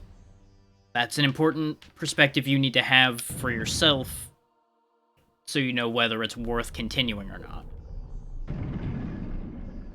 And of course, you know, there's the good old standard of know the value of your own time.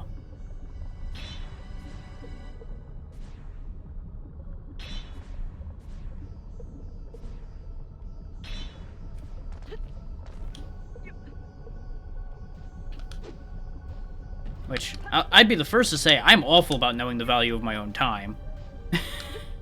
I have wasted so much of my own time.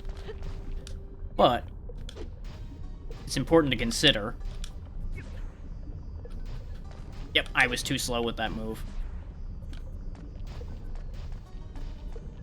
But I think that might be the key, is throw barrel onto platform, jump down, grab box, and get back on the platform.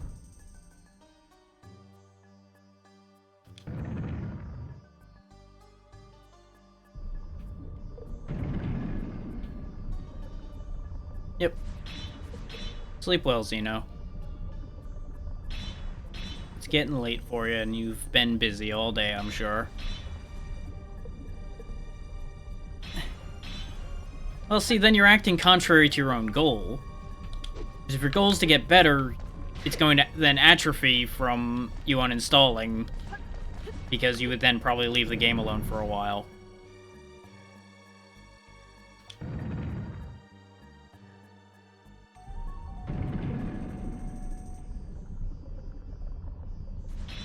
But you would also need to dig deeper on that motivation anyway. Is if goal is get better, then why are you getting better at it? You know, what drives the desire to improve in that specific instance over any other?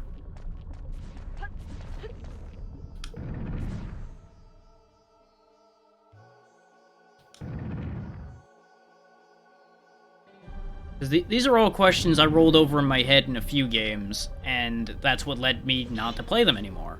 Because I realized my drive was not up to par with the aggravation I was having with what I was doing. So there just really was no value to it.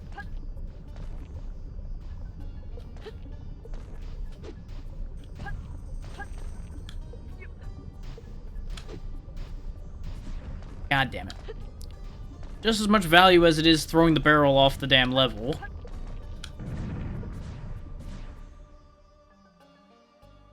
And, like, these are value judgments no one can make for you. Only you can make these value judgments for yourself. We can question each other's life choices all we want, but in the end, it's up to each person to decide whether they're using their time in a way that they're happy with.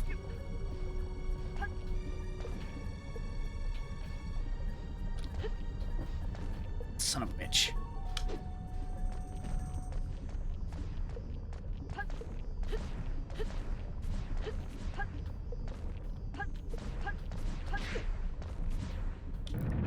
See, and that's fair. That's entirely fair that you'd want something to progress in so you can show yourself some positivity.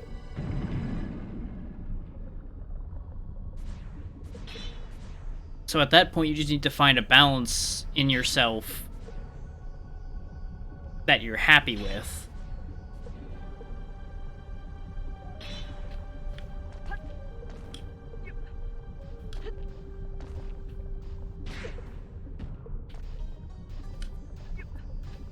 I'm not saying stop playing things that are competitive, but perhaps there's something you can be more competitive at that you'll feel better about.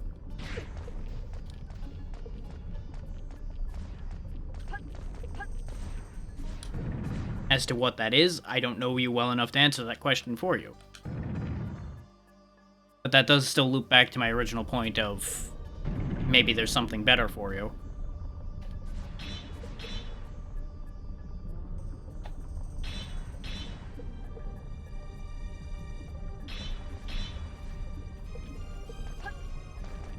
It can come down to a very simple question of, what are you good at? Like, what would you say is one of your defining skills? And then you work from that and figure out what you can do to best suit yourself, while still being able to potentially go into a competitive scene that suits your purposes. So you get that satisfaction of competing without aggravating yourself.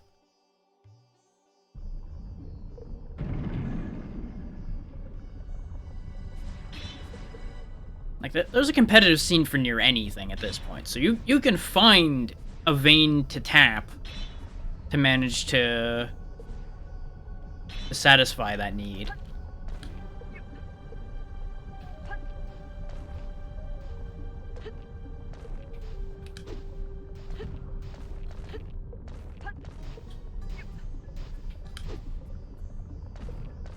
Like, it may not be a particularly competitive game, but that's part of why I play Fall Guys as much as I do, for example, is it satisfies the urge to compete without being a game I feel like I need to try too hard at, because it fits into one of my core skill sets, which is platforming.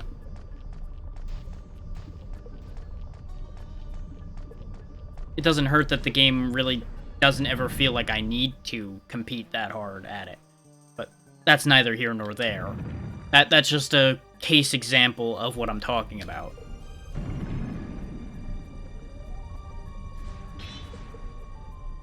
And to a certain degree, all of that can be variable based on the energy you're getting back from the people you are competing on the same side as. Sure, you will get a lot of negative energy from the opposition because, you know, they'll be upset if they're losing, but you can also have positive opponents too, but we don't need to think about that angle of it yet.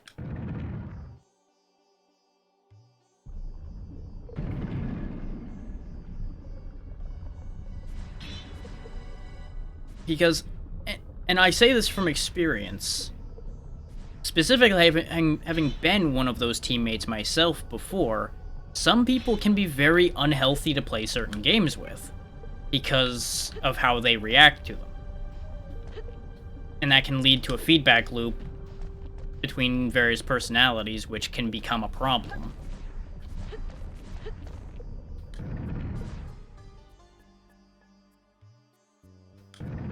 And in a lot of cases, people may not even be aware of how they're feeding off of each other in a situation like that.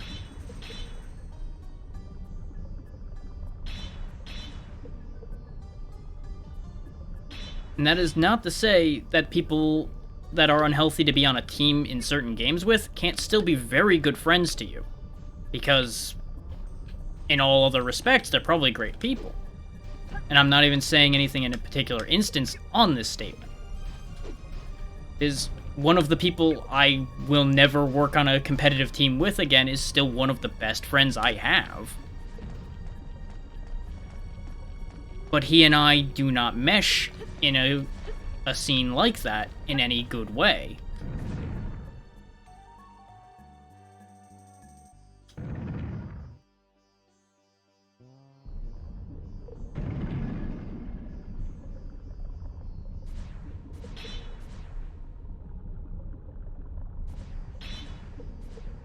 Like, be it on a strategic level, be it on a personal level.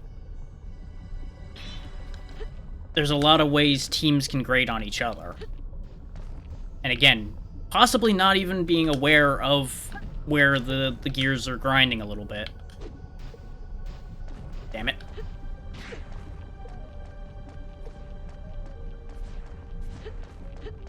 Like, I absolutely kept myself in a bad hole for that for a while. Because of, well, basically loneliness. I didn't have that many people to play games with, and specifically to play that in particular with, so I kept around people that I didn't mesh well with. And we kept feedback looping over and over again like that. Again, not saying that that's your situation, I don't know your situation, but it's something to think about.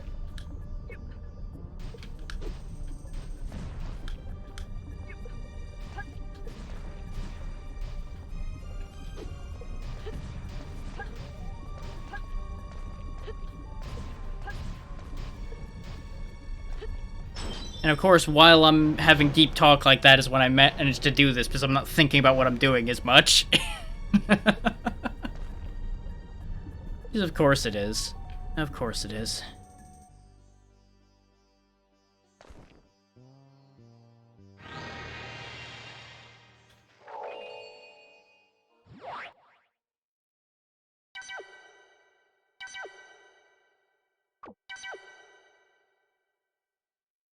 And this is similar advice to what I gave Xeno before with Apex.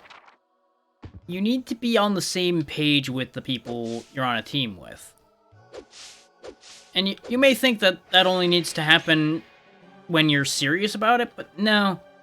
If, say, one or two people are super serious about it, and the rest aren't, on, say, a team of 5, for example, then 3 of them are going to just be playing the game and having a decent time, and those 2 serious ones might be getting very frustrated. They won't say it necessarily. There's no guarantee that they'd be open about that. But that could be a situation that happens. Again, this is personal experience being spoken out here. Because of a disparity I had with some people I was playing with, myself being one of the ones that didn't speak out when he should have, and that led to some issues in the team. Which is, again, why I'm advising people to be aware of themselves and their teams as much as they can be, so that you don't have problems like that.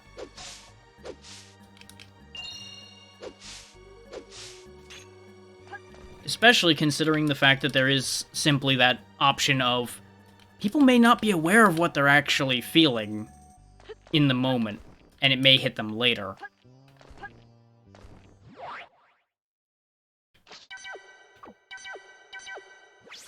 And some people just aren't in tune with themselves enough to really notice at all. But they act on it because they are still feeling it.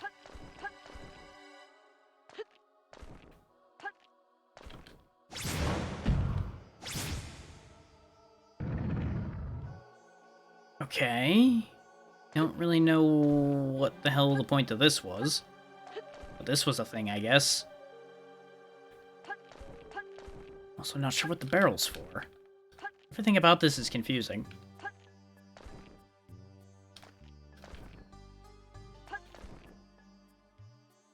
And this was probably deeper than most of the people were here for.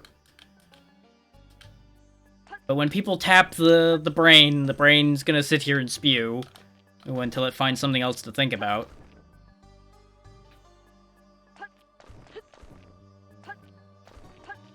So there's your weird look into team dynamics and Drax past and brain, in general.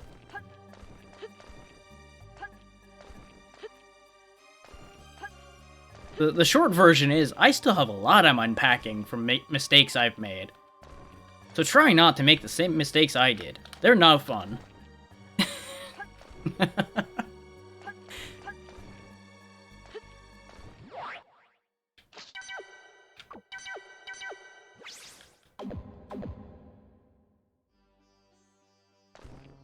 Let's see if turning these back on... Nope, I can't turn them back on. Okay, very good. And there's still this platform here. I feel like this is meant to be like moving across or something. I don't know.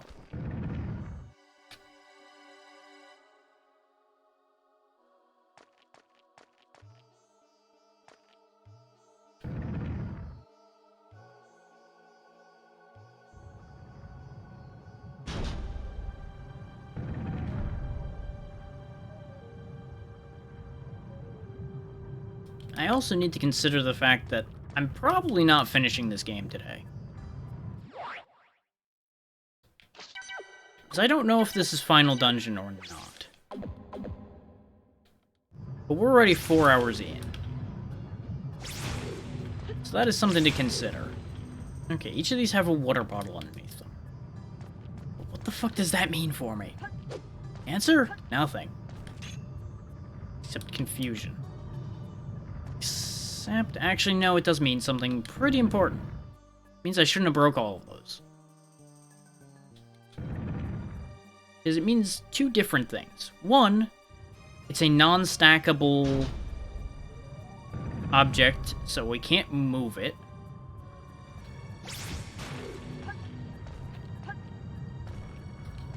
But it's not high enough for me to jump on top of those. Okay. And this, I assume, doesn't open. Yep. Okay.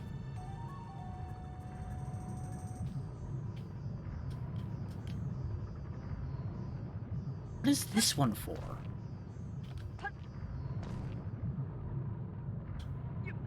It's like, moving this isn't going to do anything, because the second I let go of this, it's going to destroy itself. As shown there.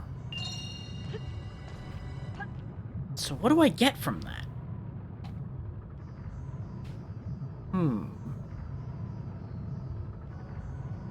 Because the pot is too low, but those are too high.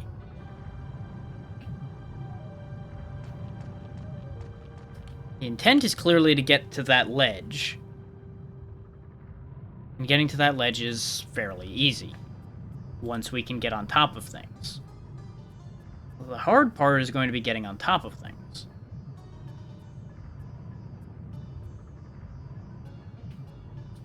Which, that remains a perpetual question. And I don't think these pillars are lower. No, they are not. Okay.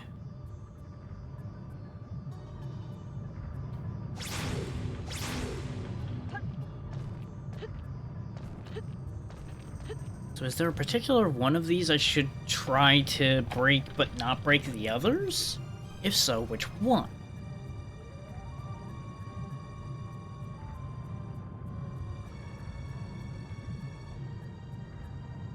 And this is exactly why I was trying to decide whether it was going to be worth trying to finish this today or not. So I was anticipating the latest puzzles to be difficult enough that they were going to take a while. So I'm going to check again to see how close to the end of the game we are.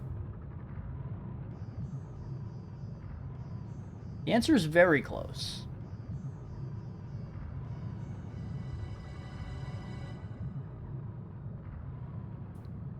not so close that we're, like, at the end.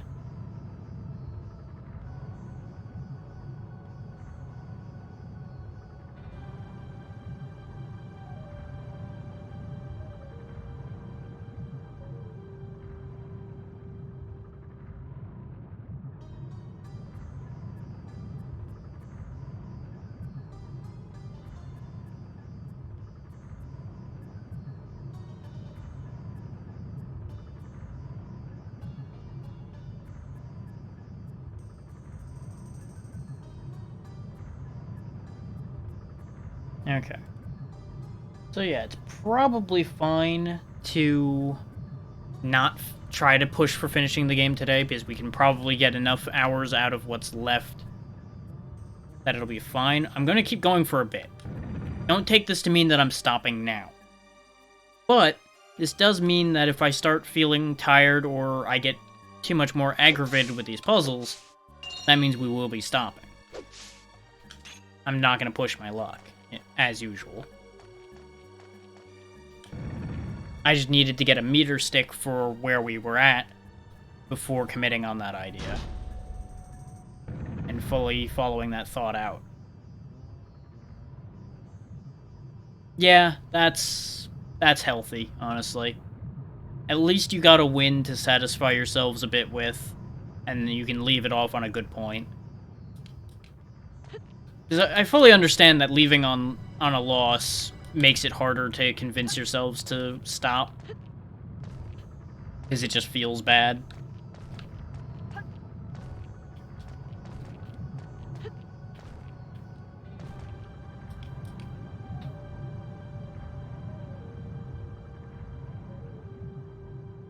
I think I'm better off going the other way.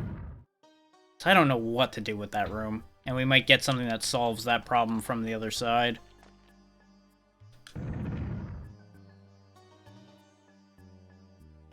Because you would think that other room would be simple, but I have to assume that there's something more complex to that.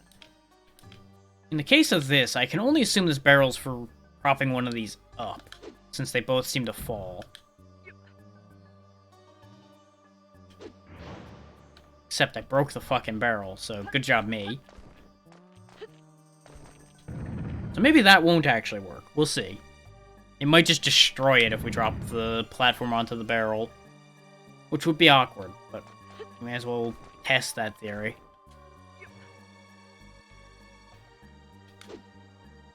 Not far enough. Too far. How about I throw it from down here? Not sure that's good enough. There we go. Now let's see what happens. What happens is I missed the jump. Good job, me. Way to go. I'm so impressed.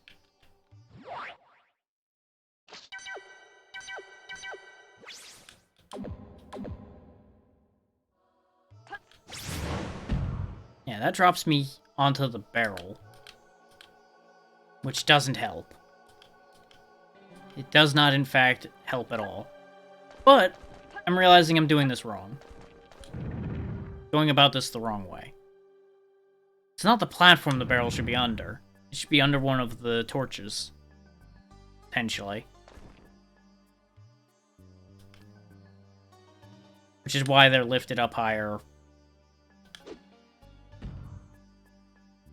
Hi. Hey, Evo. Welcome to Puzzle Hell. Yes, you did. I don't know for how long, because patience for these puzzles is dwindling.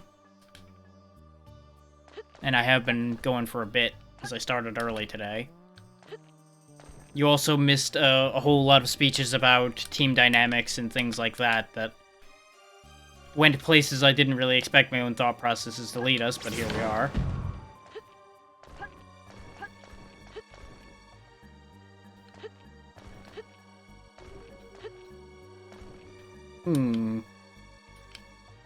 No.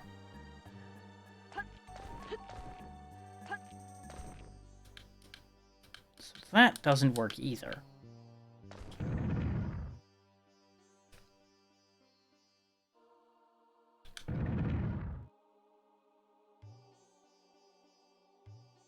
And I took a peek, and next session this game is almost certainly going to be done. Theoretically, today could have been a completion, probably, but with the way some of these puzzles and the ways the dungeons have been going, not happening today. These last few dungeons are proving to be way too long.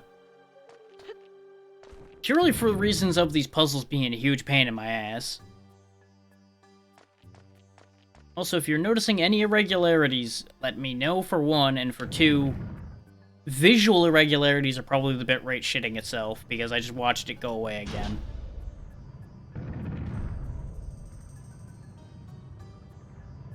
So just bear that in mind. Refreshing is not going to solve all of the problems anymore. Because I can only assume Twitch is still having a grand old time. So, the other room doesn't make any sense. This room still doesn't make any sense, because I can't move these water jugs without breaking them. So it's not like I can just build something to get out of here. Otherwise I could just reach that, hit it, break that open, and be good.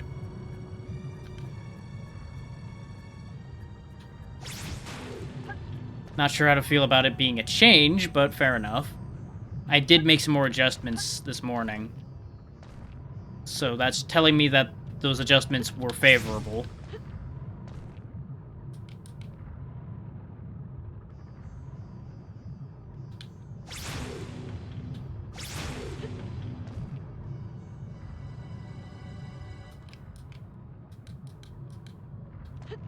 Because, you know how it's been. Just constant adjustment, adjustment, adjustment. Something will eventually behave itself proper. Why are all of these filled with water jugs? So they can't land on each other. They can't land on the ground. So moving them is not an option. So I can't, like, slide them across the floor, even though that would make sense. And since they are breakable pillars, I have to assume breaking them is important. But I don't know why. So we already tried the plan of break one on the end and then move across. But these are too high for you to jump from a pot onto them. So what is the trick here?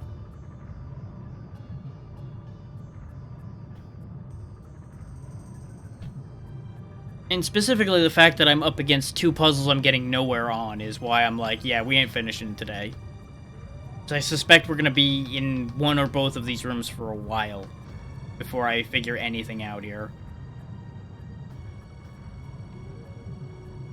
So there's also presumed to be a significance to the fact that there's 3 of these pillars. And that there's a extra water jug. But why? That's the question on all of this, is why any of this? This room makes no sense. Because I can't go through this door. Because that's what the button is for. Wait, no. I think I just thought of something. Uh-huh. Sublimely simple.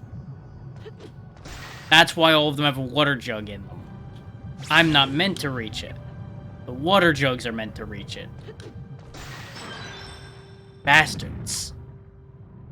And that's why there's an extra one, is in case you miss. You bastards.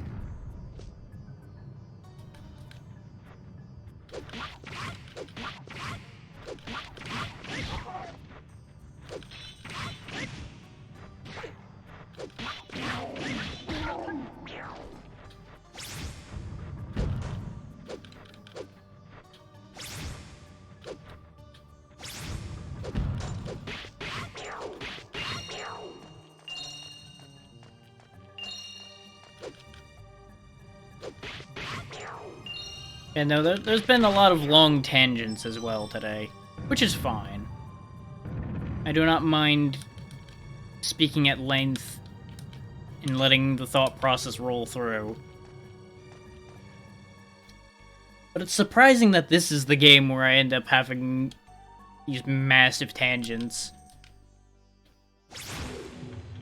I'm Empty. Barrel. Box. Barrel. Okay. I need to get up there. So I need to leave the empty one intact, probably. To use as a foundation to climb up. And I need that extra box. So all of these can break, just not that one on the end. This is a case if we do a bit of that, but we need the box in order to get the rest of the way up on top of the last barrel, which would be going up there once we're ready for that. But that involves me getting that goddamn box down. Which means I'm gonna have to mess with the mojo we got going here. Oh, except that's... I know what I did wrong. Hang on. We need to reset one more time. We need to free the at right-hand barrel, but not first.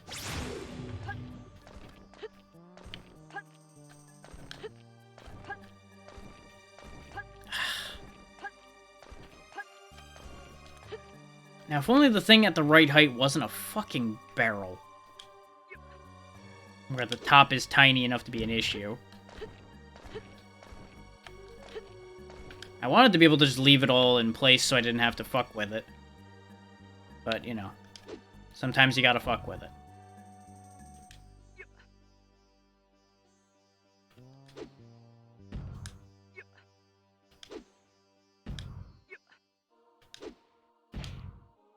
And as far as the bitrate thing goes, I may also need to acknowledge that Twitch might just be lying to me.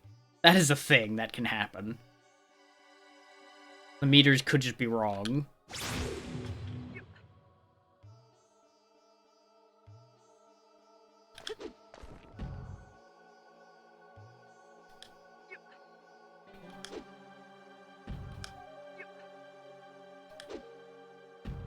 Oh yeah, it just went back to excellent as well a moment ago.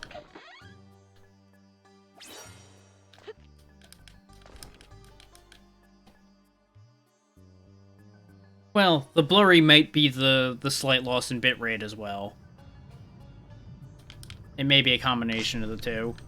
Because I'm not saying it's going to bad bit rates where it's, like, gonna fall apart. I'm saying it's just slightly degrading. So it's probably like stepping down a quality level to compensate.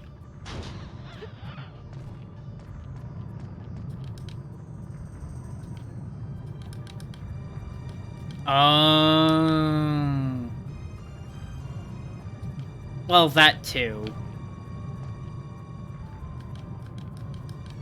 The only reason I say that, and it's probably the bitrate, is because it is not actually blurry at all on my end, either on the capture or on the game screen. It's got some jagged edges, but there's nothing blurry, necessarily. So it is either, as you said, the size or the bitrate, or both. Okay, so we got this boy sliding back and forth. What happens if I just drop the block on him? Nothing. Okay. But that works, actually. That's the kicker. Right here. I need to drop it on him and then get around quick enough. Go, go, go, go, go, go, go, go, go. Because this allows me to reach the button. There's a lot of timing puzzles in this dungeon. Which is fine. Mostly. Okay. Break that. I'm on top of that. Now.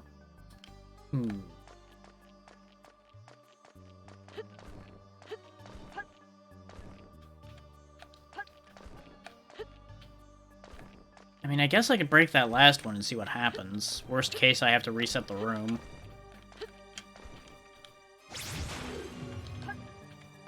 Okay. That's a hell of a jump to be asking me to make. have questions. Son of a bitch.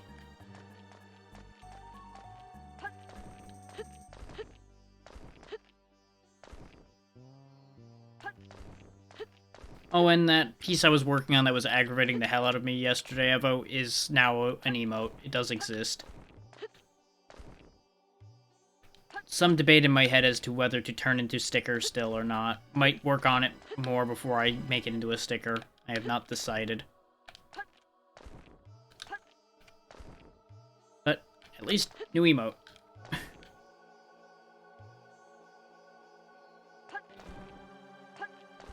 Not that one, but yes, that exists. I need to update that one. As well as a bunch of the other ones. There's about 1,000 work in progresses. Yeah, that's why I need to update it, because in its current form, I don't think it's enough to be a sticker. It'd be pretty basic. But once I make it the right size and refine some detail on there, I think it would be a good sticker.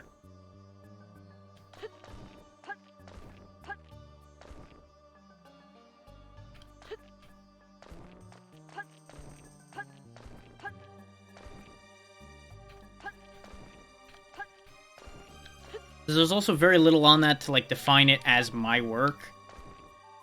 If that makes sense. Because it's just a bomb with a face on it. That's not really much of anything defining.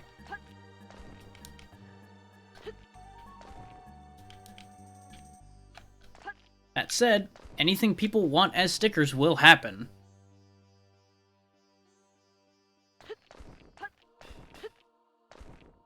Yeah, just... I don't know how to feel about selling a super simple sticker for the price that I have to charge in order to get anything out of it. That I suppose is the more realistic angle of that. 'Cause I want people to be able to get value for their money. Which, if people enjoy it, that adds its own inherent value to it, don't get me wrong. And that's not a judgment call I can make for people. That's a judgment call they need to make. But I can present a high enough quality thing to start with that it's easier for them to make that judgment call.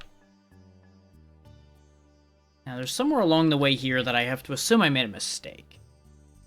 Because that jump doesn't seem physically possible. It's close, but not doable.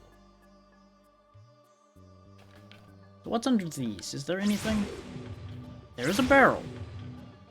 Okay. Okay, hang on. I think I figured this out. This is gonna look a little weird, but I think I've got this now. I think I understand. I need this barrel. This barrel comes with me.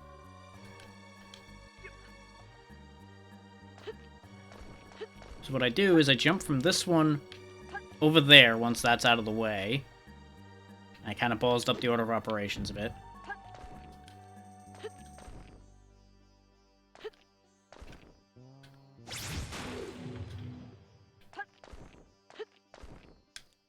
There's also the question of, is this jump physically possible? The answer is no, but I think I can throw it over there and then jump after it. And that'll work. But we'll figure that out once I clear the path.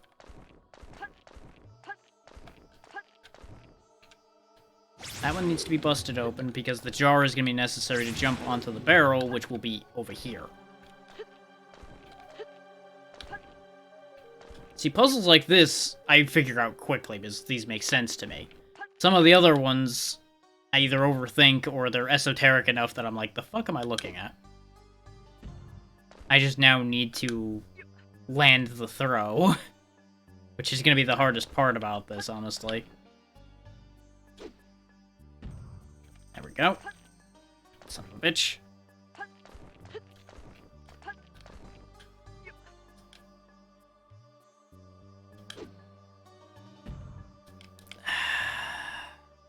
I'm probably better off diagonal throwing straight to that one, honestly, rather than having the extra step. Mostly because an extra step could easily mean I fuck up.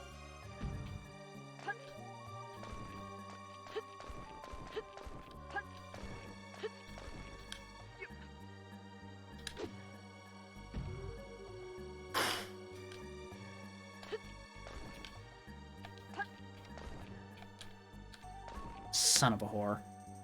Now we have a different problem, though. The barrel might be too far to the left. That might actually be an issue. The extra height might be cancelled out by the barrel being as far left as humanly possible. And the only real solution I have to that is fucking with it some more.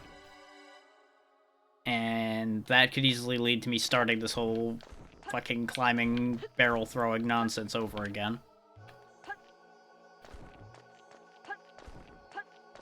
But for example, just how long it's taking me to solve these handful of puzzles is what's telling me that stopping between this and the rest of the last few bits here is going to be smarter than trying to rush through. Because short of resorting to a guide, I don't think we're getting through most of these puzzles particularly quickly.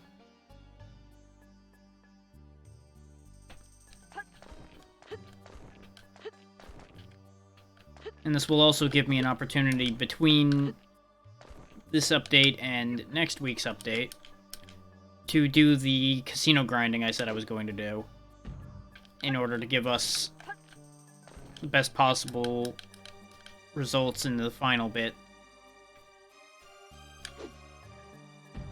There we go, that's a bit cleaner of a landing. That should be a bit easier. Landing the jump is still going to be a bitch.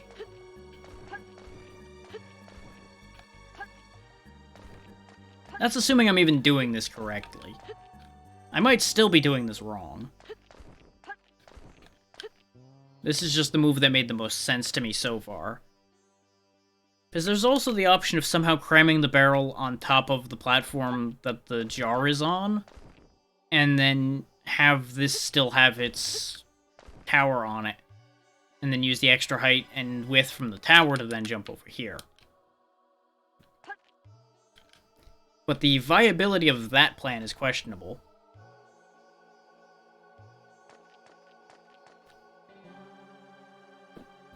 Not so questionable that I'm not going to try it.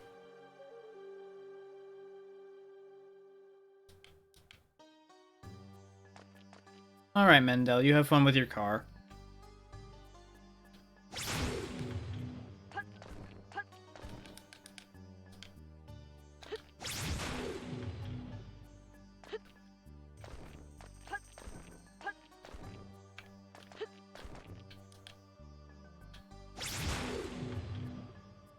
I feel that.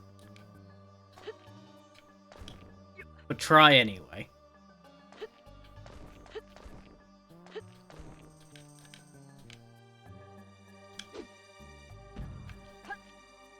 Son of a bitch.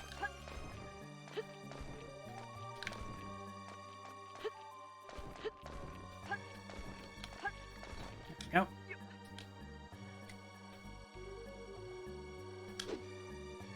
Ha!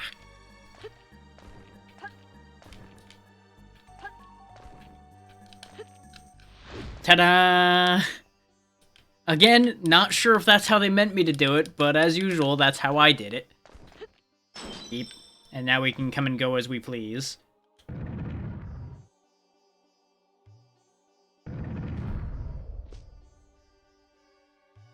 Oh, great.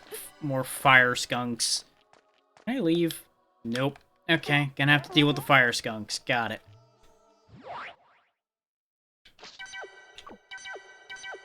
Let's try this one since the other ring wasn't doing that much damage to them. Well, that does okay damage. Oh! I can set off their gas clouds to hurt them more. Okay. That's actually kind of neat. I wish I had figured that out sooner. That makes these infinitely less awful to deal with.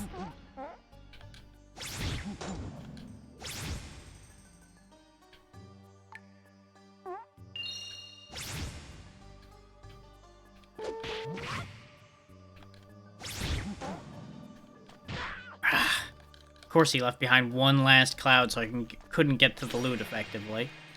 Fuckers.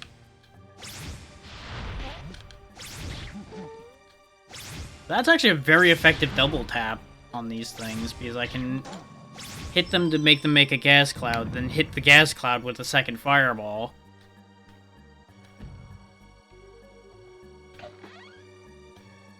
$100 gold, though, huh? And of course that was a trap. Of course it was. And now it's worse in here because now there's fucking bugs.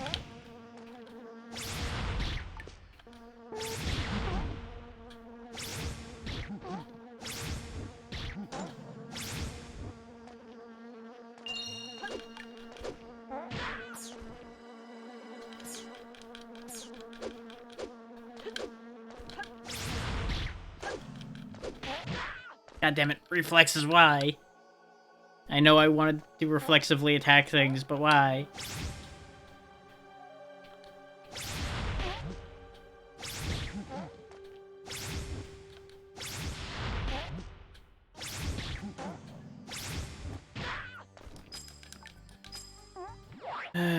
One of these days I'm gonna die to the camera again, and I'm gonna be upset. And that day might be coming up soon. Burn for your sins, you bastard. Is he gonna spawn another box? It is. Is there more money in it? There is. You have my attention.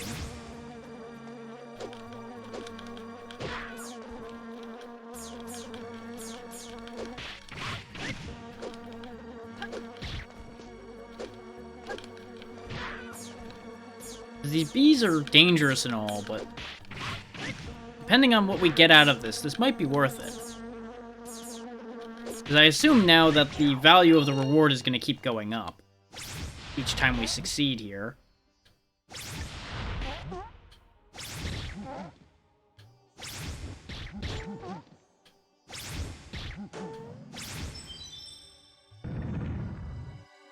We took a bit of damage, but we didn't, like, get killed.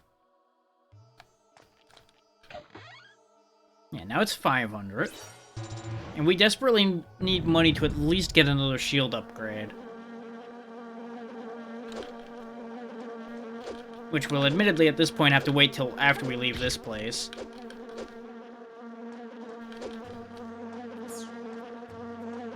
Okay, so there's 4 bugs now. Okay. I'm going to advise everyone to shield their eyes, because I'm going to deal with this problem in the expected manner. Specifically, I'm going to blast them. Chasing these things around is going to be a huge pain in the ass.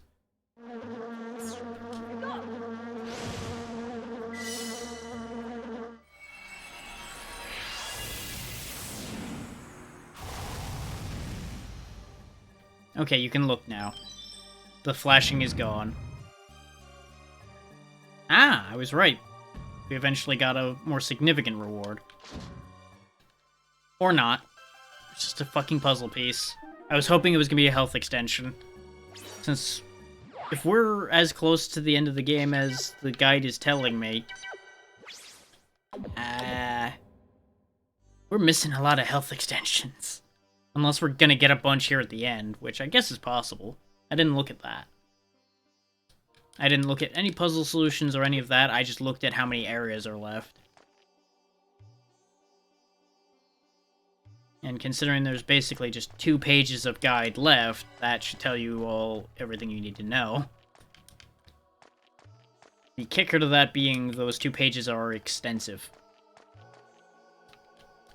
Which is why I'm like, yeah, no, we're not going all the way through all of it in one go. No, no, no, no, no, no. But that path has ended out, at least.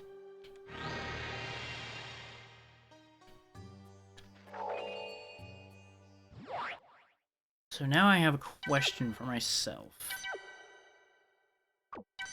Do I wrap up now, since we're at a convenient save point, or do I try to push through the rest of the ruins here?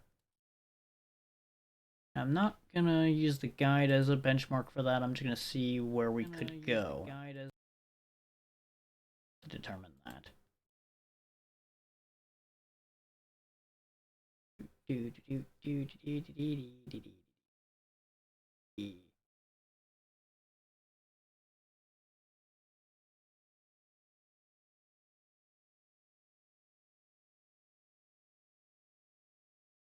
Ah yes, thank you Twitch for giving me a discount to TurboTax. Hooray.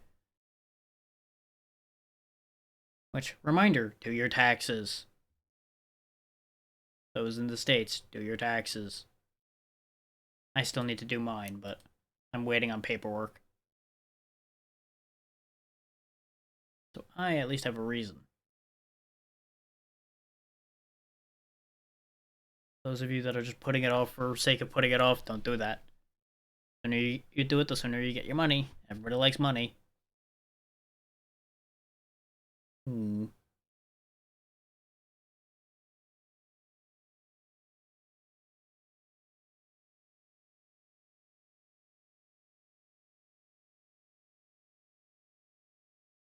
So I added more people, yet again, to my list. And either they don't stream on Mondays, or I'm at just off of timing, because I purposely hunted down people that were active in the right time frame, but again, most of them didn't have schedules up, so I don't know when they would or wouldn't be doing something.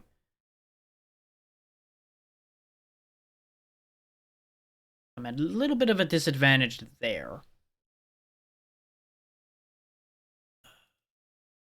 But it's looking like they are either not live today or not live yet. So what I'm thinking I'll do is I'm going to hold out a little longer. That's also possible.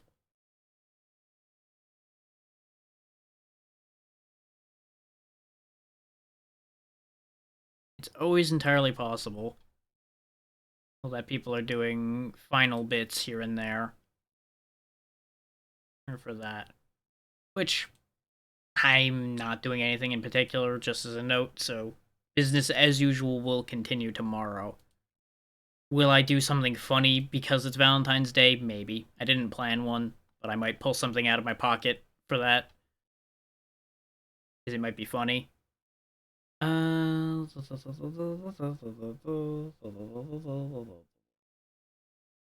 we'll keep on for a little bit longer.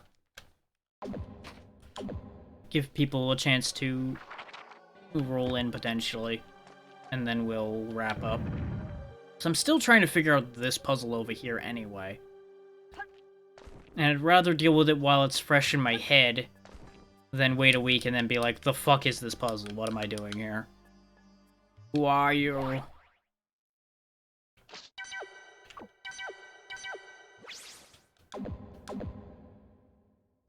So let's see. Knock those down. It really does seem like it would be a simple matter of just placing something in such a way to extend my jump to get over there. But putting the barrel, for example, underneath this one doesn't work, because we then don't land on it right.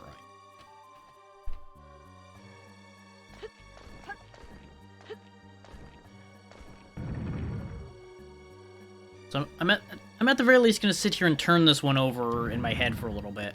If I don't figure something out quickly, I may still take whatever I've got in front of me and go with it. Like, there's also the option if I bring the barrel up here. But I don't think I can actually get on top of the barrel up here without knocking something down.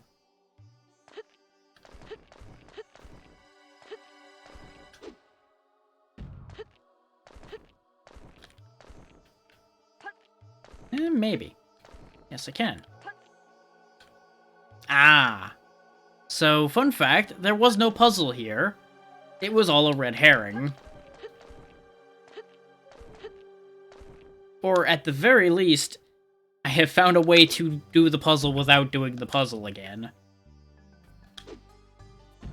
It's always impossible to tell whether I've broken something or if this was just a sneaky solution. But at the very least, we're across, and that's what matters. Right, the door's not open, though. Okay. Solution. Easy solution. Because we have to knock one of these platforms down to trigger that, I think. I think is what I did last time when we opened the door. I knock that down, I walk over here, put that one out, and we're fucked. Okay, never mind. Problem. Solution is not sufficient for problem. But, hang on, I might be able to be cheeky. Jump across.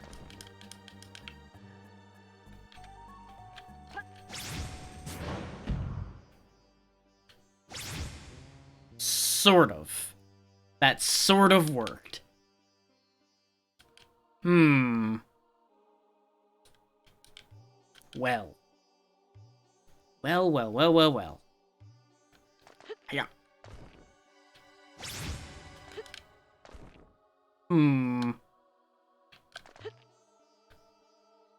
Okay, if I put the barrel close enough to the edge, I might not need any of these at all. So I almost landed that.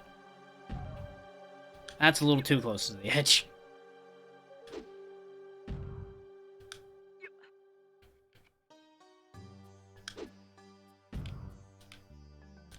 Sure, we'll try that.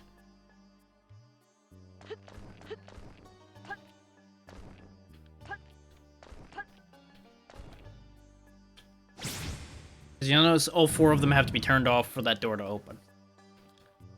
Which I remembered, but didn't really think about, because I was like, maybe I'll get lucky. We'll figure something out on the way. And the answer is that is super close. But I don't know if that actually is gonna work.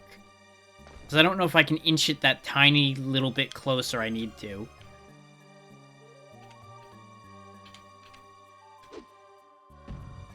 Nope, that's closer to me now.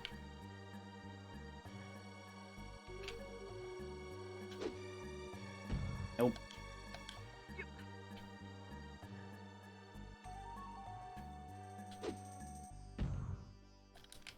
I don't think that's actually farther along at all. We can try it, I guess.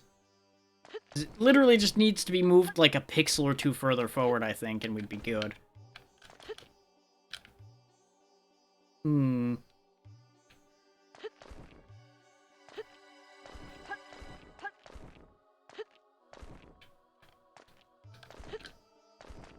suppose there's also the very real question of, can I, like, land from up here? No. If the barrel was there, I wouldn't be able to land on it from up there. I would lose too much height trying to get that far. So that's not a viable answer either.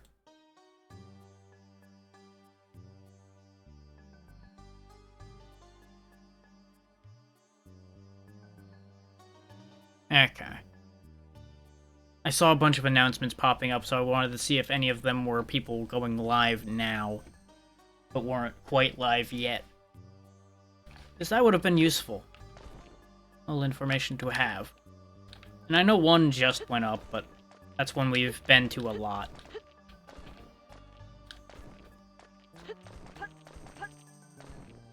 And the whole point to me adding new people to the list was so we could hopefully see somebody new today. Of course, God forbid any of my plans work.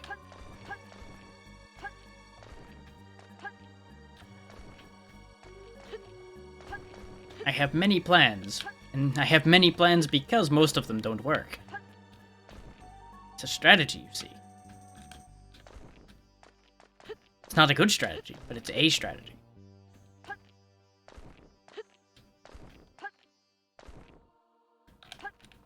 There we go. We've successfully beaten the puzzle. Whether that's the way it's supposed to have been beaten or not, I don't know. Oh, joy. Oh, fuck me. Let's save before we fight that, shall we? Because I don't want to lose the fact that we did that puzzle to getting jabbed by a billion bees.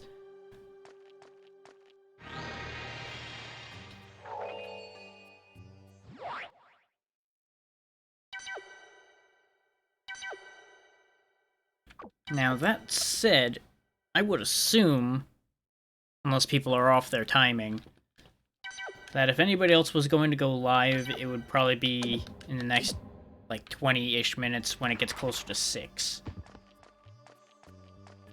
So I would assume most people would either be going on the half hour or the hour, rather than just randomly. But of course, setbacks happen and people are running late, etc. So that's always an option.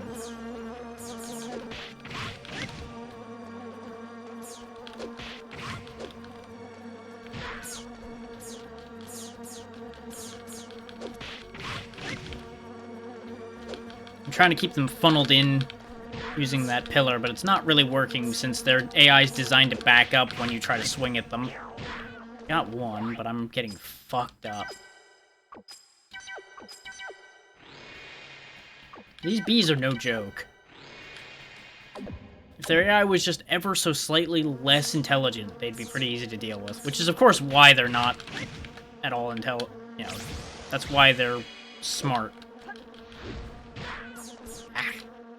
Just so that they can actually be a viable threat, since they're so late in the game.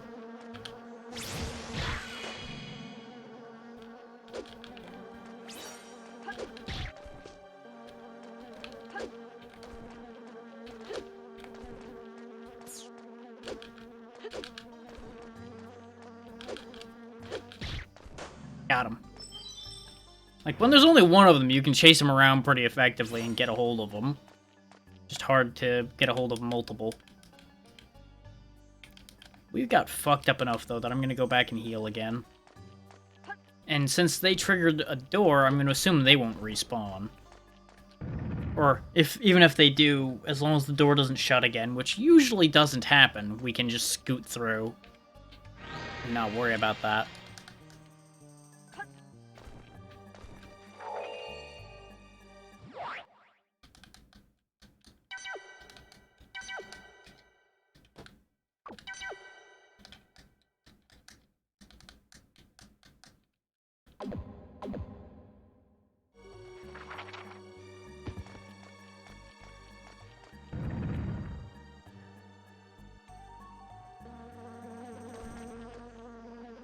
Blanked out enough that I just walked off there. Great.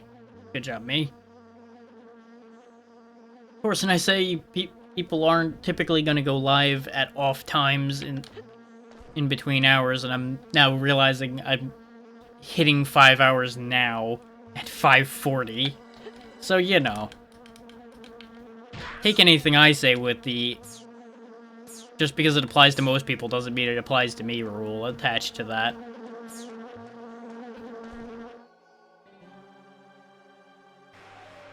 So I, as always, do things my way rather than the sensible way or the normal way. Okay. Okay, this room is weird. Those are gonna try to pull me off the bridge and kill me.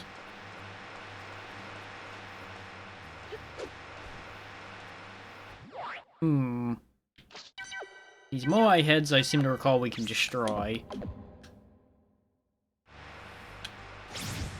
No, we can rotate them, though. So what the fuck does that do for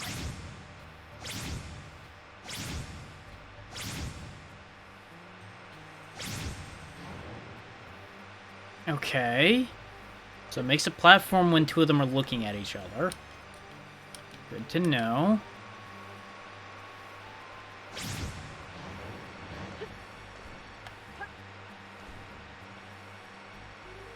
Oh, I don't like this.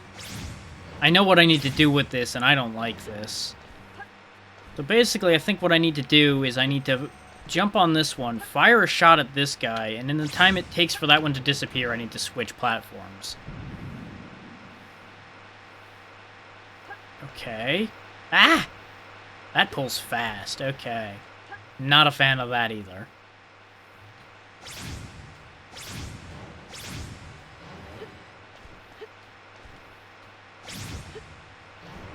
Now that this is lowered, I don't actually need to do the rotation. Got distracted for a split second, and that was enough. Yeah, we can jump from the platform when it's facing this way to where we need to be now.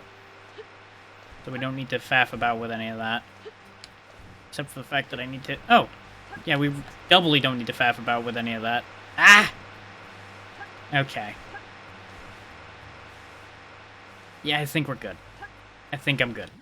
I think I'll deal with this next week. But we got one more puzzle in, and that's what I really wanted, was to not have to deal with that puzzle that we were staring at fresh tomorrow, next week. Why was I going to say tomorrow? I have no idea. I could do this again tomorrow to finish the game. Maybe I will. Who knows? I could do that. That is the thing I could just pull out of my back pocket suddenly.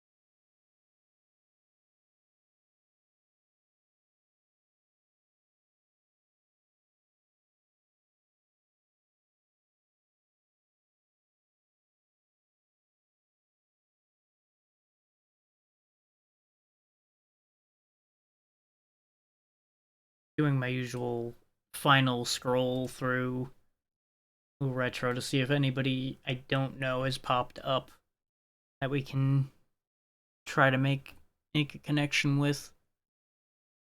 Not getting too impressed with what I'm scrolling through, though. I'm seeing some weird, but not the good kind of weird.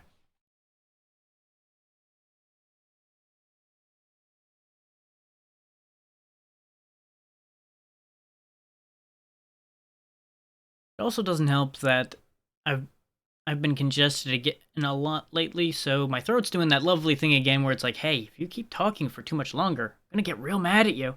Hey, here's your warning. Hey, it hurts now. Aha. So you know, that's great.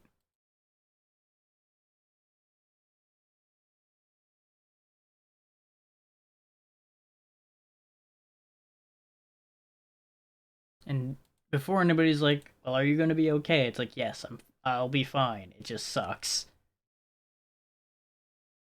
And it's going to suck for a bit. And then it'll be fine again. This time of year, it's going to happen a lot.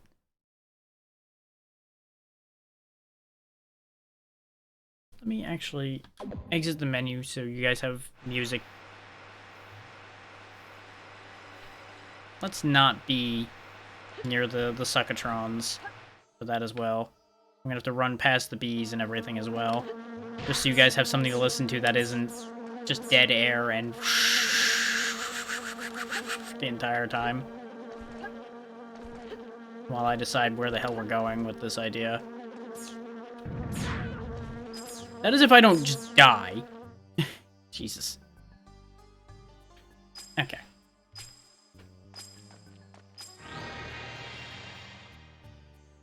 If I actually went and grabbed music, I could have put music on instead, but doesn't matter. Now at least there's some background sound.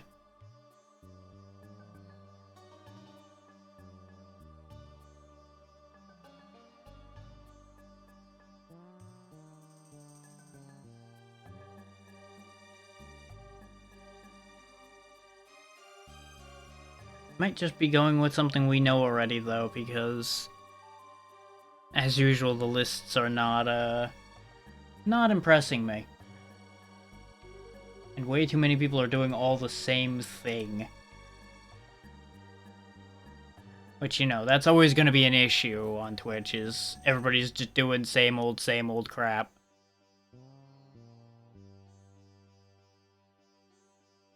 Which, don't get me wrong, a big chunk of watching somebody stream is watching the streamer, not what they're doing, but there's only so much of the same things over and over I can do.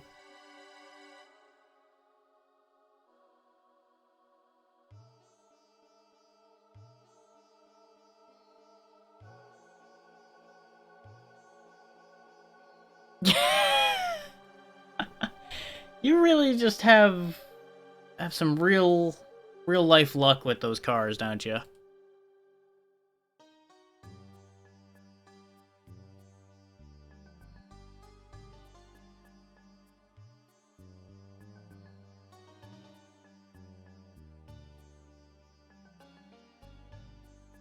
Hmm.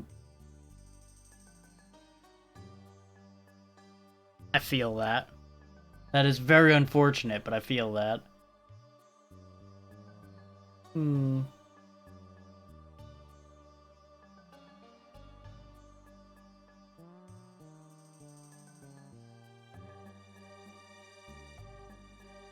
I could visit one that we've visited recently. I could visit a complete left field one. Got some choices on my own table here. I just need to decide. As long as you don't end up having to spend all that money to get a car that works, sure. I feel like that's the risk, is the money has to go into something that actually gets something done.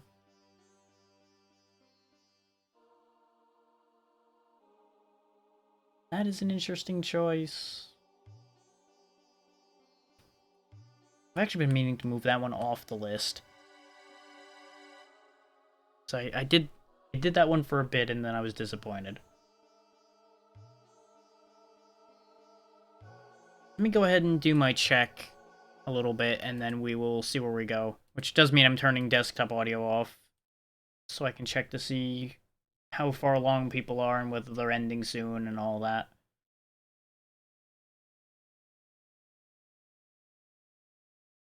And of course, double checking audio setups before I send you guys to them.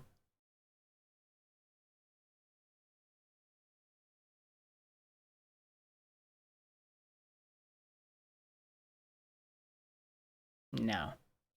That's a no. That's like an immediate no. All right now.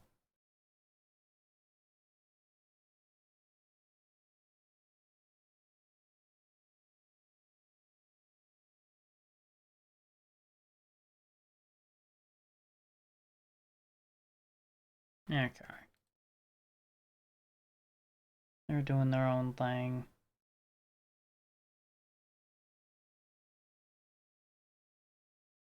Hmm. Remind me, who are you and what are you doing?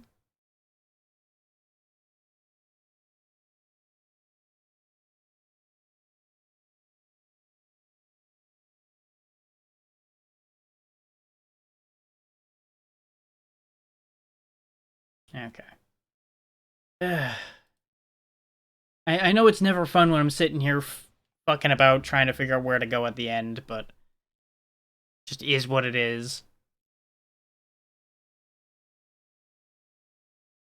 Because there's always this weird split of, I have a lot of choices. Now I don't have any choices.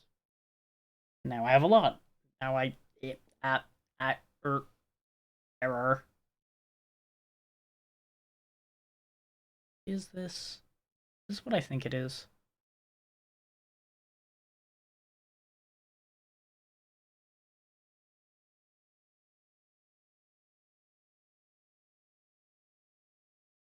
Okay, that is what I thought that was.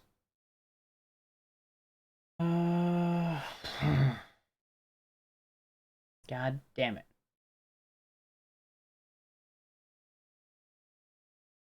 Yeah, fuck it. We'll go with my first instinct. We haven't seen them in a while anyway. And they're usually pretty good. Okay, so thank you for taking the time to be here, especially those who were patient enough to wait while I fiddled about and tried to decide where the hell I was taking things. Tomorrow is going to be something. I still need to determine what I want to do, if I want to do anything in particular, because it's Valentine's Day, either as a joke or just as a fun thing. I don't know. And of course, the usual Wednesday's nothing. Thursday, I need to figure out a new thing for, because Wayward has kind of hit a wall, and I'm kind of over that. Thank you for that, Mendel. I do have a couple things in mind that I could potentially do for Thursday. I'll keep those as a surprise for now, mostly because I haven't committed any of them completely. So I don't want to promise one thing and then change my mind and do something else. Friday, as you saw earlier in the chat, me and Xeno need to figure out what we're doing for Friday. Something will come up with that eventually. It'll be fine.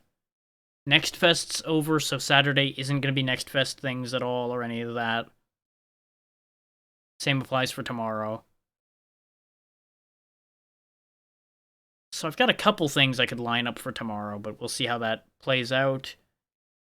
Keep an eye on the merch store that is here.